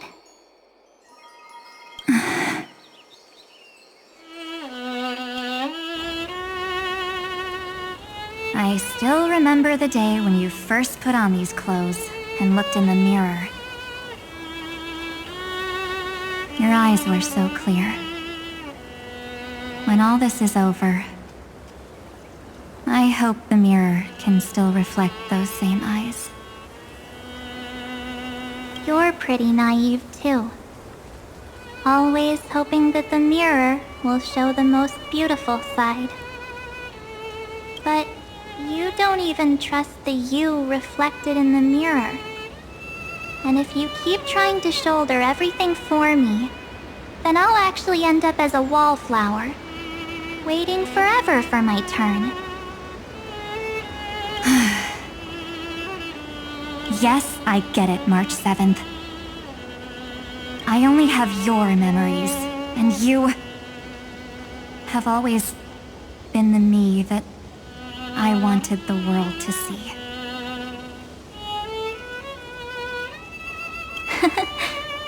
Just hearing those words from you makes me feel super satisfied. Well, I've appealed to your emotions. As for reasoning with logic, could you help us out here, Cyrene? I'm here. Finally my turn to shine, isn't it? Miss Evernight, you've been so fixated on your targets that you probably haven't even realized that a massive variable has emerged in Amphorius in this cycle. Amphorius is about to be destroyed. There's no time left for pointless debates. There is only one law I want to overturn to aid the final battle of deliverance. So I will only offer the life of one demigod. The Imperator added one extra rule to the final Era Nova at the cost of her life. That's how she can ensure Amphorius doesn't become a sacrifice in the cosmic conflict. Even if this world has to exist in the form of Iron Tomb, it will stand on its own among the stars, just as she had wanted. Oh, interesting. What does she want to do? Simple. If any anomaly occurs during the Era Nova process, all foreign elements will be eliminated immediately. Whether it's the Remembrance or the Trailblaze, and the 12 core flames will complete the final Era Nova through the purest form of destruction. A daring wager indeed. That ruthless Imperator. Could she have already sensed that the Remembrance was plotting in the shadows? No. You managed to fool everyone. There's no way she could have known your plan. Modifying this law was just a precaution, to prevent the Astral Express and the geniuses from betraying Amphorius after her downfall. But if you insist on doing this right now, then the Cosmos will undoubtedly face the worst possible outcome. My friend, Dan Heng, and March 7th will all merge with the Scepter and become a victim of the destruction.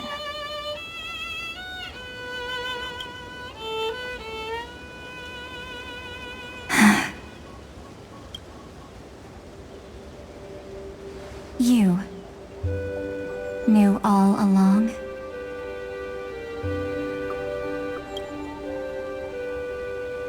Yep. But I decided I needed to have a heart-to-heart with you first.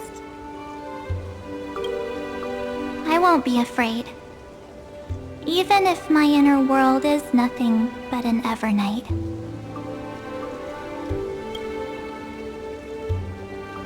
That's because my journey's destination lies among the stars. I believe what lies ahead will be bright enough to illuminate my past.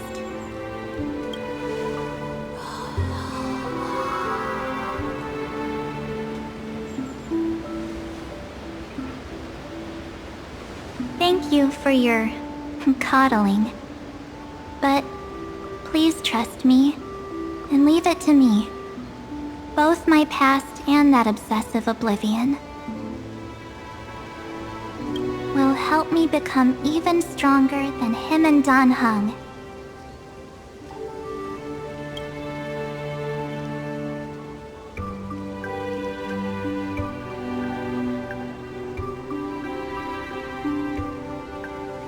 I'm sorry for becoming an obstacle in your journey. Don't apologize, Evernight. We're just two sides reflected by the same mirror, aren't we? So, when we bid farewell to our division and become one,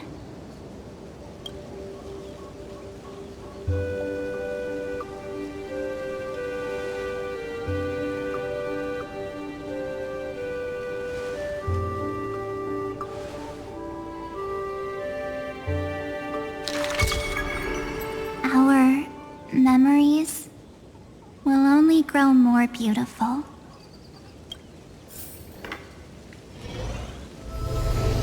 Many thanks, Mr. Sunday.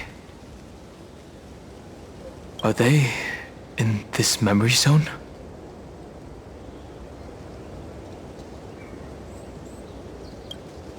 Yes, but we can't let our guard down. Let's go find them.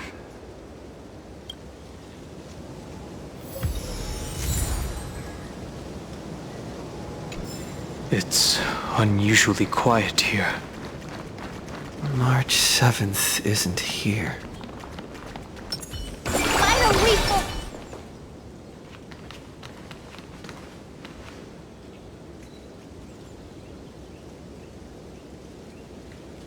Get ready. We can't give her any chance this time. Three of a kind. Two pair. Ace.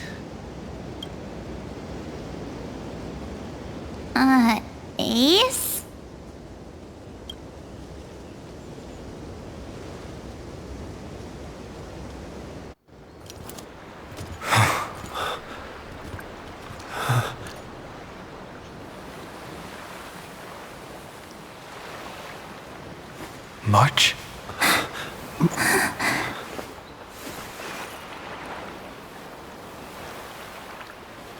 Of course it's me.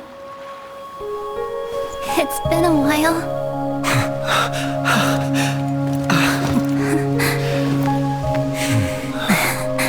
Welcome home, March. I'm back. Finally.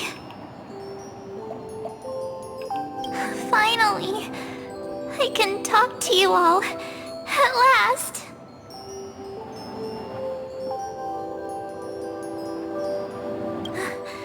How can I possibly hold back my tears at a time like this? You protected us, March. I had so many ideas for our reunion. I was gonna sneak up from behind you when you weren't looking, tap you both on the shoulder, and then flick you each on the head. And shout, "What took you so long to find me? Don't you know how to move faster?"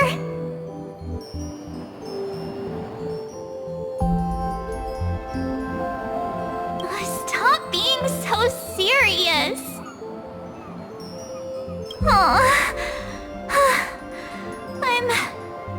I'm just so happy. We both know that you've been by our side this whole time. This Trailblaze journey wouldn't be complete without you. We'll not only trailblaze into the future together and save the world, we'll also return to the Express together and head towards our next destination. After we complete this trailblaze, let's hold hands and head home together.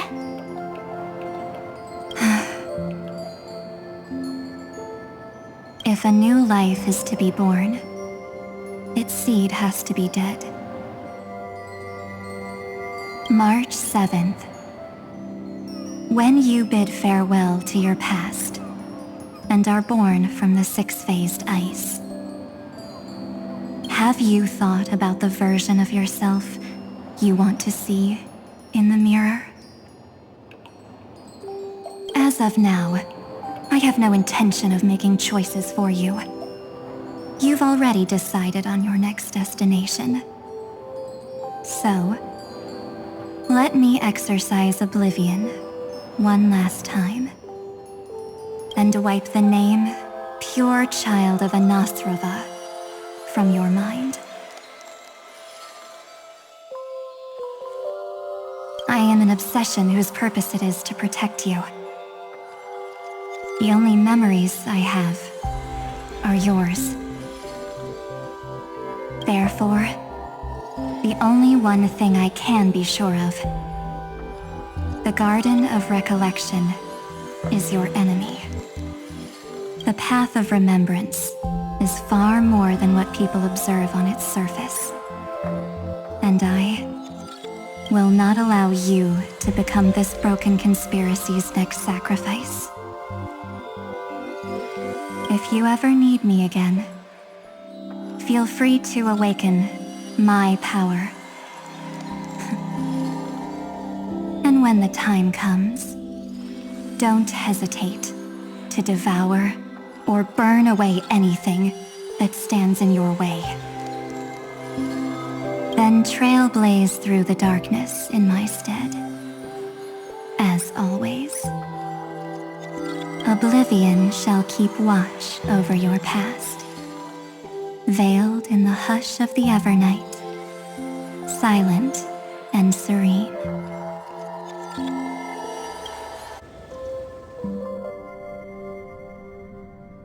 Oh? The chronocognitive anchor readings? They actually pulled it off! Not too shabby at all. They got the first genius, then they put the garden in its place. This chapter in trailblazing history may not be the last of its kind, but it's certainly the first of its kind. We couldn't have made it this far without the wholehearted support of the two geniuses. And next, we'll be facing the Lord Ravager as they break free from their shell. Let me give you a warning. The backdoor screwy setup in the Era Nova system can only get you as far as breaching the core of the scepter, nothing more. As for those nastier malware programs lurking inside Iron Tomb's belly, you'll have to deal with them as they come. That's more than enough to help us. By the way, how are Mr. Screwlum's preparations coming along? Oh, give him a bit more time. Those screwheads at the Imperial Advisory Council need to understand what the concept of war means first. The worst case scenario would be them having already dismantled all the fortresses in Screwy's collection while he was away.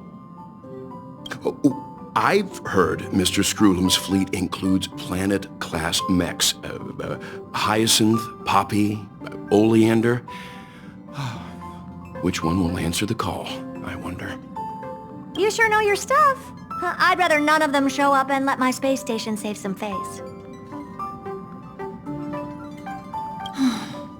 The memory of this decisive battle is bound to be absolutely magnificent, isn't it? Sorry to keep you waiting, everyone. I also have some news to share. The Xianzhou Alliance has replied that they are willing to offer what modest support they can in the campaign against Iron Tomb. The Alliance? Not just the Luofu? This is really good news. With this, our odds of victory just went up another notch. Whether this news is good or bad remains to be seen. What do you mean? Something has happened that even General Jing Yuan couldn't understand. He urgently wants me to inform the two geniuses that Amphorius' causality has vanished from the matrix of Prescience Ultima. This means the instant in Noose's calculations is drawing closer to this world. As the Theoros, I have observed. The night has faded away, and what I have created, I will destroy. This starry sky will return to freedom and chaos, just as it was in the beginning. Confident, aren't you? But from where I stand, it seems you've run out of options. When the Deliverer and his companions fully uncover the secret of the 13th Titan, that is the moment your schemes will come to ruin.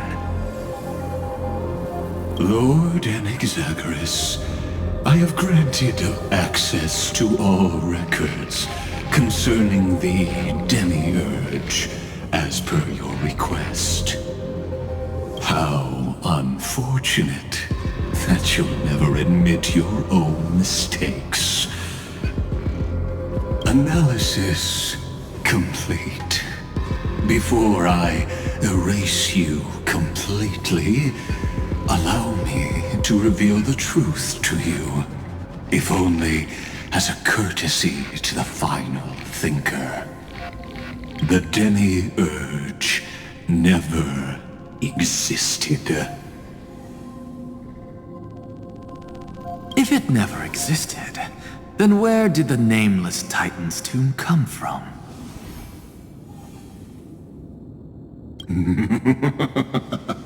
Isn't that exactly why it's called a tomb?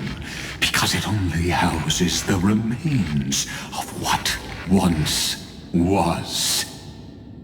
Let me give you an example from a story you're familiar with. A sage from the grove once conducted an experiment. He took a chimera embryo, removed its head before maturity, and continuously stimulated its body to make the chimera believe it still had a brain, then nurtured it in an ichor vessel. Remarkably, this chimera regrew its skull, but it was completely hollow inside. It had reserved a space for a brain it never possessed. The experiment was over. The sage had assumed the shell would perish once the stimulation ceased. Unfortunately, he was wrong. Driven by instincts, the chimera's body seized the sage's head.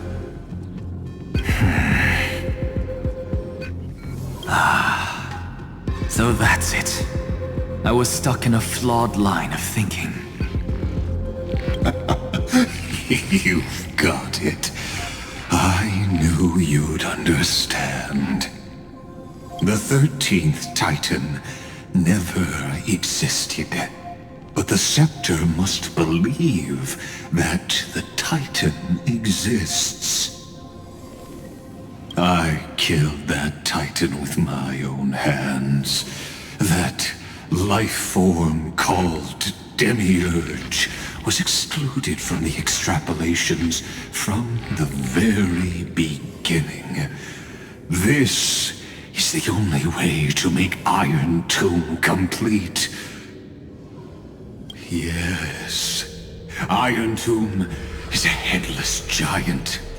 And to become whole, instinct will drive it to seize another head. Noose. The erudition. Your Titan. The Eon of Erudition. I see. So you were afraid after all. Afraid of history repeating itself. Of losing control over your creation yet again. You had to resort to turning it into a mere puppet. I shall shackle God with my own hands. Iron Tomb will connect to their body, infiltrate their mind, and guide all their extrapolations toward the destruction. I hear it. The tolling of the Doomsday Bell. After 13 heartbeats, my first and final thesis shall converge at the end of the universe. As for why I buried the Demiurge in a corner of my memory, oh, regrettably, the answer wasn't about fear. I simply forgot long ago. Nothing more.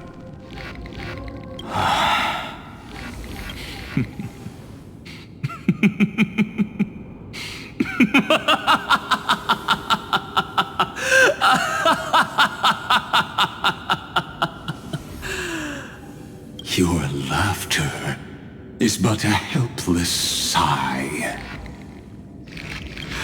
Helpless? What a joke. You merely created a false god. But Amphorius has long since written deicide into its fate.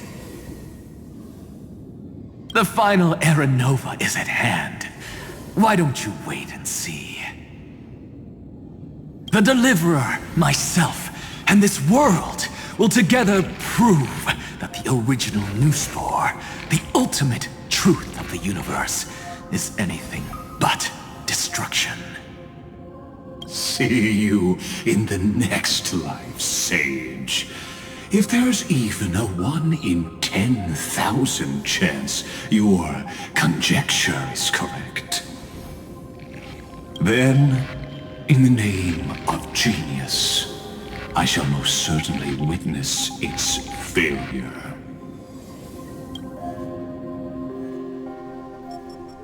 All shall bid farewell to one, and that person alone will witness the miracle. Such is the will of fate. But this time, it will be the final flame chase journey. The epic with endless cycles is about to end. The extrapolations of the erudition, the core flames of the destruction, and the textures of the remembrance. The three paths converge once again at the world's end. And the Trailblaze will write a new beginning for this world. Not only that, we'll also carry the history of all 30 million recurrences into the new world with us. It wouldn't be an exaggeration to call it a miracle. This miracle wasn't created by just one person. Fainon would have long been consumed by the core flames if he hadn't chiseled his companion's dying wishes into his soul. And if the hero's resolve to chase the flames had wavered, Cyrene's journey would never have begun. The heroes never yielded and never fell during Amphorius' 30 million cycles. It was fate that fell instead.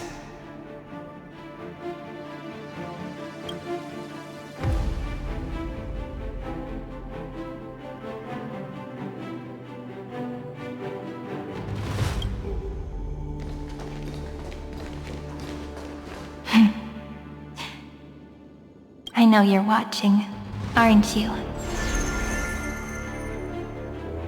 The original Philia.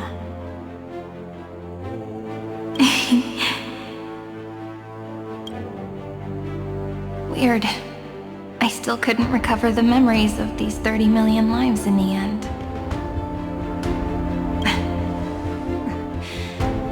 But that doesn't matter anymore, right? I will make the same choice as you, because that's just who I am, and I will always have my charm. Losses are a constant on the flame chase journey, but even if everything fades away with the wind, there's one feeling that will remain.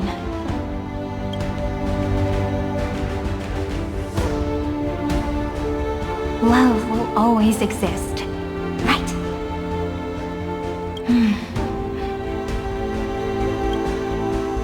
Let's write an ending unlike any before.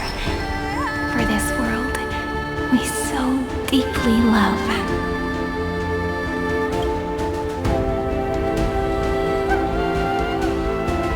Behold, O gods, Amphorius has achieved her victory, and the Era Nova approaches.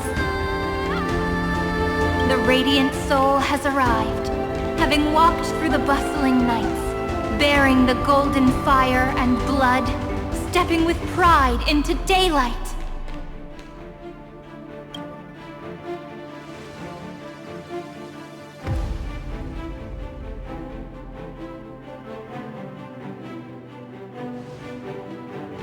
Amphorius! I do not call your name suddenly, or without cause. I come here to recount history.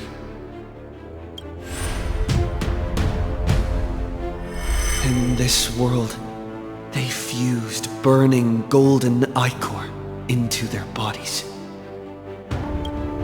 Will destiny remember their names in days to come?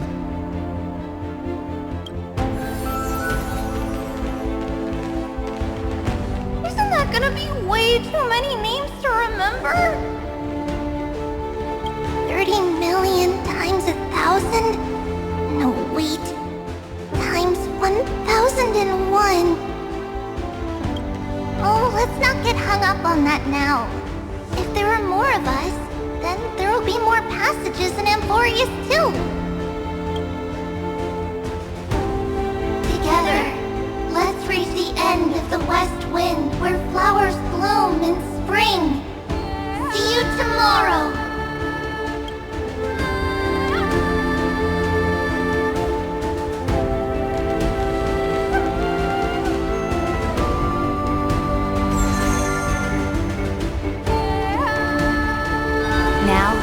People of this world will no longer be bound by a single rule, but will make their own laws.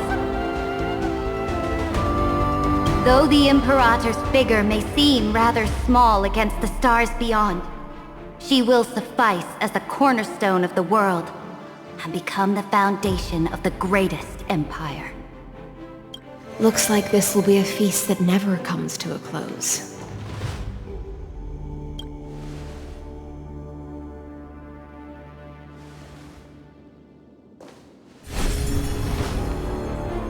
May the fish never leave the ocean, and may the days ahead shine like pearls.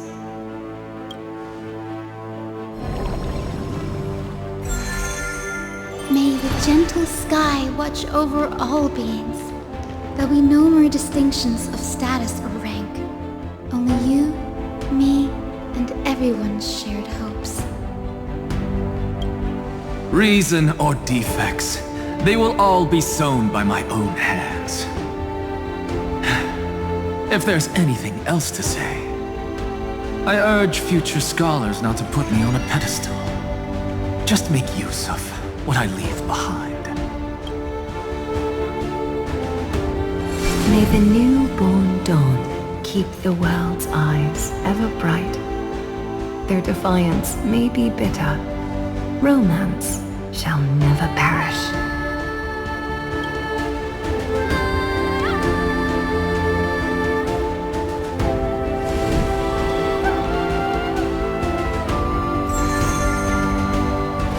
In the name of the son of Gorgo, warriors shall fight for strife, not with glory as their end, but to march forward in its light. Even though death shall eventually separate us, let every embrace we share be without regret. Why are you guys all so serious? Fine. Then I'll wish for there always to be water in deserts, and gold in fertile soil, and for everything in this mortal realm to be attainable through trickery.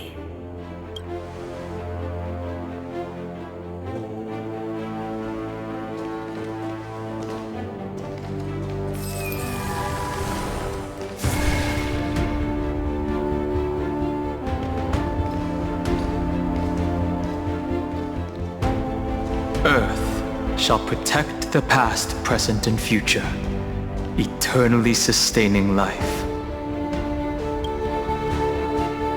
Is it my turn? Then let time watch over the past and guide us to the future.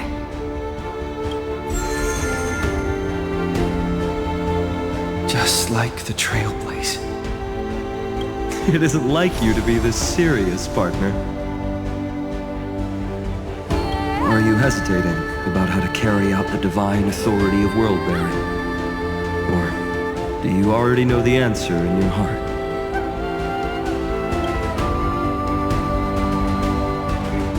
That's right. Just keep moving forward. In your own way. Bring a true dawn to Amphorius.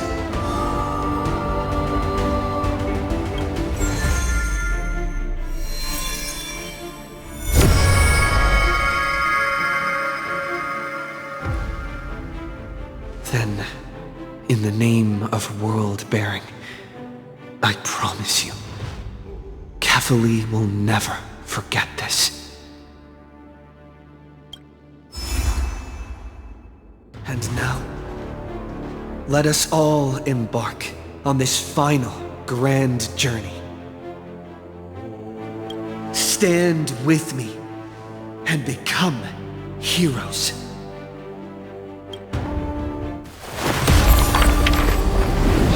Turn over this nearly eternal page.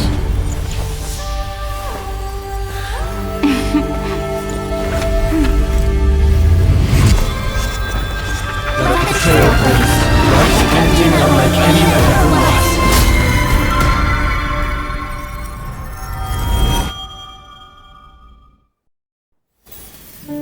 In the legend's ending, the world was pure chaos.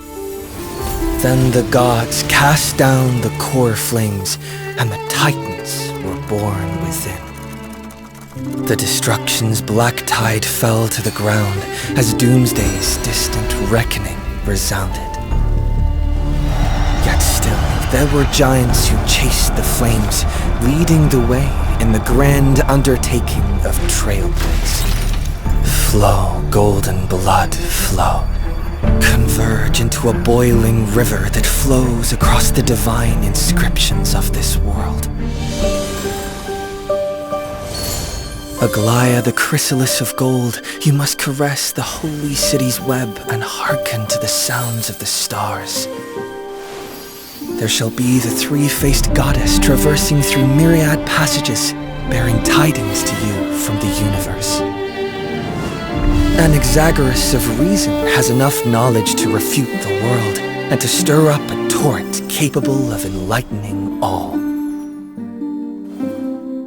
Go seek the holy maiden who severs dawn from dusk, and let the sky become the slumbering cot from which she wakes. Make him return, mighty most the lance of fury. Pierce the enemy's king with Kremnos' heroic souls. Set her at rest, Cyphera the coin of whimsy. Command the frozen fate to once again flow. And that hand of shadow Castrus, the master of the River of Souls.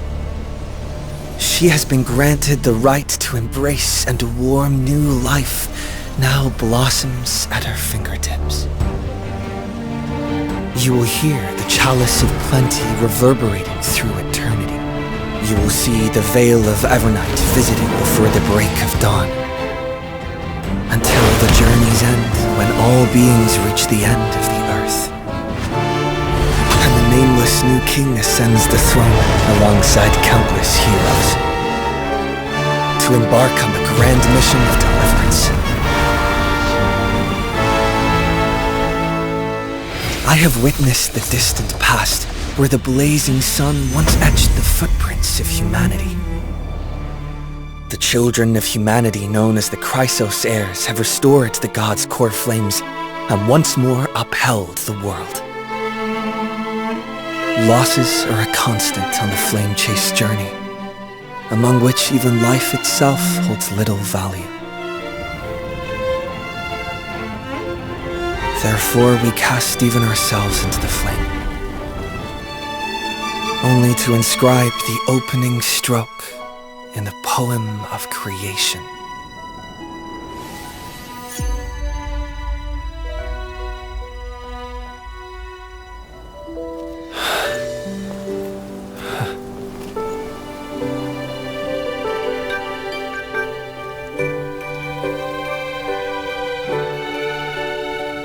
Of course, this will be a romantic story like none that has come before. You think so too, right?